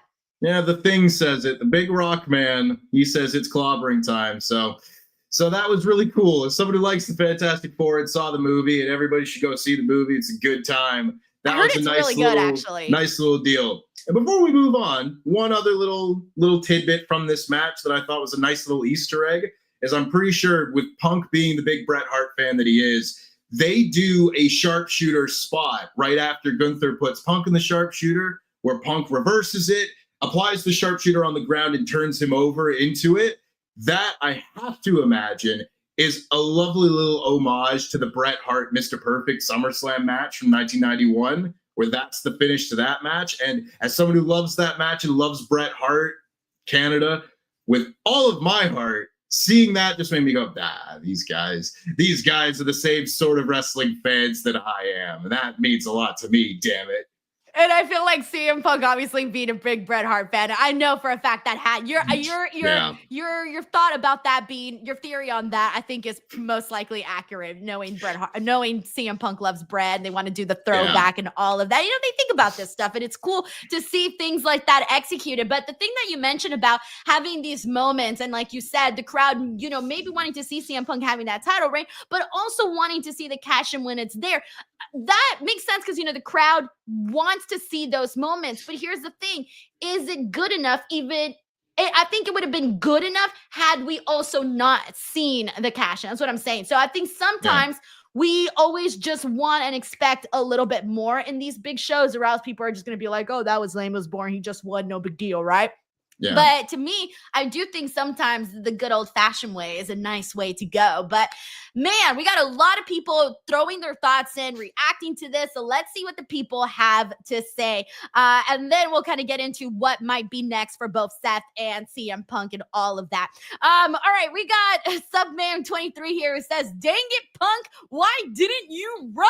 I know, run, get out of there, take your title. You already won, bro. Hop the barricade, blow a kiss on the way out. You've done this before. You should know the drill. Yes, we got Infamous Ritter Loco says, if Seth Rollins cash-in has you limp, then Blue Chew promo code Denise and get back in the game and pin your partner. Thank you, Frank. We also got Tracy. Oh my gosh. Okay, so first of all, Tracy loves Seth Rollins. Seth Rollins is her boy. Tracy, you're too kind. She sends in the super chat saying, so I'm a woman of my word. If Seth cashes in, I would pay. And all you have to do is say nice things about Seth on Raw. That's right. I'm sorry, but I'm happy, but sorry it was on Punk. So don't hate me for loving Seth. LOL, glad to see Tempest. Look, I'm never going to hate anybody for supporting their favorite wrestler. I'm here supporting my favorite wrestler. That's how it is, right? That's why we tune in. That's why we do these shows, right? Why we watch these shows. And I will say the 10 nice things about Seth Rollins on Monday on Raw. Tempest, you're going to be there filling in. Tempest will be here today, tomorrow, and filling in for Santi on Monday. So you'll remind me. We'll do it. The 10 nice things about Seth. I'm really sad right now, though. And I knew it. You know, we all knew it, Tempest. Like, the second he came out and I saw him with the crutches, I'm like, oh, bro's about to bust a Willy Wonka right now. I know this. And as soon as we got to a certain bit in the match where they were filming Gunther in the far corner and the stage behind it, I was like, it's going to happen. They're shooting it for a reason. It can't be by accident. Everybody knew that this was coming. You know, so I guess you better have had these 10 nice things about Seth Rollins prepped already. Otherwise, I'm not letting that Raw show end without him. Don't worry, I will definitely make sure to do them. And then also, like, I remember, like, when Punk won and he was holding on to the title and holding it and squeezing it, I was like, maybe, just maybe, he wouldn't squeeze the title if it wasn't going to stay on him. And then when they had no pyro afterwards, I was like, nah, they would have busted out the pyro by now. Like, the way they didn't even have the pyro was also a dead giveaway, because I don't think they would have done all the fancy pyro and then afterwards the cash in. Oh, so mad. Yeah. Tracy, thank you so much, man. Seriously, you're the best. Thank you, Tracy. We got JJ the Mexican who says, hey, it's El Generico and CM Punk got robbed. Please. I love that. As far as I can tell, El Generico is still building orphanages somewhere. You know, he's doing the Lord's work. Yes. We got Crew Kid 52 says, good evening, Mr. Canada. Main event was great, and I do like the way that Seth revealed the injury was a work. Enjoyed the women's tag team match, too. Crew Kid, thank you so much for sending that in. That was one of my happiest moments in this night, was seeing Alexa Bliss and Charlotte Flair capture those world tag team titles. I didn't think the match was all that, but I did love the finish, though, because they kind of teased, or they made it seem, rather, that Charlotte was going to attack Alexa Bliss when she was getting ready to execute the sister Abigail, but instead she ended up going and attacking Raquel, and they were able to land and score the victory, which is what people wanted. But I thought the way they executed it in the end was very well done. How'd you feel about the WWE Women's Tag Team Championship match? It was honestly one of my big highlights of the show. I thought, again, similarly, the match for the most part was just kind of there. It was fine. You know, I didn't really have anything super positive to say about it or super negative to say about it. It was just kind of fine. But I thought the closing sequence, basically from the moment where Alexa Bliss accidentally punches Charlotte, from there to the end, I thought everything else was executed pretty fantastically. You know, it was a very simple story to tell. It didn't need to be more complicated than they made it. It's just the nice tease. You tease the dissension before, and then you set up a spot where, are they going to break up? No, actually, the babyface team does come together. They trust each other for what it's worth, and they win the big tag team title moments. And it's so interesting for a number of different reasons. But this means a lot to me, because for anybody that hasn't seen, this is shameless self-plug, but I put out a video essay on my YouTube channel called Charlotte Flair, the greatest wrestler to ever suck. And that sounds a lot more derogatory than the actual message of the video essay is, which is essentially people don't like Charlotte because they've not been given a reason to get invested in Charlotte Flair as a character, because she's never had like storylines. She's just either the champion or about to become champion, and there isn't enough emotional weight behind any of her stories to actually get people to care. And lo and behold, immediately after I put that video out, they put her into the first honest-to-God storyline that she has had. Maybe they watched your video. Years. Maybe they did. I'd like to think that they did. I'm bringing the Lord's work, to the WWE, but it has just validated my opinion in that just a little bit, to be like, oh, Charlotte Flair is massively over and popular again with the crowd because she's involved in a good and worthwhile storyline. So to see that now, not only helping Charlotte and where she's been at with her career, but also elevating up the women's tag titles, which have sorely needed a proper storyline hook for a very long time. That makes me feel a lot better about the women's tag division as well. So all in all, a big thumbs up for that one. It was probably my favorite thing on the show up to the main event. So yeah, glowing review, I suppose. Yeah, no, I did like the ending of that. And one of the things that I think is interesting too is that we're also seeing far more, because you're mentioning how, there was maybe not that relatability factor with Charlotte Flair. Now she's been so much more open. Obviously, the stuff on the outside of her life, her personal life, she's been very open and honest and sharing that kind of information and making her, sort of vulnerable in those situations, right? But her talking about her divorce and the things that she's going through. We've all seen some of the bullying she's also faced online. And I mean, I don't like that stuff. I think it's one thing to be like, hey, you're a bad promo or you're a bad wrestler or whatever, right? And then it's another thing to be like, oh, you're awful and you're ugly and all of these terrible things I was seeing people say to Charlotte. And I didn't like that stuff, man. I think that took it way too far. But Charlotte Flair, I think that this partnership with Alexa Bliss, we've gotten to see a whole other side of her. Every time, Tempest, this happens all the time. I've interviewed Charlotte a couple of times now, right?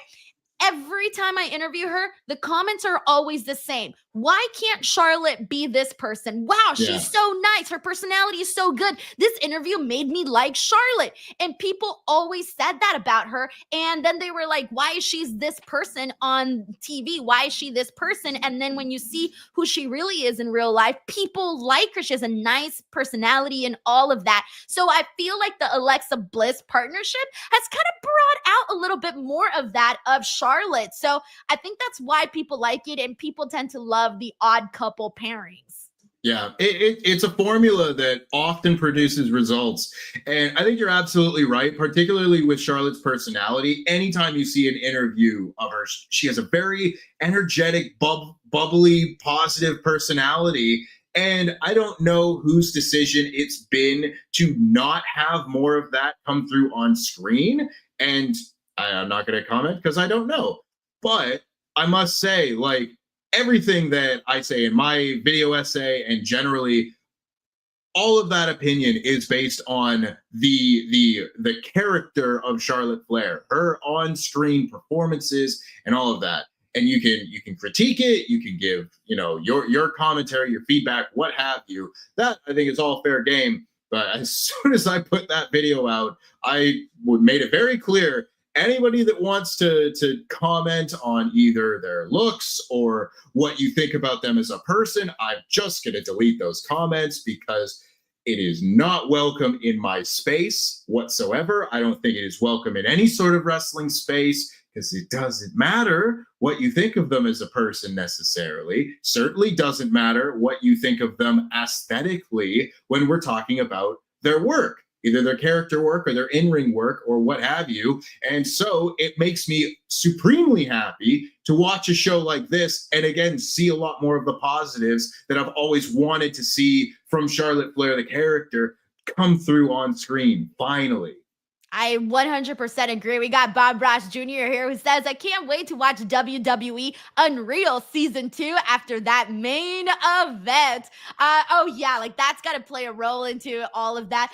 Tempest, you think we see Season 2 of Unreal?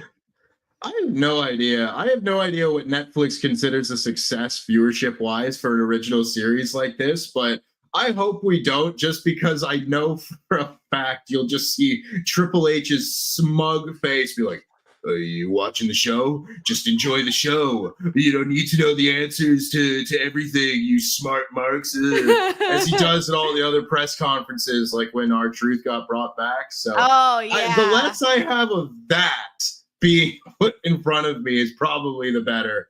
But you know he's sat back in Gorilla as that's all happening. Just like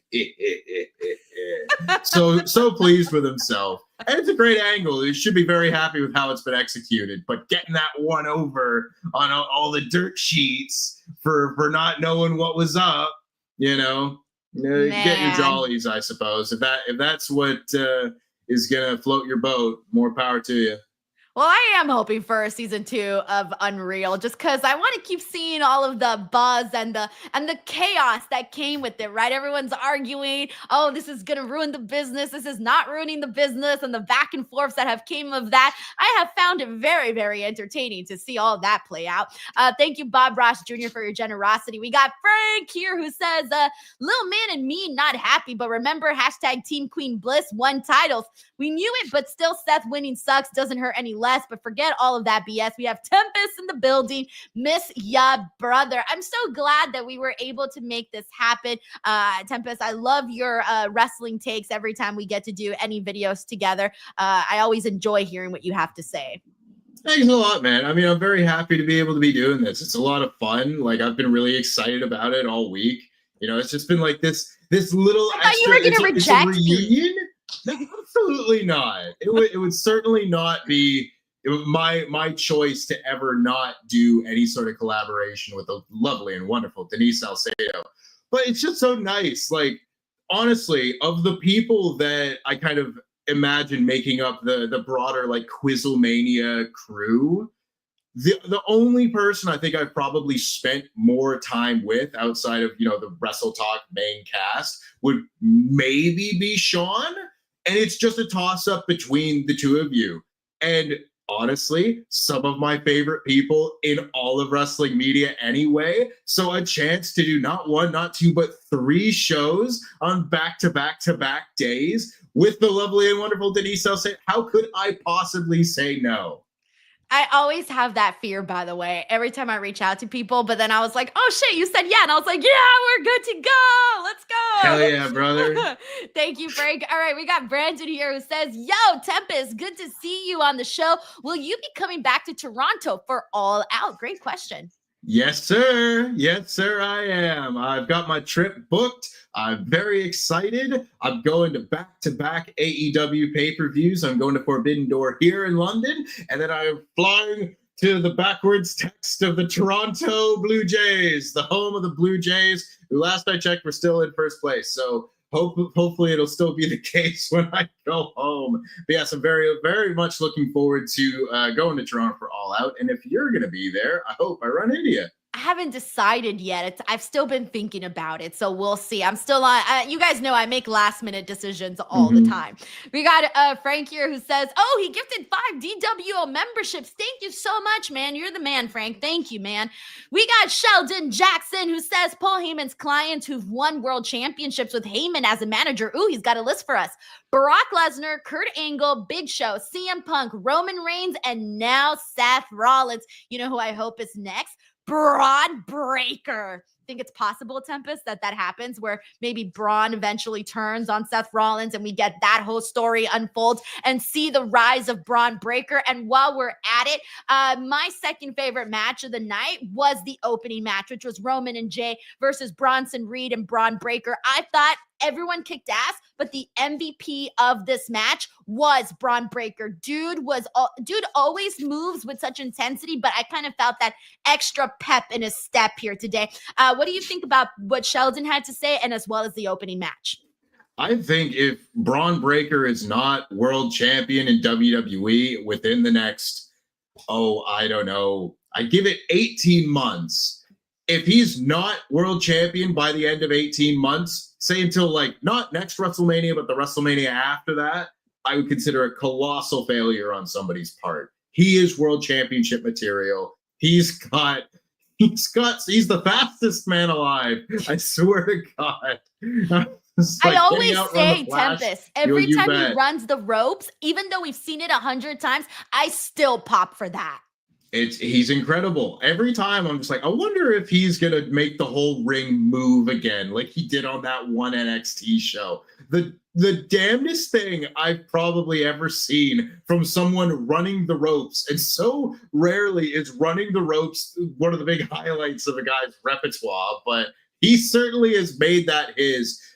Yeah, I certainly think he's going to be world champion under Paul Heyman, most likely, and hopefully sooner rather than later. I would very much like to see that. He's got the best spear in the business. Anytime I watch his matches, it's just, he gives me a certain feeling in wrestling that very few other people give me.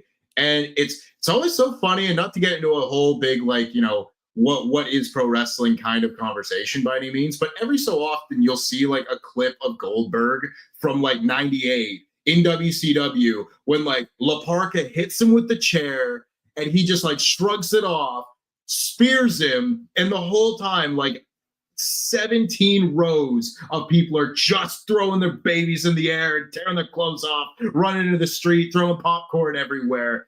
And that is the feeling that I feel is missed a lot of the time in wrestling. And when I watch Bron Breakker, I get a bit of that feeling again. So whatever the element of wrestling is that encapsulates, he's got it. And I think that's something that is fairly unique and something I want to see in a world champion. I love the opening match. Right. That was really good too. And it's the intensity and it's the adrenaline that Bron Breakker brings that I think gives you that feeling that you're talking about. You mentioned Goldberg. I think that's the same vibe you get with guys like Goldberg, with Brock Lesnar, that's what makes them feel larger than life, is that full on just intensity that they bring. It's just glorious to see. You can really tell that he's a Steiner, you know, like that same feeling I think is really captured a lot in a lot of those like former football player, bodybuilder kind of people from like Crockett country in the 80s. Like the Road Warriors had a lot of that. If you go back and you watch like the first War Games matches where it is just the Horsemen against the Road Warriors, Dusty, Magnum TA, it's just a bunch of jacked up guys like the Road Warriors throwing the heels around and everyone in the building losing their minds for it. And that is, to a lot of people, what wrestling should be. And if you're one of those people, then I very much think Bron Breakker can be a beacon of that style of pro wrestling going into the future. He's not boring. Simply said, he's not boring, and he's so fun to watch, man. So fun. We got Stephen Marchuli here who says, Denise, do you think he gets the bout back at WrestleMania?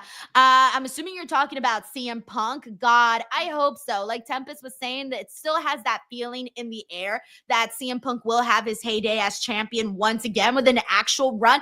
I just get nervous, man. You know, CM Punk's getting a little older. We've seen him have a couple of injuries here and there. You know, was injured when he came back to WWE, was injured in AEW. And so I just get nervous in terms of having to wait. And that's the part where I'm like, oh man, like I know the opportunity can still be on the table, still be there to grab, but will the stars all align? That's the part that makes me nervous. That's why I wanted it to happen now, because I just don't know what the future holds or anything like that. So thank you so much, Stephen Marchuli.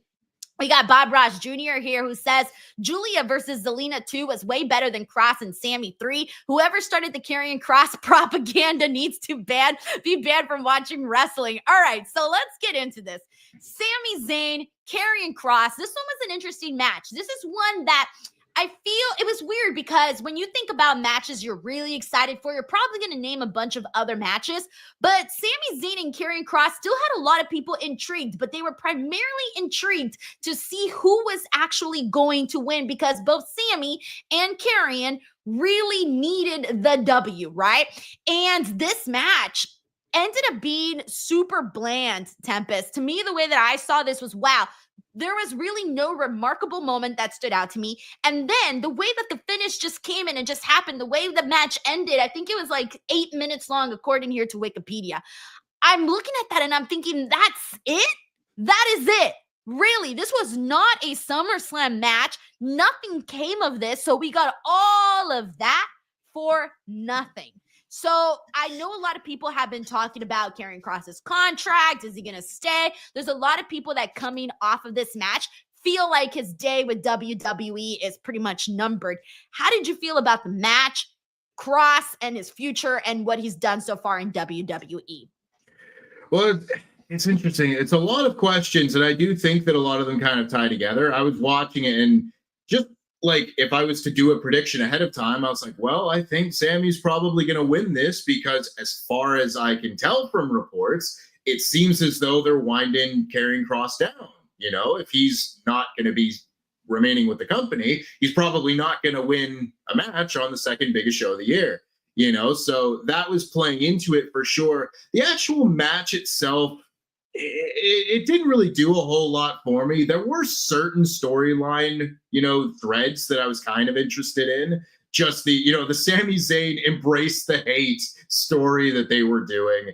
It's fine. Maybe it's a little bit more plausible now because Sami Zayn has been a heel in WWE before compared to the finish, which was very similar to the finish of Sami Zayn's NXT TakeOver match with Neville, where Sami Zayn finally wins the NXT Championship, and he has to decide whether he's going to use the belt, and he throws it aside, and he's not going to win that way, and he goes and he wins the title that he's been chasing for most of the year. He hits his finish and beats Neville, and it's all great, but there wasn't quite the emotional weight at all behind it this time to go along with a finish like that. Because I like Sami Zayn sticking by his morals. He had great tights on tonight for sure. And there wasn't that much to it, again, the match wasn't very long. I didn't think a lot of the matches tonight had a lot of stakes anyway.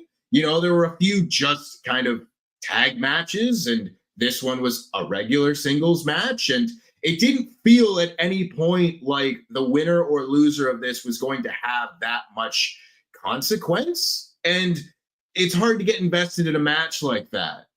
Unfortunately, I do think that kind of has been the case for a lot of Karrion Kross's matches in general, because maybe it's just me. I know it's kind of not. It's a bit of a common theme is that with a guy like him, who I thought has done a very, very good job of getting himself over this year through especially his promo work around WrestleMania when he cut that really impassioned promo on the AJ Styles and Logan Paul match. I thought that was the best work that I've seen him do in WWE to this point. I fully commend him being able to go out and do all of that. I thought that's 2 thumbs up. But unfortunately, the bell has to ring at a certain point. I know that's kind of becoming a phrase.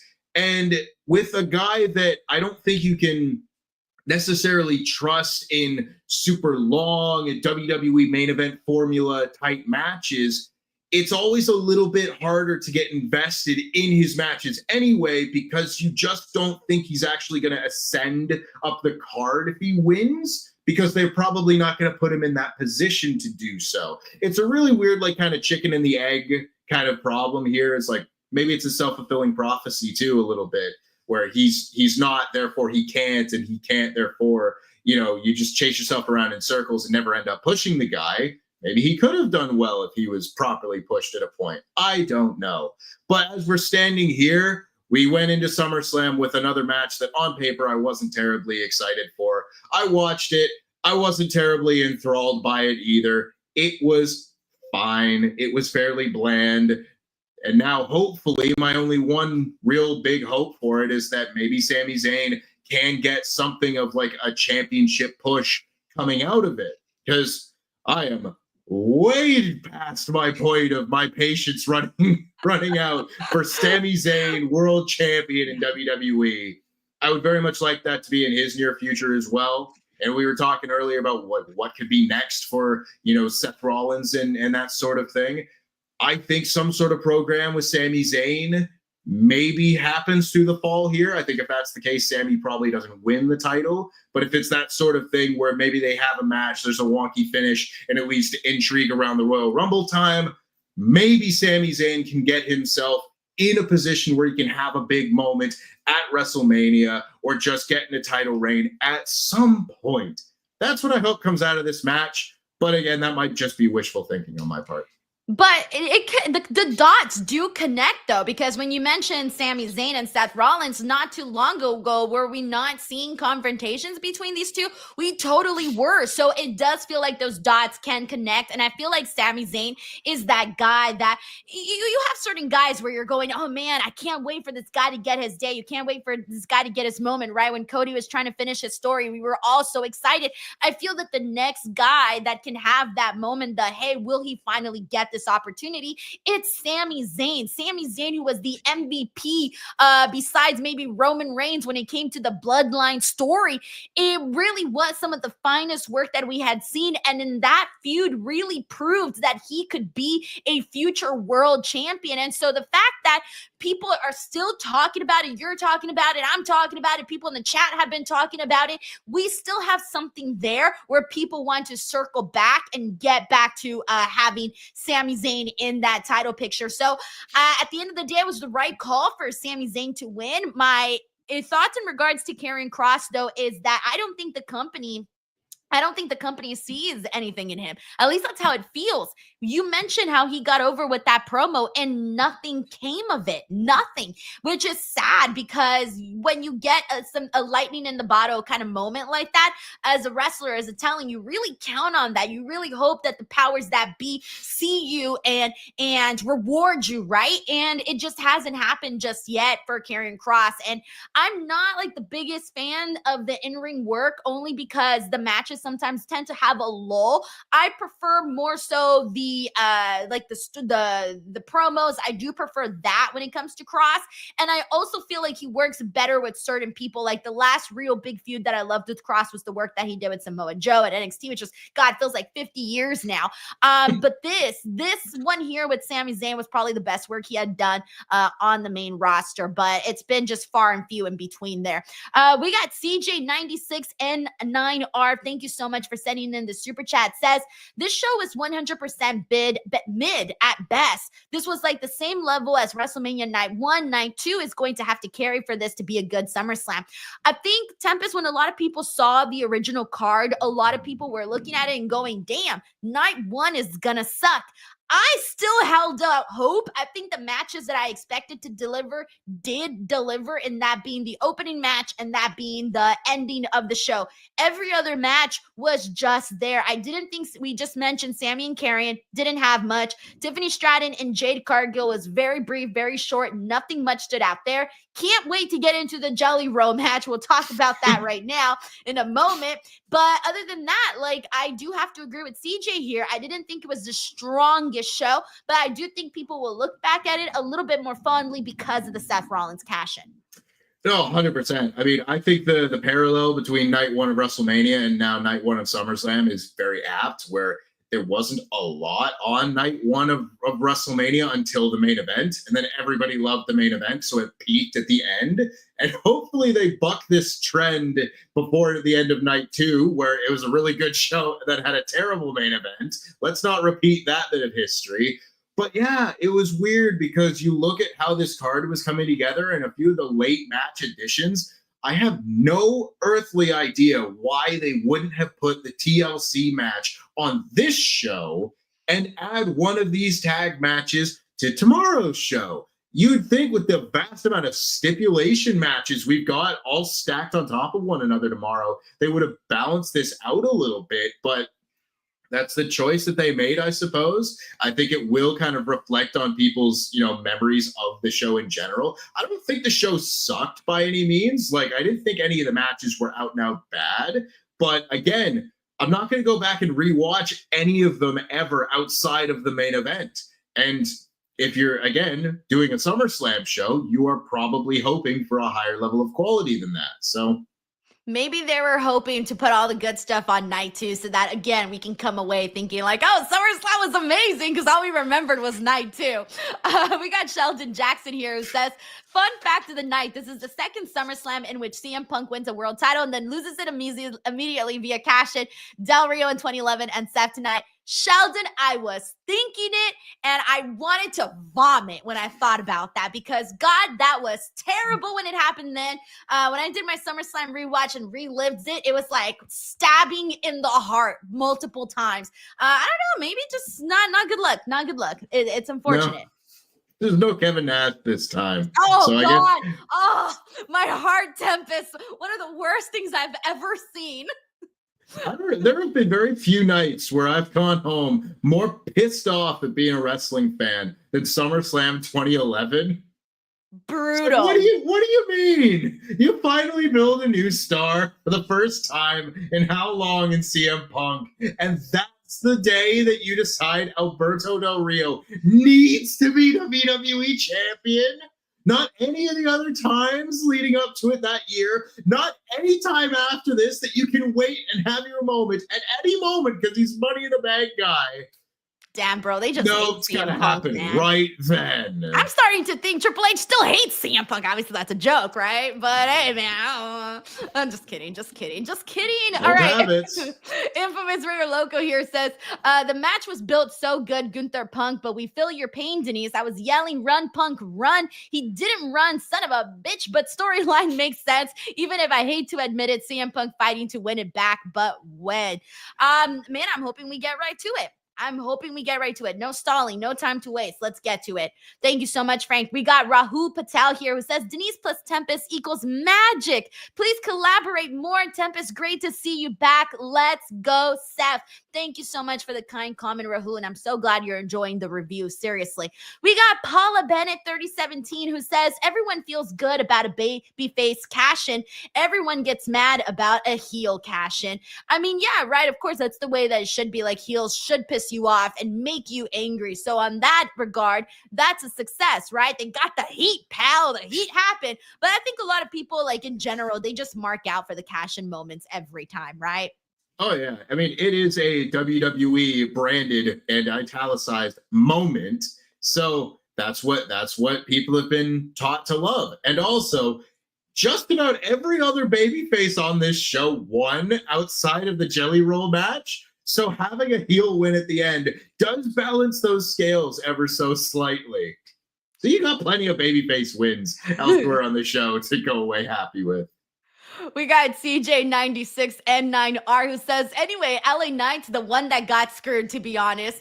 Yeah, I mean, in a way, he got a victory, woohoo, over Seth Rollins, but let's be real, the boy got used in this situation. He kind of, didn't really get anything out of it. It'll be interesting, though. Like, I don't know if they're going to go this direction at all, but I would really like to see that storyline continue a little bit and just say, like, okay, well, if that is your plan, if you're going to feign a knee injury, Seth Rollins, if you are going to willfully lose this match to LA Knight, well, guess what? You're world champion. He just beat you. That means LA Knight gets the first shot at being, your number one contender. I think that would be a real good way to pay that off and look forward and still give that loss consequence. So you don't just go and feign a knee injury for the sake of it. It has to be looked at as like a risk. You can do this, sow some dissent and, you get one over on the champion. But if you do that, that does mean putting an L in your match catalog. So who knows? I'd like to see Knight should be mad. Yeah, I feel like he should go in there and be like, man, what the hell? Like, you defeated me. And not only that, like, come on, I don't want to defeat you like this. I want to have a win over you that I can be proud of. But I don't know. Sometimes I feel like WWE is similar to Karrion Kross, where LA Knight is somebody that has also kind of gotten himself over and was very popular, but also doesn't see those rewards at all. It makes me also feel like they don't like LA Knight very much. I still think they prefer him over Karrion Kross, but that's just the vibe that I get. Am I off on this? I don't think so. I mean, just based on like the little bit of gossipy kind of news that's come out in the last day or so, where LA Knight liked some comment on Instagram that was talking about just like how he hasn't been given the opportunity. I didn't see that. I was away at the stuff for SummerSlam Media Day, so I didn't see that. So what did the comment on Instagram say? I don't remember what it said, like word for word, but it was something along the lines of like, you wait your turn and eventually, like, kind of sarcastically, because that was what people said about, LA Knight for the last 2-3 years when he was getting really over. It was like, well, you have to wait your turn and all of this, and the day will come. And it was something vaguely kind of criticizing WWE's use of LA Knight, and LA Knight liked the comment on Instagram. So for however much that is going to mean in the grand scheme of things, it might be a little window into what LA Knight kind of feels about the whole situation. And he certainly, I think, has the right to have a gripe, because he was about the most over guy. And I don't know what the best use of LA Knight really would have been. I'm not saying they should have put the world title on him, particularly in the middle of like Roman Reigns' big run. I'm not saying he should have been the guy to dethrone him by any means, but he's kind of just in limbo now. Like, maybe he's on a show, maybe he's not on a show. And that's not a good reward for someone who did just get over like you say you want your talent to do. So I think you should have gotten more for sure. It sucks, but that's where we're at. Thank you so much, CJ. We got Corey MacArthur who says, clever move for Seth to cash in GQ style. Shoes was a dead giveaway. As a stylist, if your knee is injured, you wouldn't be able to wear them. See, I didn't catch that. Corey definitely caught that. So that was a great catch, Corey. Corey knew. He was like, come on, not with those shoes. Thank you so much, Corey. We got San Fran Trader. Thank you so much for the super chat. San Fran Trader says, Rhodes wins tomorrow, Cody. The Rock comes out and says, sorry, board has determined this match is invalid for forging Cena's signature. That is unless you'd like to sell your soul here and now.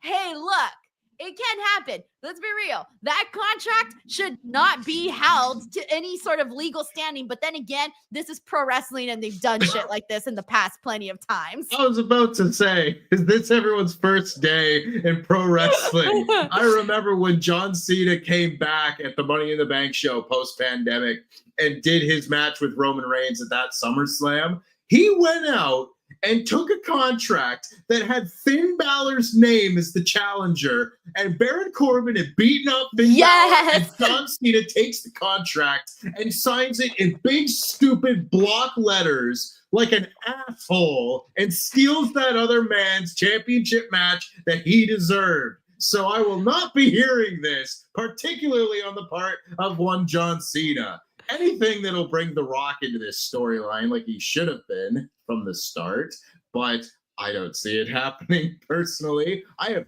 no idea what's going to happen in the main event tomorrow. Particularly Cena's weird babyface turn on SmackDown has really just made me go, what is going on? What level of swerve, like swerve, double turn, what's all going to happen here? Not a clue. Not an earthly idea what to expect. So I guess in that sense, you can expect anything, but I'd be surprised to see The Rock. Expect the unexpected, or maybe don't. I don't know. I mean, not the heel turn didn't make sense in the first place. The babyface turn didn't make sense. Oh my gosh. And we'll have plenty of fun talking about that tomorrow. Don't forget to tune back in here for our SummerSlam Night 2 review. And of course, Tempest will be here with me for that too. So don't miss out on that. San Fran Trader, thank you so much for the super chat. And John Taylor, dude, thank you so much for this super generous super chat. John, man, you always thank you. Thank you. He says, I'm sending this super chat because I'm a huge fan of Tempest and would like this to become a regular thing. I had no desire to watch SummerSlam, so I didn't. But Sarah kept me informed. $99 because I want Tracy to be atop the super chat mountain tonight. That is so sweet, man. John here is an avid viewer of the show. So when John says and other people say here, like, especially because I read the comments, by the way, guys. I read everyone's comments. I know what people say. So whenever our guest gets good feedback on the show, I definitely remember all of that because I look at that stuff, man. See, you know what, Tempest? I actually look at what the fans want and try to deliver on that regard. It's a novel concept, isn't it? It's not that hard. The fans tell you what they want, man. Triple H, I wanted CM Punk as World Heavyweight Champion. But thank you very much, John. That means a lot to me. And I mean, you've got everybody in mind here. You've got Tracy in mind, making sure she stays atop Super Chat Mountain. You've got myself, Denise, in mind. I appreciate it wholeheartedly. Everybody has been very, very kind since the announcement that I would be doing these shows, and it means a lot. We got that guy, Matt12, who says, so when was the excuse? So then, what was the excuse for Goldberg not having time for his speech since this was the work with Seth being injured? Oh my God, I forgot about that. The excuse was they didn't give him that much time. That's it. Sometimes the show just gets timed poorly, as we saw on Unreal. Poor True. Chris Park, poor Abyss, having to go through the worst night of his life, seemingly because two guys were running long. Apparently, it just happens, Bill. Yeah, it's a shame you didn't get your retirement speech. That does suck, but didn't Goldberg say he was going to talk about things in like 2 weeks? Or did the 2 weeks happen already? Are we past the 2 weeks? I don't know. I don't keep tabs on what Goldberg's shoot comment schedule is going to be. Let's go. I want to hear what he has to say for the 2 week stuff. Oh my God, that's so funny. That guy Matt12, thank you so much, man. We got Soundwave 80s. Hey, good to have you back on here. Soundwave 80 says, you are all errands paying $14 are for their PLEs, and they will give you what they want to give you because of the prices. Yeah, I mean, at the end of the day, we're going to get whatever they give us, right? And we keep showing up. All right? I've seen them do CM Punk dirty in the past 1,000,000 times, right? This was nowhere near that level. Of course, I was bummed, but nowhere near that level. Nowhere near the level of Alberto Del Rio, Kevin Nash, none of that stuff, right? But still, we keep showing up. I keep showing up. Thank you, Soundwave 80s. We got JJ Castillo here who says, what a crazy ending. Seth fooling everyone and winning the championship from CM Punk was insane. We still have a stacked night 2 tomorrow. JJ Castillo also says, how do you think night 2's main event will end? That's the magic question. So I'm going to rephrase it with, how would you want it to end? Tempest, to you, what would be a satisfying conclusion? For me, I just want a good match. It's that simple. I'm not asking for much. I don't think I'm so committed. Like, here's the thing. Like, I'm not as passionate in John Cena and Cody Rhodes as maybe I was with tonight's main event. Sure. Yeah, it's difficult to say because I have not enjoyed John Cena's heel run very much at all, to be totally honest. And I don't know what to make of his babyface promo, as I've just said. If I was given the book today and said, what's your finish for tomorrow? I would probably, because I've thought for a while, this is kind of around the time, if you're going to have Cody take the belt back, this is about when you want to do it. I think that is as good an idea as possible because it all depends on what you do after. So what I would do with this match is I would have John Cena play the role of oh no, I have turned face. I am a good guy. Let me show you how honorable I am. Get too close to where the finish is going to be and have him reveal his true colors that no, this was a ploy. This was all a sinister plot on his part to try and feign this babyface turn and have him either try and hit Cody with the belt or hit him in the nuts or something like that. Do something really heelish, but for Cody to catch him in the act because he foresaw this. He's not a stupid babyface. He was like, nah, you're not going to fool me, John. Just make your babyface a smart guy. That is all I'm asking for from that. I think one of the worst things that we got out of the WrestleMania main event, which had a lot of very bad parts, you can kind of take your pick what was your least favorite. But the idea of Cody just not being able to use this belt and then just turn around, get nut shot, and then basically the finish, it just made him look like a stupid babyface. So if you can come out of tomorrow's main event with Cody Rhodes looking like anything but a stupid babyface, I think that is a big win. Whether he wins the title or not, I think the more interesting thing is what you do with this John Cena character as the clock starts to wind down on this last year. You've only got a few months left, so if you're going to go back to babyface or he's revealed to be lying and he's still a heel, you'd probably want the final send-off to be with him as a babyface. So if you're going to do that kind of storyline arc, I'm not saying you're running out of time to do it, but now is the time where you start having the big character changes. So something like that, perhaps. Dude, I feel that you saying just don't make Cody Rhodes look like a stupid babyface. I'm so on board with that because I was so mad. And people hear that where in my watch along or in my review for that, were hearing me just get so mad. Like, how could you do that to Cody Rhodes? It was one of the most horrible things, like after how right they did WrestleMania 40, right? And then to have him not execute with hitting the championship belt, oh, it hurt, it stung. I still think about it and I cringe. I get like secondhand embarrassment from that moment. They should have never done Cody like that. But hey, we're past that now, and I hope we don't see anything remotely close to what we saw at their WrestleMania match. Thank you, JJ. We got Hassan Batla, 2805. Hassan, what is up? Thank you so much for the super chat. Hassan says, the best part of wrestling is that even though it's predictable, you are still hyped when it happens. Hope you guys are doing well. Grateful to take my mind off of life for a little bit. Hey, man, I'm with you. At the end of the day, I'd rather get mad about pro wrestling than get mad about anything else. And yes, because even I knew Seth Rollins' thing was happening and I was pre-mad and the whole thing, I still reacted like I didn't know what was happening. Thank you, Hassan. We got Kid Cuddy 88 who says, okay, show tonight, but I know night 2 will be better. Just wanted to shout out Tempest and show love to you, Denise.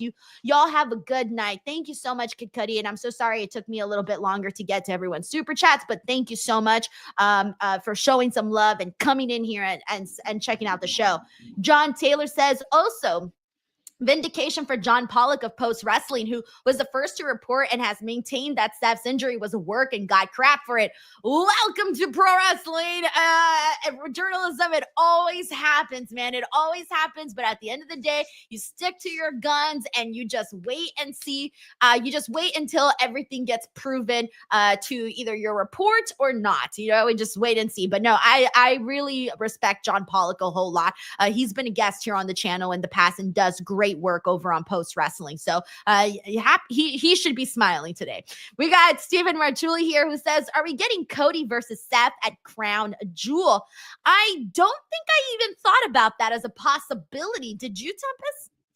I hadn't, but I guess if they're doing their inaugural tradition of champion versus champion for the super mega giant sized belt like they did last year, I guess that would be what they do, because I can't see it being like a heel and heel thing, unless I guess John Cena is really a babyface. Maybe I'm just a cynic. But yeah, maybe Cody versus Seth for the big giant belt at Crown Jewel is what they do this year. Who knows? Maybe that's a one and done stip.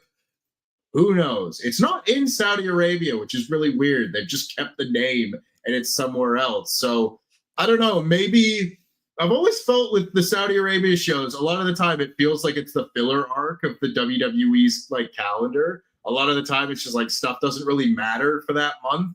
You can have Logan Paul challenge Roman Reigns for the title and doesn't need to serve a bigger storyline purpose. So maybe that's what the giant belt was last year. That was last year's filler arc.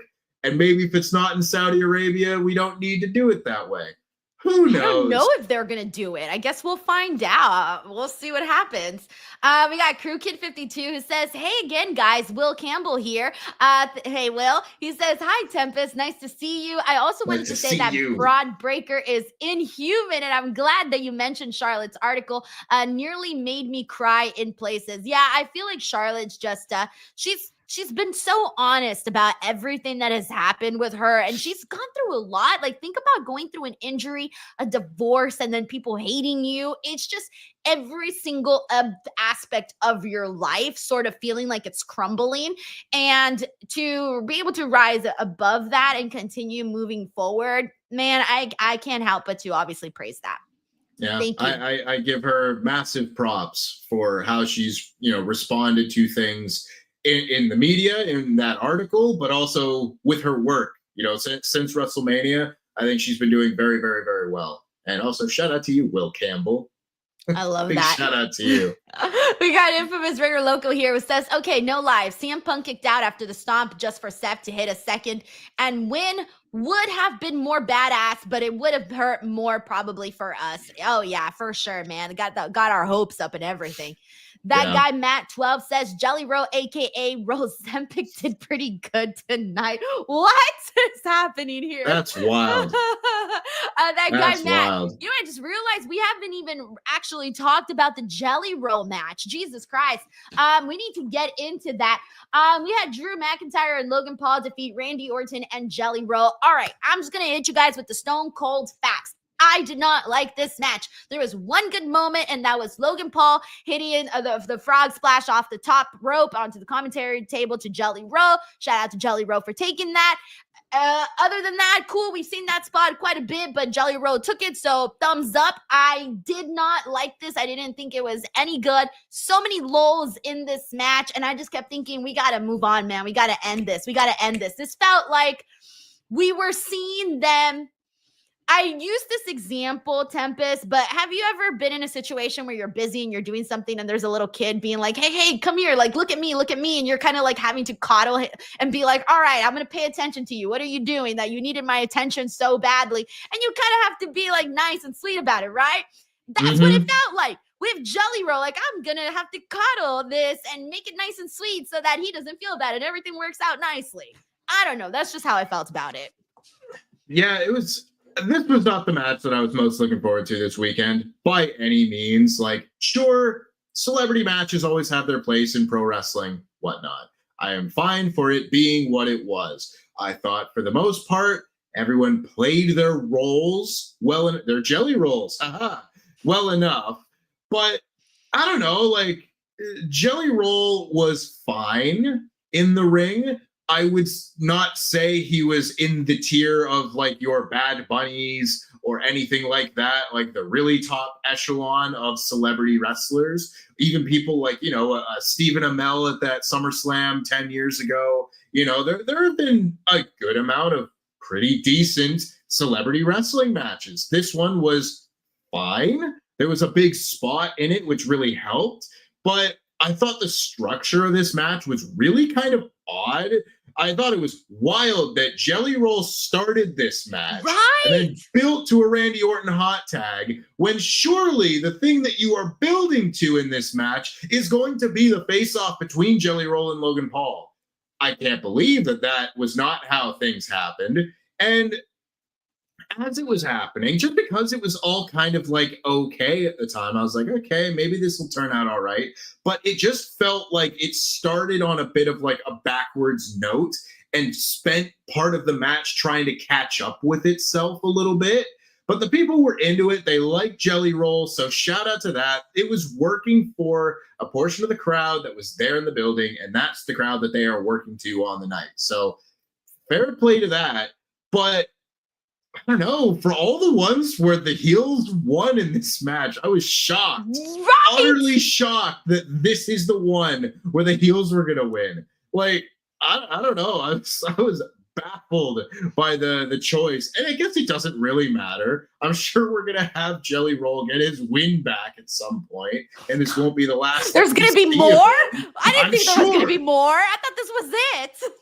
He gets pinned at SummerSlam. I can't imagine that's the last we see of him. But like, I'm shocked that this match doesn't end with like Randy Orton RKO's Logan Paul, Jelly Roll pins him, and that's your finish. I'm not gonna get bent out of shape about it. I'm more so just bent out of shape that I'm kind of perplexed that this is what Randy Orton and Drew McIntyre were doing at SummerSlam. It feels like guys like that, particularly with how good Randy Orton has been since his comeback in 2023 and how good Drew McIntyre has been for the last 5 years. You talk about a guy who's kind of waiting around for his big moment.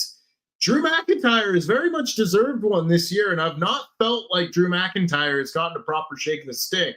And I was hoping SummerSlam would be more of his night than just kind of playing, the role of the wrestler, helping along the rest of the celebrity wrestling match. That's where more of my kind of feelings on the matter come in. But again, knowing that celebrity wrestling matches will always have a place in wrestling and whatnot, I kind of just shrug and go, oh, well, I'm sorry that it was that one particular guy. It's probably best that you do that, honestly, because I felt like, look, Jelly Roll seems like a nice guy. I really actually liked his promo, by the way. And he seems cool, like his story, the whole thing. But yeah, man, this was rough. I think they should have kept it simple. I think they should have kept it generic, where you build up to that moment where Jelly Roll does get that hot tag, like you mentioned, and then do the bit where he takes the frog splash from Logan Paul. Great. And then, finish it off however, right? But I just thought that we got too much of Jelly Roll to the point where it looked really silly. And that was the part that took me completely out of it. And it was a lot of moments where it was a lot of downtime. And I'm thinking, all right, what are we doing? What's happening? The camera isn't even focusing on anything because they don't even know what to focus on at this point in the match. So it was just so disconnected from what you thought it would at least be.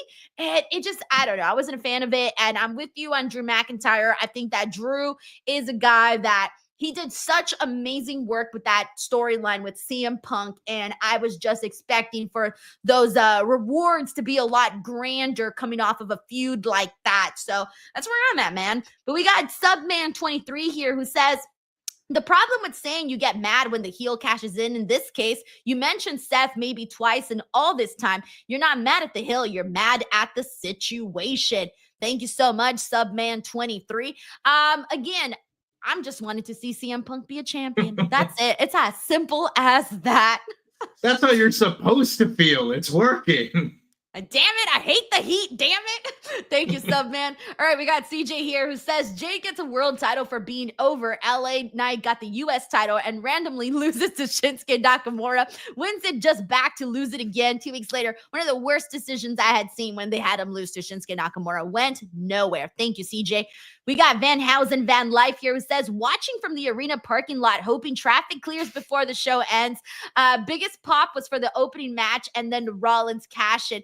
Van Housen, that definitely came through in the building. That pop for Roman was huge. The pop for the cash in definitely got everybody very excited. And I hope that the parking lot situation clears out for you guys. That was part of the reason why I didn't want to go to MetLife, because the situation there is pretty rough when it comes to traffic and whatnot. There are a lot of people in that parking lot right now that I'm sure are having flashbacks of WrestleMania 35. No one could get out of the building and they'd shut the buses and the subways all down because the show went long. So bad. I got so lucky that night. I had reserved a bus with F4W online, so I was lucky. I had a bus. I had a seat somewhere, but there was people that were there at 4 a.m. Had I been stuck at 4 a.m. that night, I would have missed my flight. So it was just chaotic, but hopefully it all works out for everybody there today. Hopefully no one had to stay stuck or anything like that. Thank you so much, Van Housen, Van Life. We got John Taylor. John, as always, thank you so much, man. He sends in another generous super chat saying, Tempest is finding out that the DWO is pretty tight community. We've all become friends because of Denise and the watch-alongs and shows. I also believe that the creators should be able to make a living doing this, so I'll contribute to the Tempest Gets Paid Fund. That's a fact, man. Everyone here knows that this channel is completely funded by yours truly, and that also takes part in, putting out the content, being here, and having creators like Tempest and Santi and Reg and Robin and Chinadu and all of the other people that have made the show very, very special. So without them and without you guys, we wouldn't be anywhere.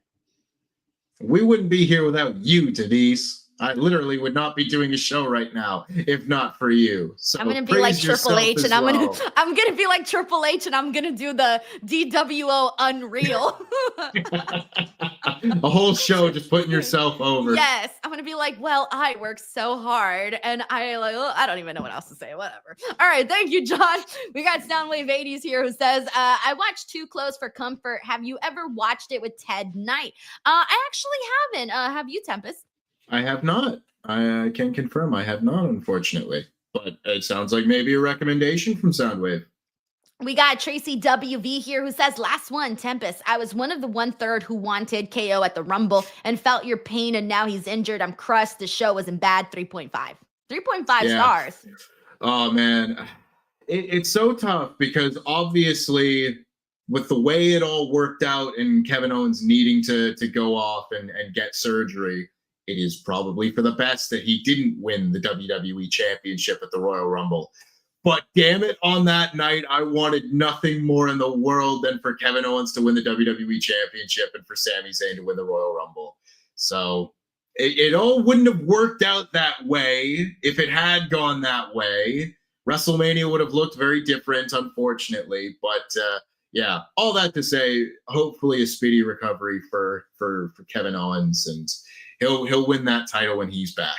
One of the best matches of the year, Elimination Chamber, him and Sami Zayn. Thank you, Tracy.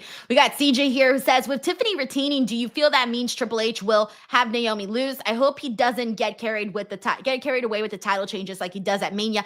I'm still expecting Naomi to retain tomorrow. And my feeling hasn't changed on that. However, we haven't even gotten into the match between Tiffany Stratton and Jade Cargill. I don't really think there's all that much. It was a fine matchup. It was like whatever's. It was just there.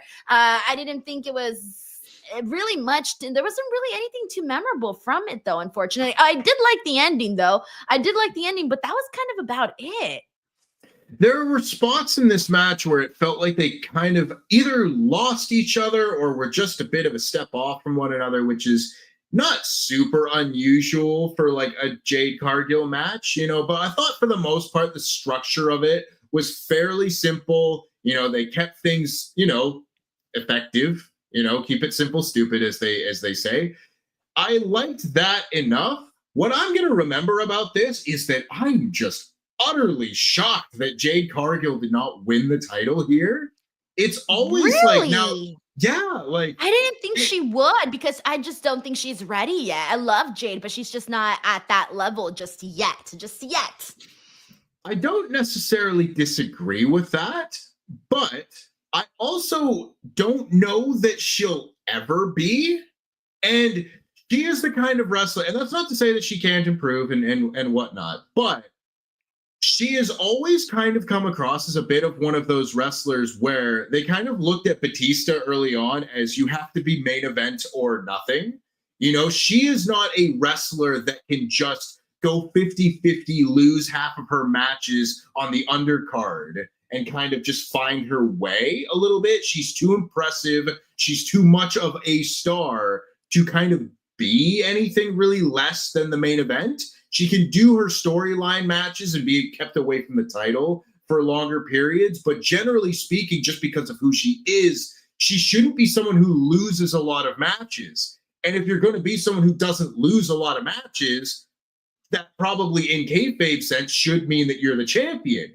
But if they're not going to have the confidence to go with you as champion, it leads to this really weird kind of just limbo area where, well, are you going to win all your other matches and keep losing the title matches or just randomly not get title matches again for a while? I don't know. It's really interesting because I'm very surprised at how the women's title scene has kind of shaped out for the summer. Like, I think a lot of people saw Jade Cargill being inserted into, the women's world title scene with Tiffany Stratton and Naomi being Miss Money in the Bank and thinking, well, there's where the Money in the Bank briefcase is probably going to go. You're going to restart whatever the rivalry or storyline is going to be with Jade and Naomi, and maybe Bianca finds her way back into that. You can go whatever direction you're going to go with that. And they've gone the completely different direction, and Naomi's going to have her three-way match tomorrow, which is one of the matches I'm absolutely most looking forward to on either of these two cards. I think it's going to be fantastic, and hopefully along the same level of quality that the three-way at WrestleMania was, which is still my favorite WWE match of the year.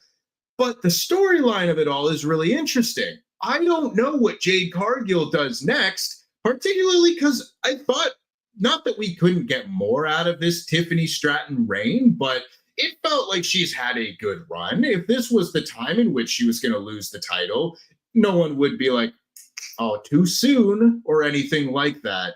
So if now is not the time for Jade, I'm really not sure when will be. And that's not a question for me to answer, I guess, but it's really interesting. And as someone who still does think there's a lot more gas in the tank with the Naomi, Jade, and Bianca storyline, I'll be really interested to see where they go next and if they come back together at all, or if, again, that's just my wishful thinking. You're right about Jade in terms of where she's at right now in this weird limbo sort of spot where she's championship material, but she's not necessarily there yet. So what exactly is going to happen? I guess my theory is that they're keeping her preoccupied with other stories, right? They've done such a great job with her and Naomi. That was fantastic. I think the next big one that we're waiting for her is Bianca and Jade at some point is going to happen. I almost feel that they're going to try to maybe keep her more preoccupied in the story realm until they finally get to the position where they thinking, okay, you know what, we can do enough with when she finally gets to that level or to that point where they feel that they can trust her to be a champion. Mind you, she can also have a trial, and before she lands the big one, she can have, she can be a U.S. champion. I definitely believe that Jade could be a U.S. women's champion. I think that would be phenomenal. So I think that could sort of be the step before she actually gets to that world championship. Because like you said, someone like Jade looks like she should be holding gold, but where is the gold? It hasn't happened just yet. Thank you, CJ. Happened just somewhere else. She was a TBS champion for a while. But even then, that was, she had to copy and paste pretty much the same match over and over. So, Yeah. All it's a weird thing. We don't have the answers yet, and I guess that's part of the fun, but I'm intrigued by this one more than most of the results on the show. I feel ya. We got Frank here who says, okay, but Cardi B was hyped AF, but Loki wanted her to fight maybe tomorrow, her and Chelsea beefing on Twitter or whatever, or at least a little confrontation. I think they should at least have a little backstage confrontation. I don't see the harm in that. Thank you, Frank. We got Obsessive Fanboy 7 here who says Seth hates CM Punk so much that he just came back early from his injury. Got super strength. When they say you got mama bear strength, he developed that, but for his hate for CM Punk. So funny. Thank you, Obsessive Fanboy. It's the comic book. The power of hate fueled him to repair his own knee. I was watching this. This might go over your head, and I apologize if it does, but there was the green shirt guy was in the front row, right? Well, there was a yellow shirt guy. I saw him down the row from him, and I was sat there, and the people I were watching it with went, "Oh my God, he's Green Lantern," and there's Sinestro over there. Sinestro, but yeah. You got your Green Lantern and you got your Yellow Lantern, and the Green Lantern is the good guy who fights with the power of will. The Yellow Lantern fights with the power of fear. So these two guys are going to be the main event of next year's SummerSlam. Good versus evil. I'm sold, man. That's it. You sold me on the storyline. I just thought he's wearing the same shirt, but it's yellow. Okay, cool. Whatever. I didn't even read that much into it. I wouldn't have known, honestly, because I'm not really expertise in that. Thank you, Obsessive Fanboy. We got Soundwave 80s who says TCFC is on Peacock. Good to know. Thank you, Soundwave 80s. We got the guy Matt 12 who says this stream sucks. JK, guys, great show tonight. Honestly, if you would have thought it sucked but still sent a super chat, I would have been okay with that. Yeah, you can pay us to say it sucks. That's fine. We'll take the money. Watch us get inflooded right now with a bunch of you guys really do suck. Oh man, that's funny. Thank you so much, that guy Matt 12. We got Frank here who says, you said it, Tempest. I love Jade and unfortunately agree. I want the best for Jade. We still haven't seen Julia or Stephanie as world champions. Women are money. That's one of our little things that we got here on the channel. But Frank, thank you so much. He also says, whatever happens, I want Stephanie winning in Paris. I'm with you, man. I still want that. And I think people have their hopes set up for that moment to eventually happen. It's really interesting. Obviously, it's not the first time it's going to have been said by any means, but the women really have been carrying WWE for me this year. I don't think it's even been close, really. The top of the women's main event scene has been by far the highlight. I think the best show that we've had this year has been Evolution, and I don't think that's even particularly close. And there's so many talented women on the roster that in theory should have a run with a top title, but there's only a couple of those top titles to kind of go around. And in theory, you want someone like Naomi, who's just become champion, to have a good long reign with, title defenses and good storylines and everything like that. But if you've got that, and you've got, a Tiffany Stratton also having a good long reign over here, that maybe means that someone like a Stephanie or, a Julia or, take your pick of all of the various women, they might have to wait a little bit longer. They have to wait for their kind of moment to come about because it's a really good problem to have. There's just so much talent all fighting for the top spot. And hopefully that just, again, breeds competition and the best will get that top spot. That's what you want. And WWE right now is in a very, very good position with their women's division. So, again, a good problem to have.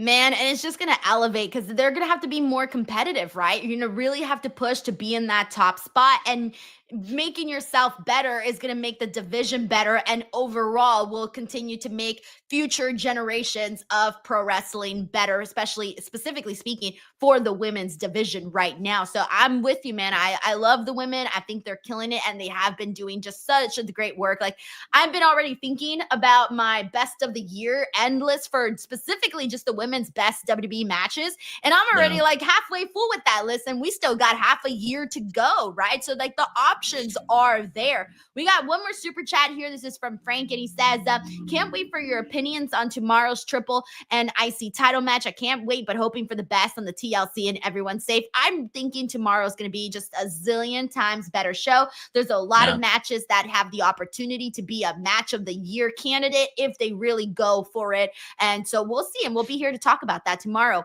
We got CJ here who says women carrying while being handicapped by Triple H. I do think the stories for the women should be a lot better, but they are definitely delivering when it comes to the in-ring. Thank you, CJ.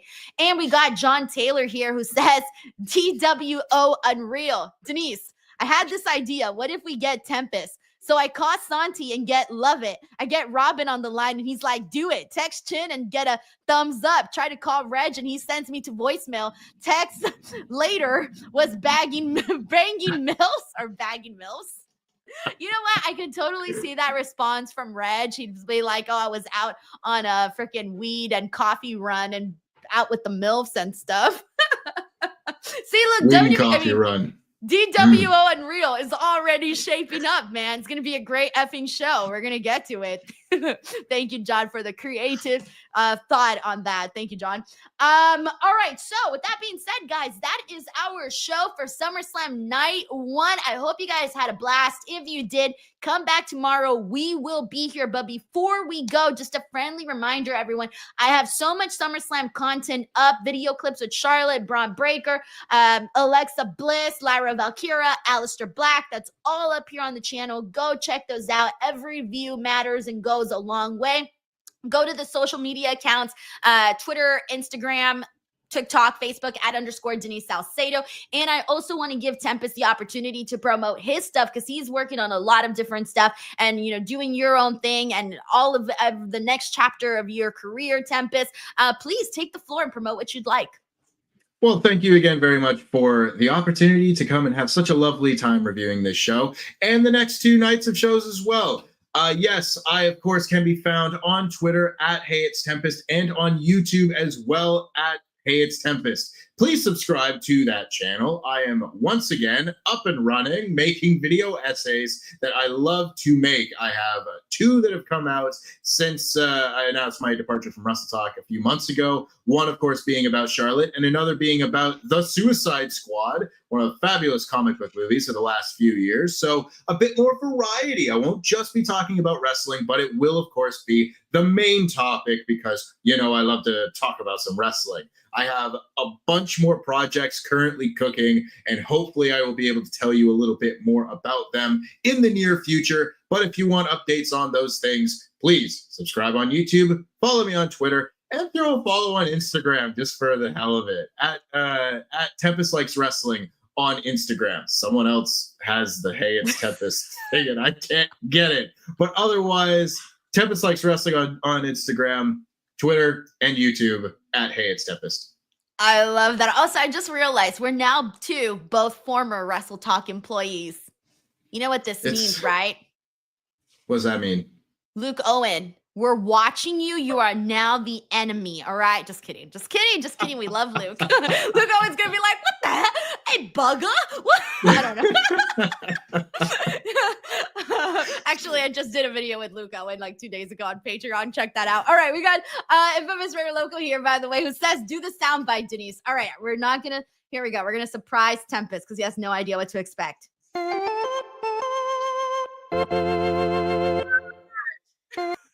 That's literally it.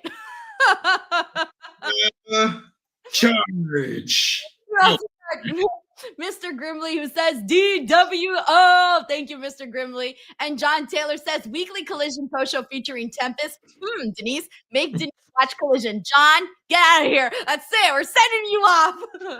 Actually, I did watch Collision this week. I thought it was great. It was actually my show of the week for Busted Open this week. But with that being said, that is our show. Thank you guys so much. And we will be back here tomorrow for some more SummerSlam conversation, watch along, you name it. It is happening. Bye, everyone.